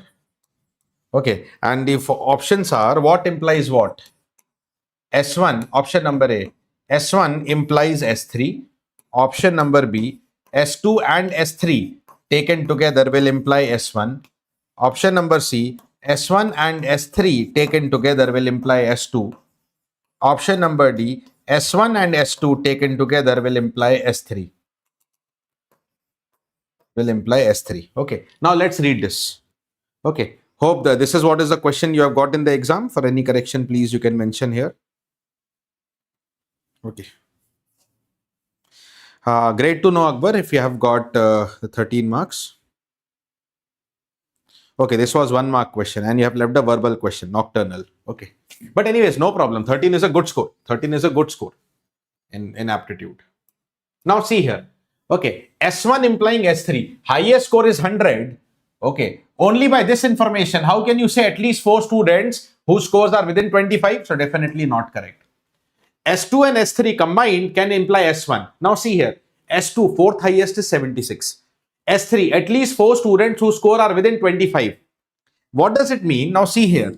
Okay, option number B, if I want to check S2 and S3, S2 means the 4th highest is 76. Okay, so you know the marks obtained, the 4th highest marks is 76. Then S3 says that at least 4 students whose marks are within 25. That means, okay, at least 4 students. That means if I talk about S3, M1 to M4, M1 to M4, M1 to M4, okay, they are in 76 plus 25 range, whose marks are within 25 of each other. 76 plus 25, M1 to M4. That means, can you be sure the first marks will be 100? It may be 99 as well. It is in this range, 76 plus 25, which is 101. Okay, is the first highest marks 100?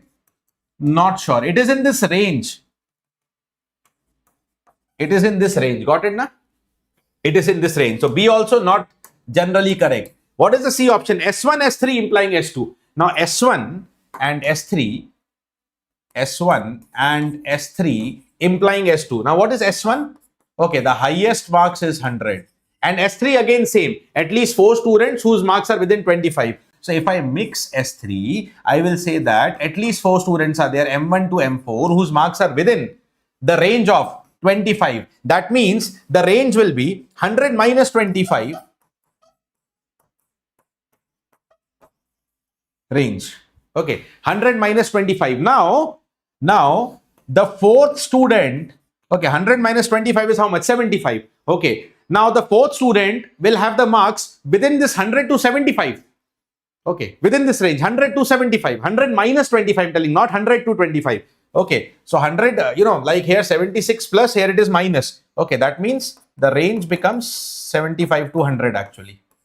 Okay, so how you can say it is exactly 76? Exactly second 76. Okay, yes, it may be correct, but you are not sure. It cannot imply. Okay, so C also not correct. Okay, so obviously what is left? D. Okay, I'll solve it here. What is there in the D option? You say S1 and S2. S1 and S2. Okay, implies S3. Let us see. What is S1? M1. M1 is how much? 100. S2, 4th highest. M4 is how much?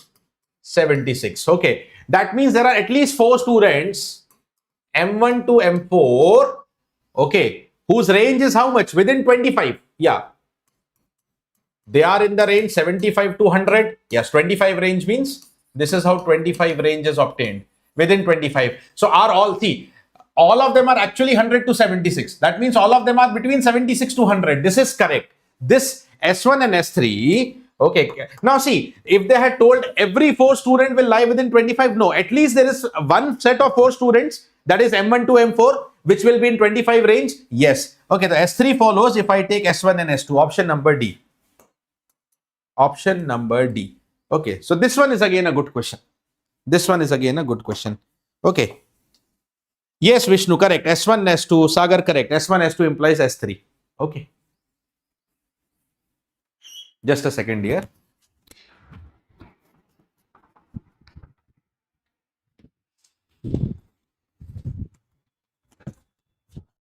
Discussion or should I play communication?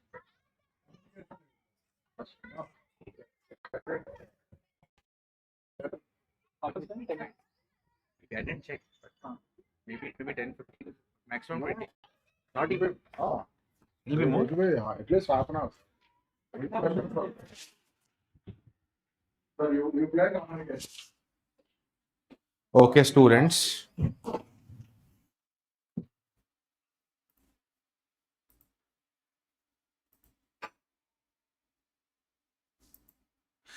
Two files, 10 minutes each, 9 minutes each.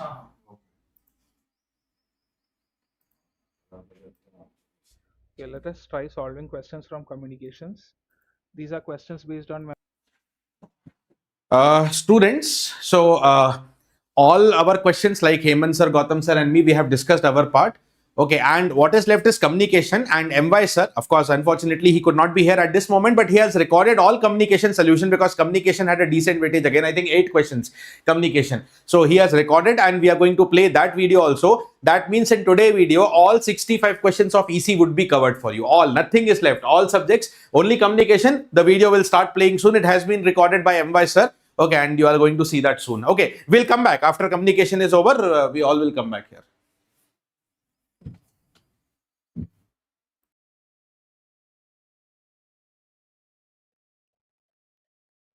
Okay, let us try solving questions from communications. These are questions based on memory that we have received, so there can be some minute printing errors. So still based on the questions that we have received, we'll try to solve the questions. So the first question is B is the bandwidth of a digital communication system, and the B bandwidth is 1 megahertz. Full stop. KT is equal to minus 174 dBm per hertz, where T is the noise equivalent of temperature of the receiver.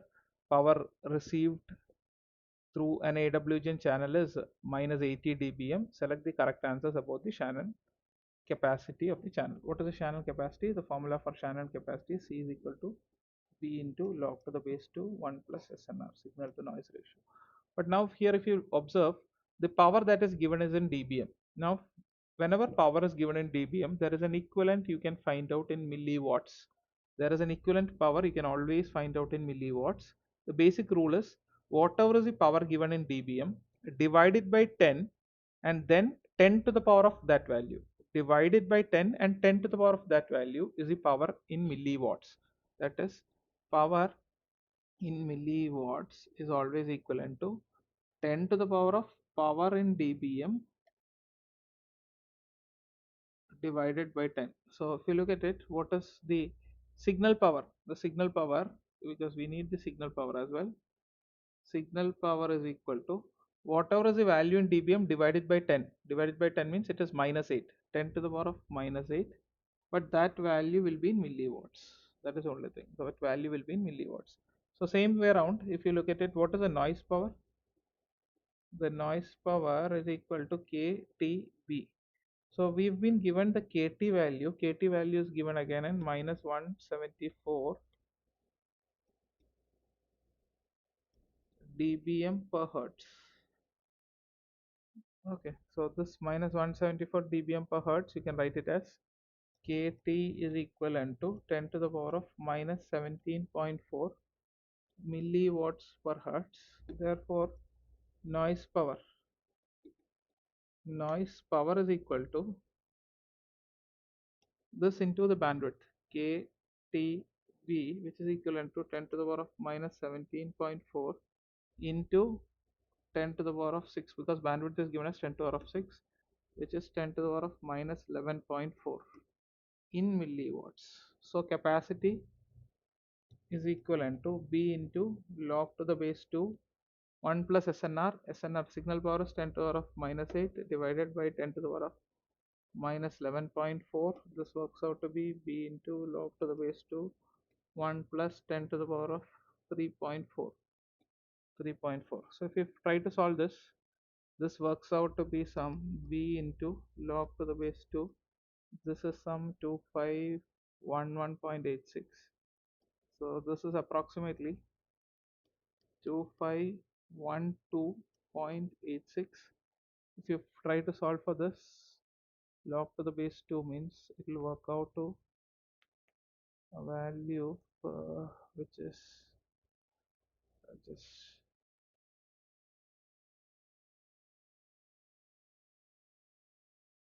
I think yes, Let me just do the math. Once you do the math, it is some 11.3 dB. C is approximately equal to some 11.3 B. This value is 11.3 B. So which is the option that is matching? It is C is greater than 3B. C is greater than 3B is the option that is matching. This is the first question. It's a question from the Shannon-Hartley law, but only thing is you'll have to know the conversion with respect to dBm.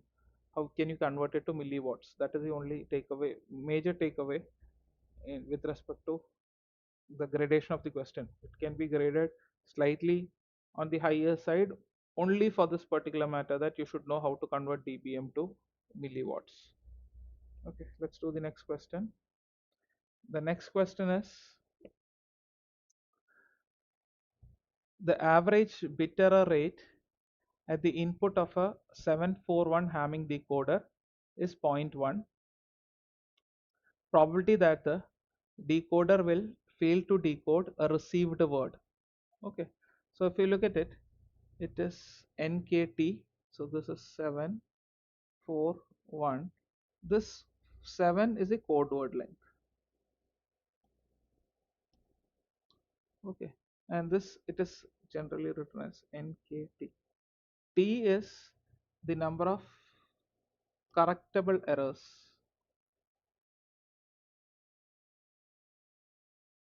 It is the number of correctable errors. Look at, you have to understand that Hamming decoders have the capacity to detect as well as correct errors. So now these are the number of bits that can be corrected. The number of bits that which can be corrected. Now, when does the decoder fail? That means up to 1 bit errors the decoder can correct. So decoder can, the note is, decoder can correct up to 1 bit errors.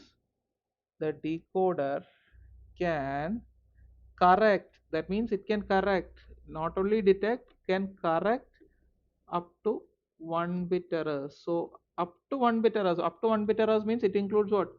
No errors, no errors, or 1 bit error. No errors or 1 bit errors, if at all it is occurring, it is all right, because the decoder can correct it. So that means, when does the decoder fail?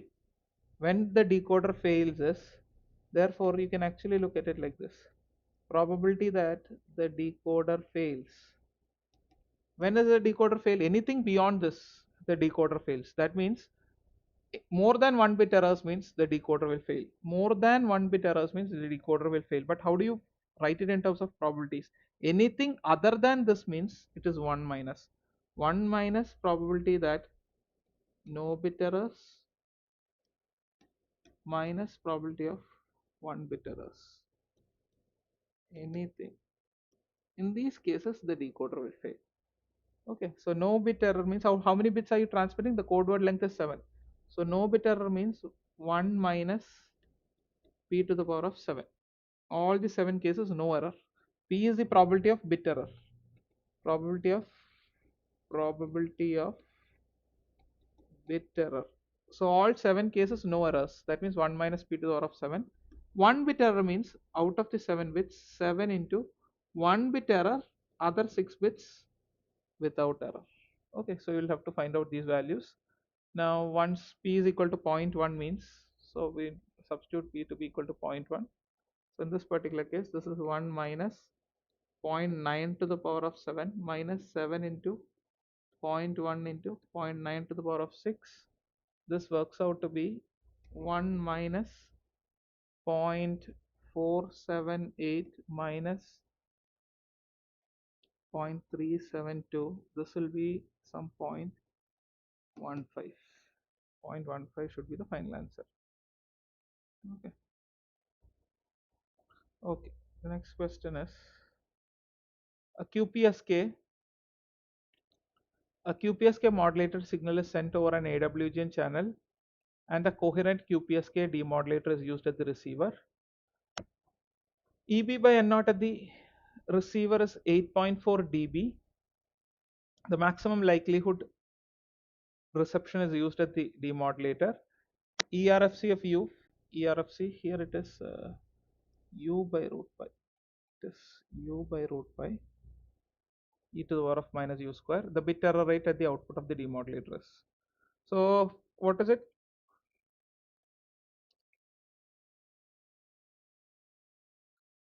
Okay. So now if you look at it,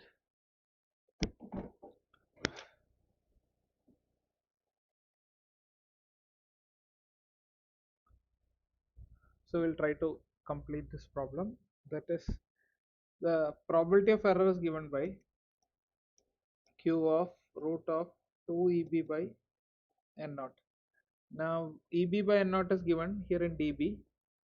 eb by n naught is given by 8.4 dB, which is also equivalent to, dB means 10 log eb by n naught in linear scale. So therefore eb by n naught in linear scale will become equal to this divided by 10 and 10 to the power of 0.84. So we'll try to find out this value, 10 to the power of 0.84. So this, if you find out 10 to the power of point, 1 second, load and calculator, 10 to the power of 0.84.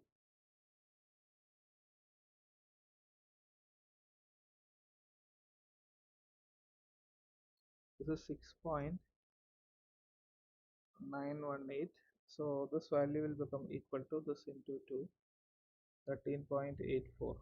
This will be q of square root of 13.84, works out to some q of 3.72.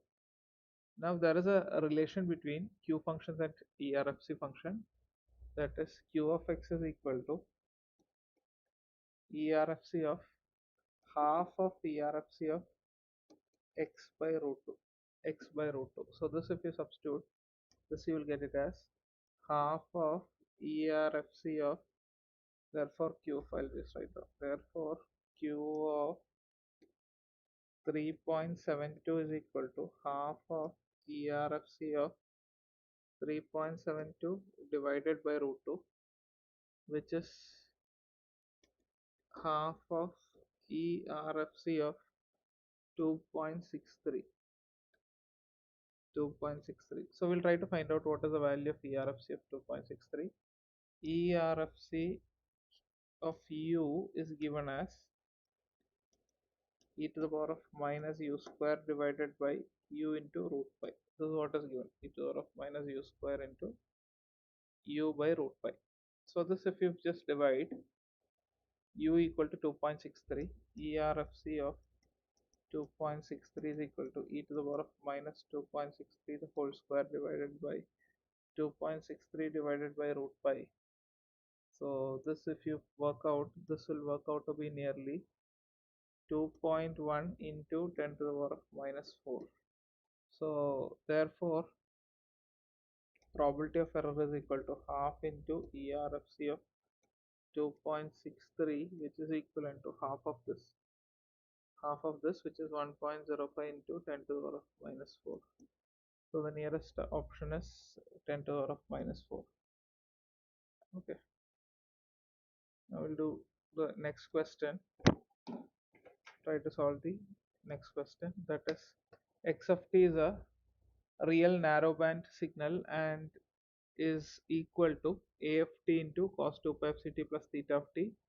So I'll just write down x of t is equal to a of t into cos 2 pi f c t plus theta of t, where the maximum frequency component of a of t is fm, a of t f max is equal to fm, and the maximum frequency component of theta of t is fc, f max is equal to fc, where fc is equal to 1000 fm. Okay, so this is more like the message, and whatever is within the argument, this has a maximum of fc. It's not telling you whatever is the frequency, but this is the carrier component, more like the carrier component, plus a theta of t, which is a maximum of fc. So we'll just do part by part. He's telling you x of t never represents the narrowband FM. So we'll just try to find out what is an FM. FM signal is generally given by AC into cos of 2 pi FCT plus 2 pi KF integral of M of t dt. Integral of M of t dt.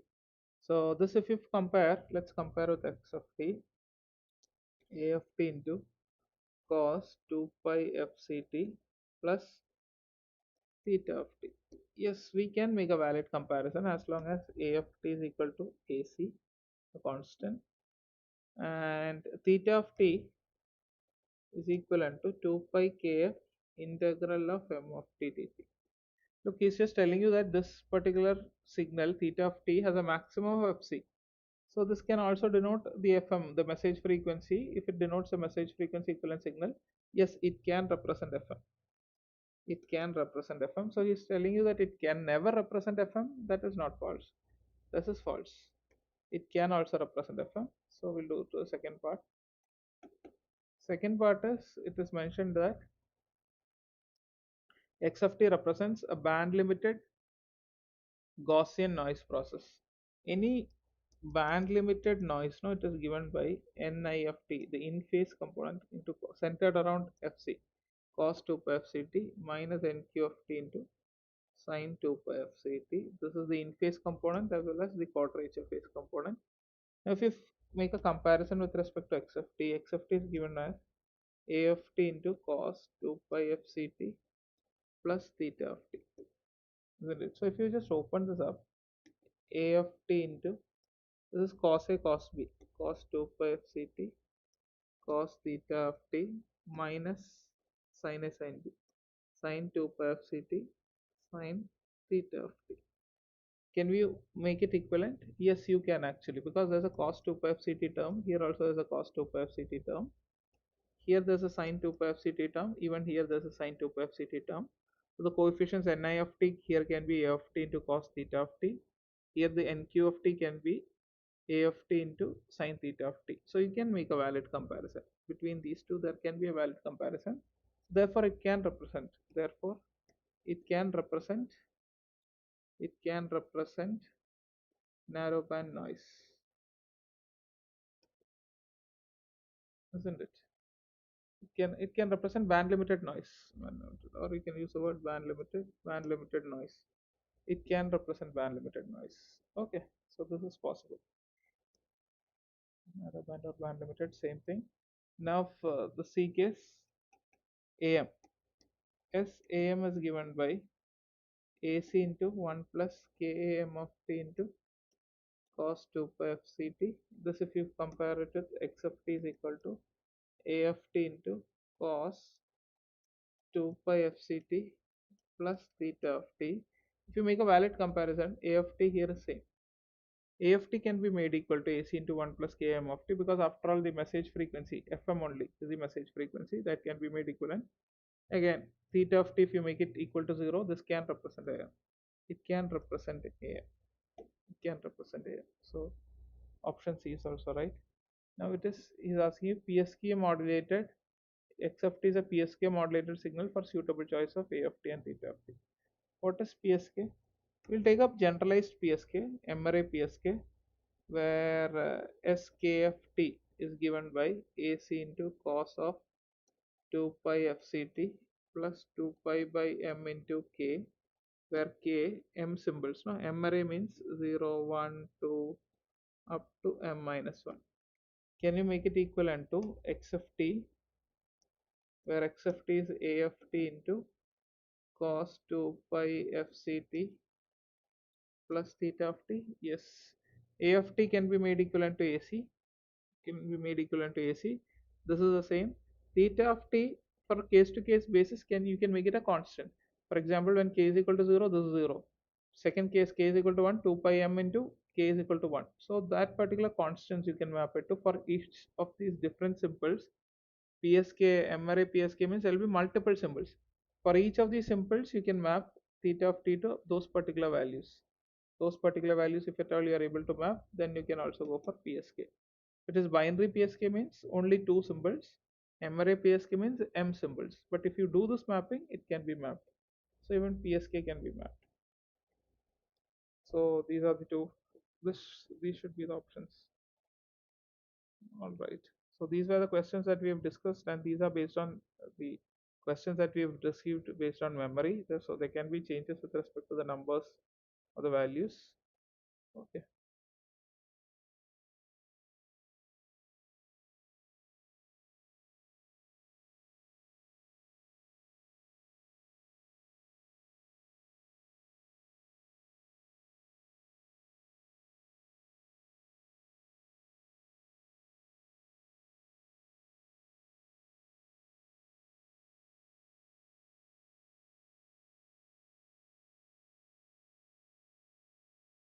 ਔਰ ਅੱਜ ਸੱਚੇ ਪਾਤਸ਼ਾਹ ਨੇ ਇੰਨੀ ਕਿਰਪਾ ਇਹ ਸਾਰੀ ਵਡਿਆਈ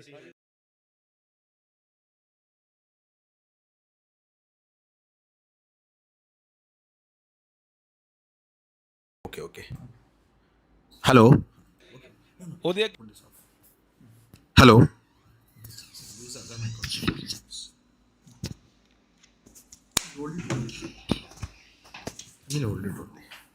Yes, sir. So, students, a final word on the paper. How was the difficulty level? Definitely, last few years it is one of the easiest, and you see PYQs coming up directly. So definitely the marking will change as compared to especially the last year. So that's what sir. What is your opinion on top 10? Top 10 will be 80 plus. Yeah, because last year I remember 3 students crossing 80. 80. So 3 or 4, yeah, roughly. And compared to last year's paper, this paper I would say is easier. Easier, definitely. Marginally easier. So 10 students. It's not difficult for 8 to 10 students at least. Going 80 plus. And I believe top mark will be 85 plus. That is for sure. There might be last one or year two. top marks 83 or 83 point something. So definitely 85 plus, or it may be possible, sir. 1-2 students. I'm not sure, but touching 90. Touching It's 90. possible in this paper. Okay, especially if a paper, if there are some students who keep writing the papers rigorously, 10 years, repeatedly, 10 years, 20 years. 10 years, 20 Those years, people 30 can years. cross 95 as well. So that is one case, because many of the questions were very straightforward. So that is one aspect. But if we talk about what can Regular be aspirants. Regular aspirants. Regular aspirants also, there can be few students who can cross 80, who have, even if they're writing for the first time, but all their so the only thing is, if somebody Accuracy. panicked in today's exam, he Gone. might have gone. If you had that correct patience, questions were doable, okay, and if you had attended the 3 hours with full concentration, you will get a good marks. That's what it is. Definitely. So Maintaining that balanced state of mind during the examination. let's talk about the EDC as well, how it was specifically. One line on one subject. No comment. No comment. Not just ADC, networks, analog. All three put together, the weightage was around 27. Okay. So I would say anyone who has even some basic knowledge of these 3 subjects will be able to score 25. At least 25. Even 27 is not difficult. But okay, some Okay, error they can be. human error, human factor. But still 25 is manageable for any good student. So digital and EMF, total weightage and what they can score. Digital, you have seen the questions. Digital I have seen. So I think this is one of the digital, but easiest how they can ask him. for 2 mark. For 2 mark. 2 mark. And anyway, so digital, I would say, is one of the easiest digital papers ever in the history of GATE exam. No FSM, I think. No FSM, No no ADC delay based test. questions, no complicated questions, no heavy calculation related questions. So it's straightforward handout questions, except one that is also a previous question only, which is based on the memory mapping. So even the memory mapping one, That is also easy. I think first very and easy, last. very address. easy. First given, last They gave year the first address and they asked the last address, and How they much that marks was? 2 mark. That was a 2 mark question again. So I would rarely say easy. so Nothing. total 13 marks. I couldn't even say ki one question is kind of moderate also. Maybe there is one question which is lengthy, but that's what I mentioned in the video also, ki all the entire 13 marks they can solve it in 20 minutes of time. Even a third year student, because it's usually So the the GATE, level of sir. questions we saw, Sir, even if somebody has done basic digital in That's what- college as well. Sir, when we say digital moderate questions are tough questions, we say questions which are having some delay based concepts. There is no delay question. There is no delay. good There is no FSM FSM question. So, there is no ADC DAC question. there is nothing of that sort. So out of 13, anyone who has done very basic gate coaching will definitely score 10 marks plus. So even in networks, I think this is the very first time that there was not a single question on transient. Transient. Okay. Okay, as such, transient is not a difficult topic, but not a single question. Got it. Even AC analysis, 1 or 2 questions which are really straightforward.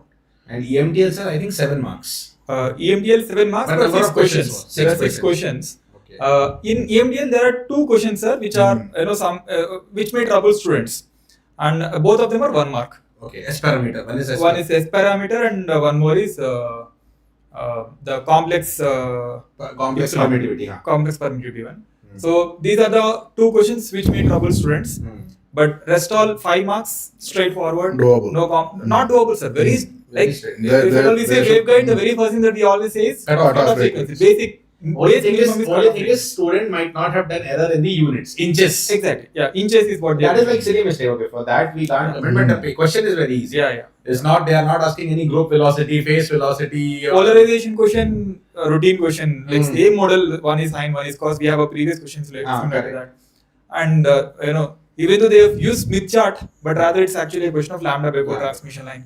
So again, that is formula based. If they know formula, they can easily. That is a 2 marks question. So yeah, overall, out of 7, getting 5 is not at all a big deal, sir. Yeah. So that means EMF is usually a troublesome. Many students think, but it is not that if they have the basic But sir, concepts. in this place. time, what I observed is, okay, being in that position, I found aptitude to be slightly, not much, but slightly trickier. I would agree on to that. So 2 questions of spatial aptitude, which were Yeah. easy, that image, Yeah, and, the mirror image, and that filling, that is okay. Verbal, okay, even if you don't know that nocturnal, the 3 options are like that, you can eliminate. Okay, like normal, abnormal, and If you know about that word nocturnal, you can eliminate the Eliminate. other 3 even if you don't know, sir, rest 3 words are very Okay. common day English. Okay. Normal, abnormal, exceptional. They are nowhere antonym of nocturnal.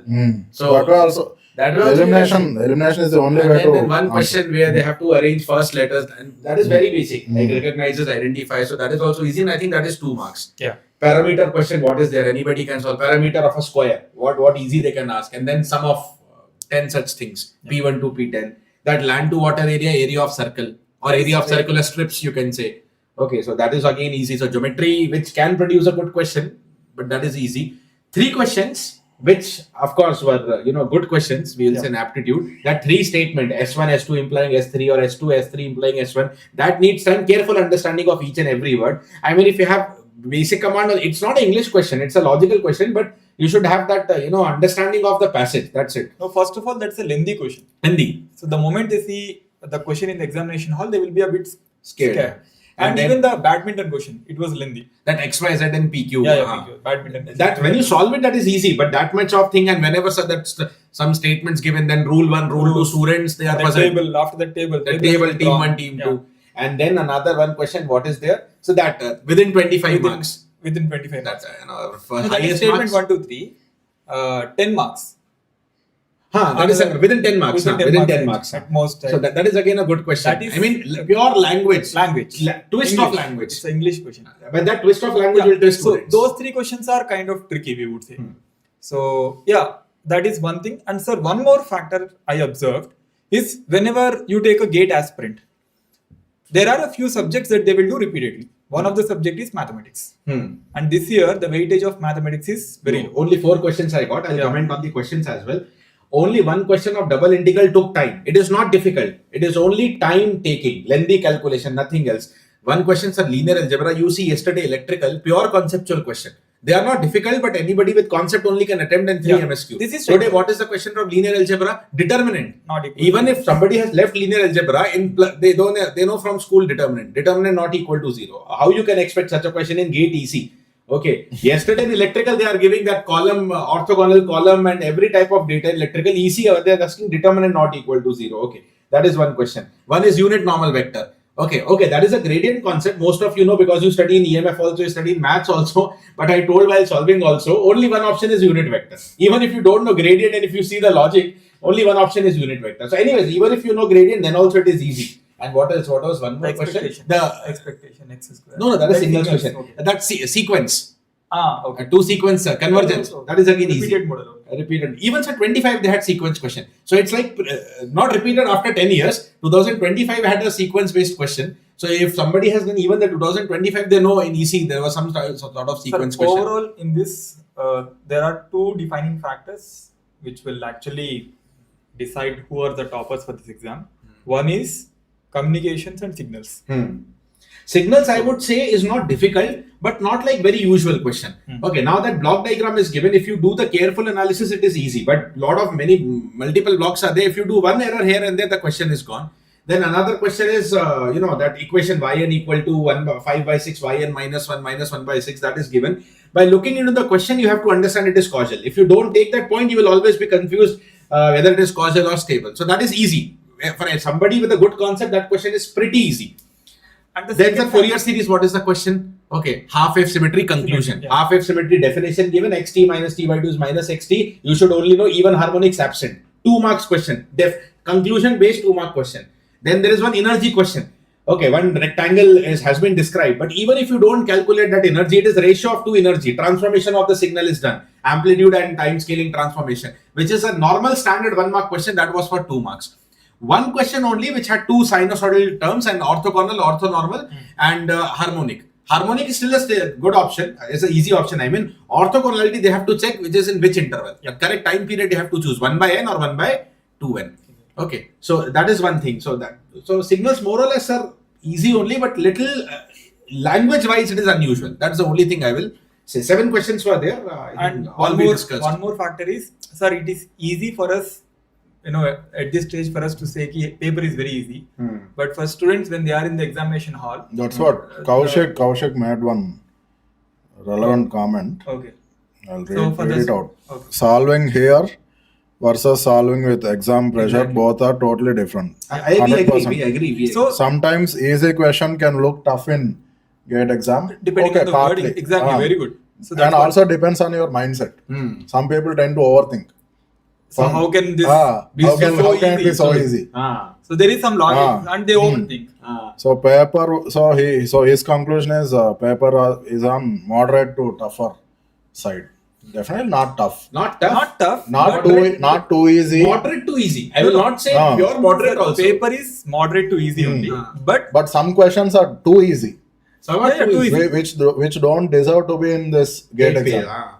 Sir, then signals we spoke. Now if I come to control, anyways easy. But out of that easy 5 questions, 2 questions are copy PYQ. I mean, we say questions will be motivated from PYQ, but we never say questions will be copy. 2 questions from control system, gate 2010, gate 2018. Coincidentally, both IIT Guwahati years.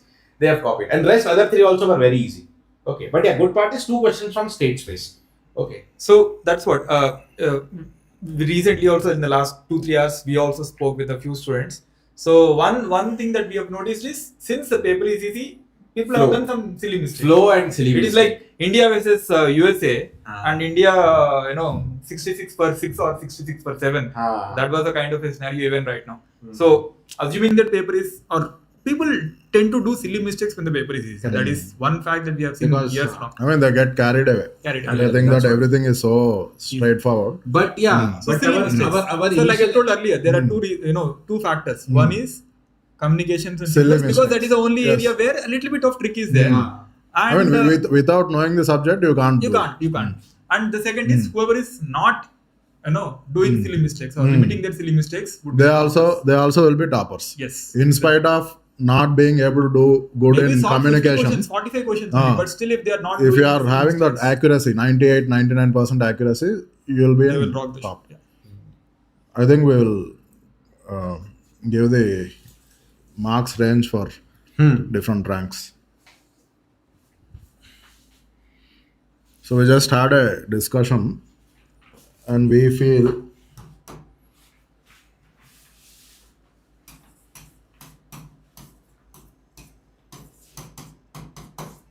anyone getting 80 plus will be in top 10. You all agree? Yes. And anyone crossing 75 will be most likely in top 50. Top 50. Top 50. Because last year, what is the basis for this? The paper is definitely easier than last year. Easier than Whatever last now you year. finally call it as moderate easy, Ah. but if you would say relatively easier than last year, And the- competition is higher this year. Mm. That People would have prepared better than better. last year. Ah. Overall. In EC competition is increasing, and Increasing. whatever sources we Yes. have, Yes. okay, we know that it is going to be the Yes. more competition than last year. Definitely. Paper, forget the absolute terms, but in 100 case, even last year when whatever analysis we have done and whatever we are doing right now, it's easier than last year. Easier than last So year. yeah, 75 last year was somewhere around probably 20 rank. 17, 18. 17, right? 18, yeah. Yeah, Yeah. roughly, almost. So whatever last you're year, telling will be plus minus 1-2 marks will happen here and there. So last year, 20 people managed to cross 75. Yeah. So Approximately. given that this year paper is on the easier side compared to last year, So we 40 expect to 50. 40 to 50. So you top can call it 50. as top 40-50 roughly. Some deviation will happen here. So even though I write top 50, it might be actually top 30 or top 40. 40. Top 40. Top 40 can be there. And then what about for anyone touching 70? So you see last year also around 70, it got around some 50-60 rank. Yes. So Is that correct? 70. Yeah, almost the same. almost, yeah. Because 67, 66 was 100. 100. 66 point something is So 70 95 plus something. likely in top 100. Yes. Now in such a paper, sir, what will happen? One thing we should say to the students that the paper is easy and at least a maximum part of the paper is straightforward. As we go below, okay, the sample space between every 5 marks, the data will keep becoming huge. Yes. Okay, the big clusters will come up here. Because 60 is something a lot of good students can manage. No, sir, not just good students. Let me tell you, when I wrote in my third year also, there was not heavy competition, but I managed to get something around, I think, 50 plus. With I didn't even study 50% of subjects also at that point of time. It was long ago. It was in very high competition also. So what I mean to say is, let's assume a student is writing casually also, and if they have decent study at their bachelor's level, so they will be able to, like digital network signals, they will be able to manage all those But marks. given that they are actually studying something in college. Yeah. That's But these days that is very rare. So maybe I believe 65 plus top 200. top 200. 200. What about 60 plus top 500? Here there will be around 60. There's going to be a big cluster. That 500 means or 400. in this 5 mark zone, there will be Not many. at least 300, 400 students. Yeah, easily. Because what is the point is regular subjects are very easy. Like, what students they rely on, network, control, digital. Easy. What happens is sometimes if control is difficult, many normal students will lose marks because they didn't study communication. Yes. But they were relying on digital control. That is easy. Sir, controls usually will have Communication some is graphs. okay, better. But how many people they went without communication? Overall, all across India, I'm telling many would have went communication without communication. So that communication factor is going to play a role here, but At the top. but not at this one. Here it is extremely crowded. And below 60 it will be too much crowded. And maths also I'm telling you easy only, sir. Only one question lengthy, not at all difficult. Double integral. So shall I say 55 plus will be Maybe top? top 800, 1000, something like that. 1000, 1,000, 800,000, yeah. 800 to 1000, I mean.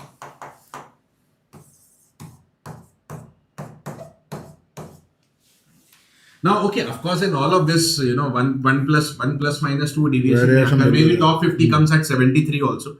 Or it may go to 76 also. Almost 1 to 2 marks, not more than. Not more than. So plus minus 1-2 marks range deviation can occur here. Okay, because Anyway, this will be on YouTube. This will be go on record.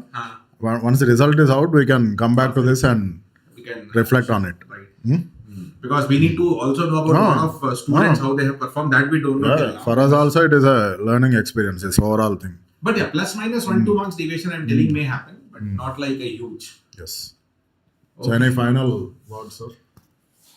So for the first time, I believe we have completed all 65 questions. so all 65 Covered questions we across have all done it. platforms. So guys, very recently, like today is what, 15th, by 18th, 19th, or, it may be a little bit delayed, but within maximum 1 week, you will expect your response key as well.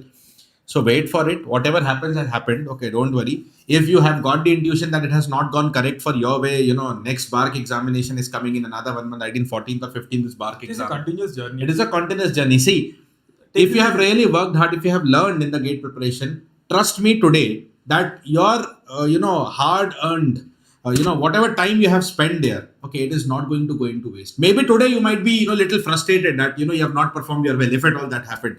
But trust me, if you have worked hard for the last few months, okay, that preparation is never going to go waste. Maybe you'll realize this after a few months, but that is going to happen. And if you have not prepared and if you have not worked hard, then that is a different story. But if you have genuinely worked hard and if you have learned the subjects, And for those who have done well, don't stop. Don't stop. Yeah. Don't stop your journey until it is complete. And because once you lose touch with subjects again, it takes a lot of time for you to They have again get it interview back. and many more things also to Yeah, come yeah. up. And ultimately, for many students, the goal will be to go into VLSI. Yeah. So now, if your paper has really gone good, you can also look into that dimension. What is there important in MTech? You can start moving your subjects in that direction as well. So if it is gone well, also don't stop. Still, you have to continue your preparation. So learning is a continuous journey. Yeah, that's it.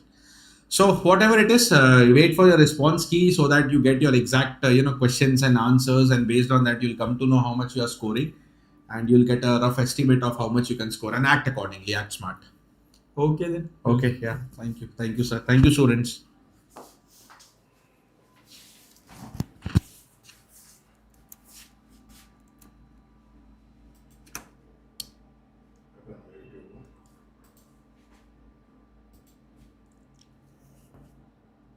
Again, this question only.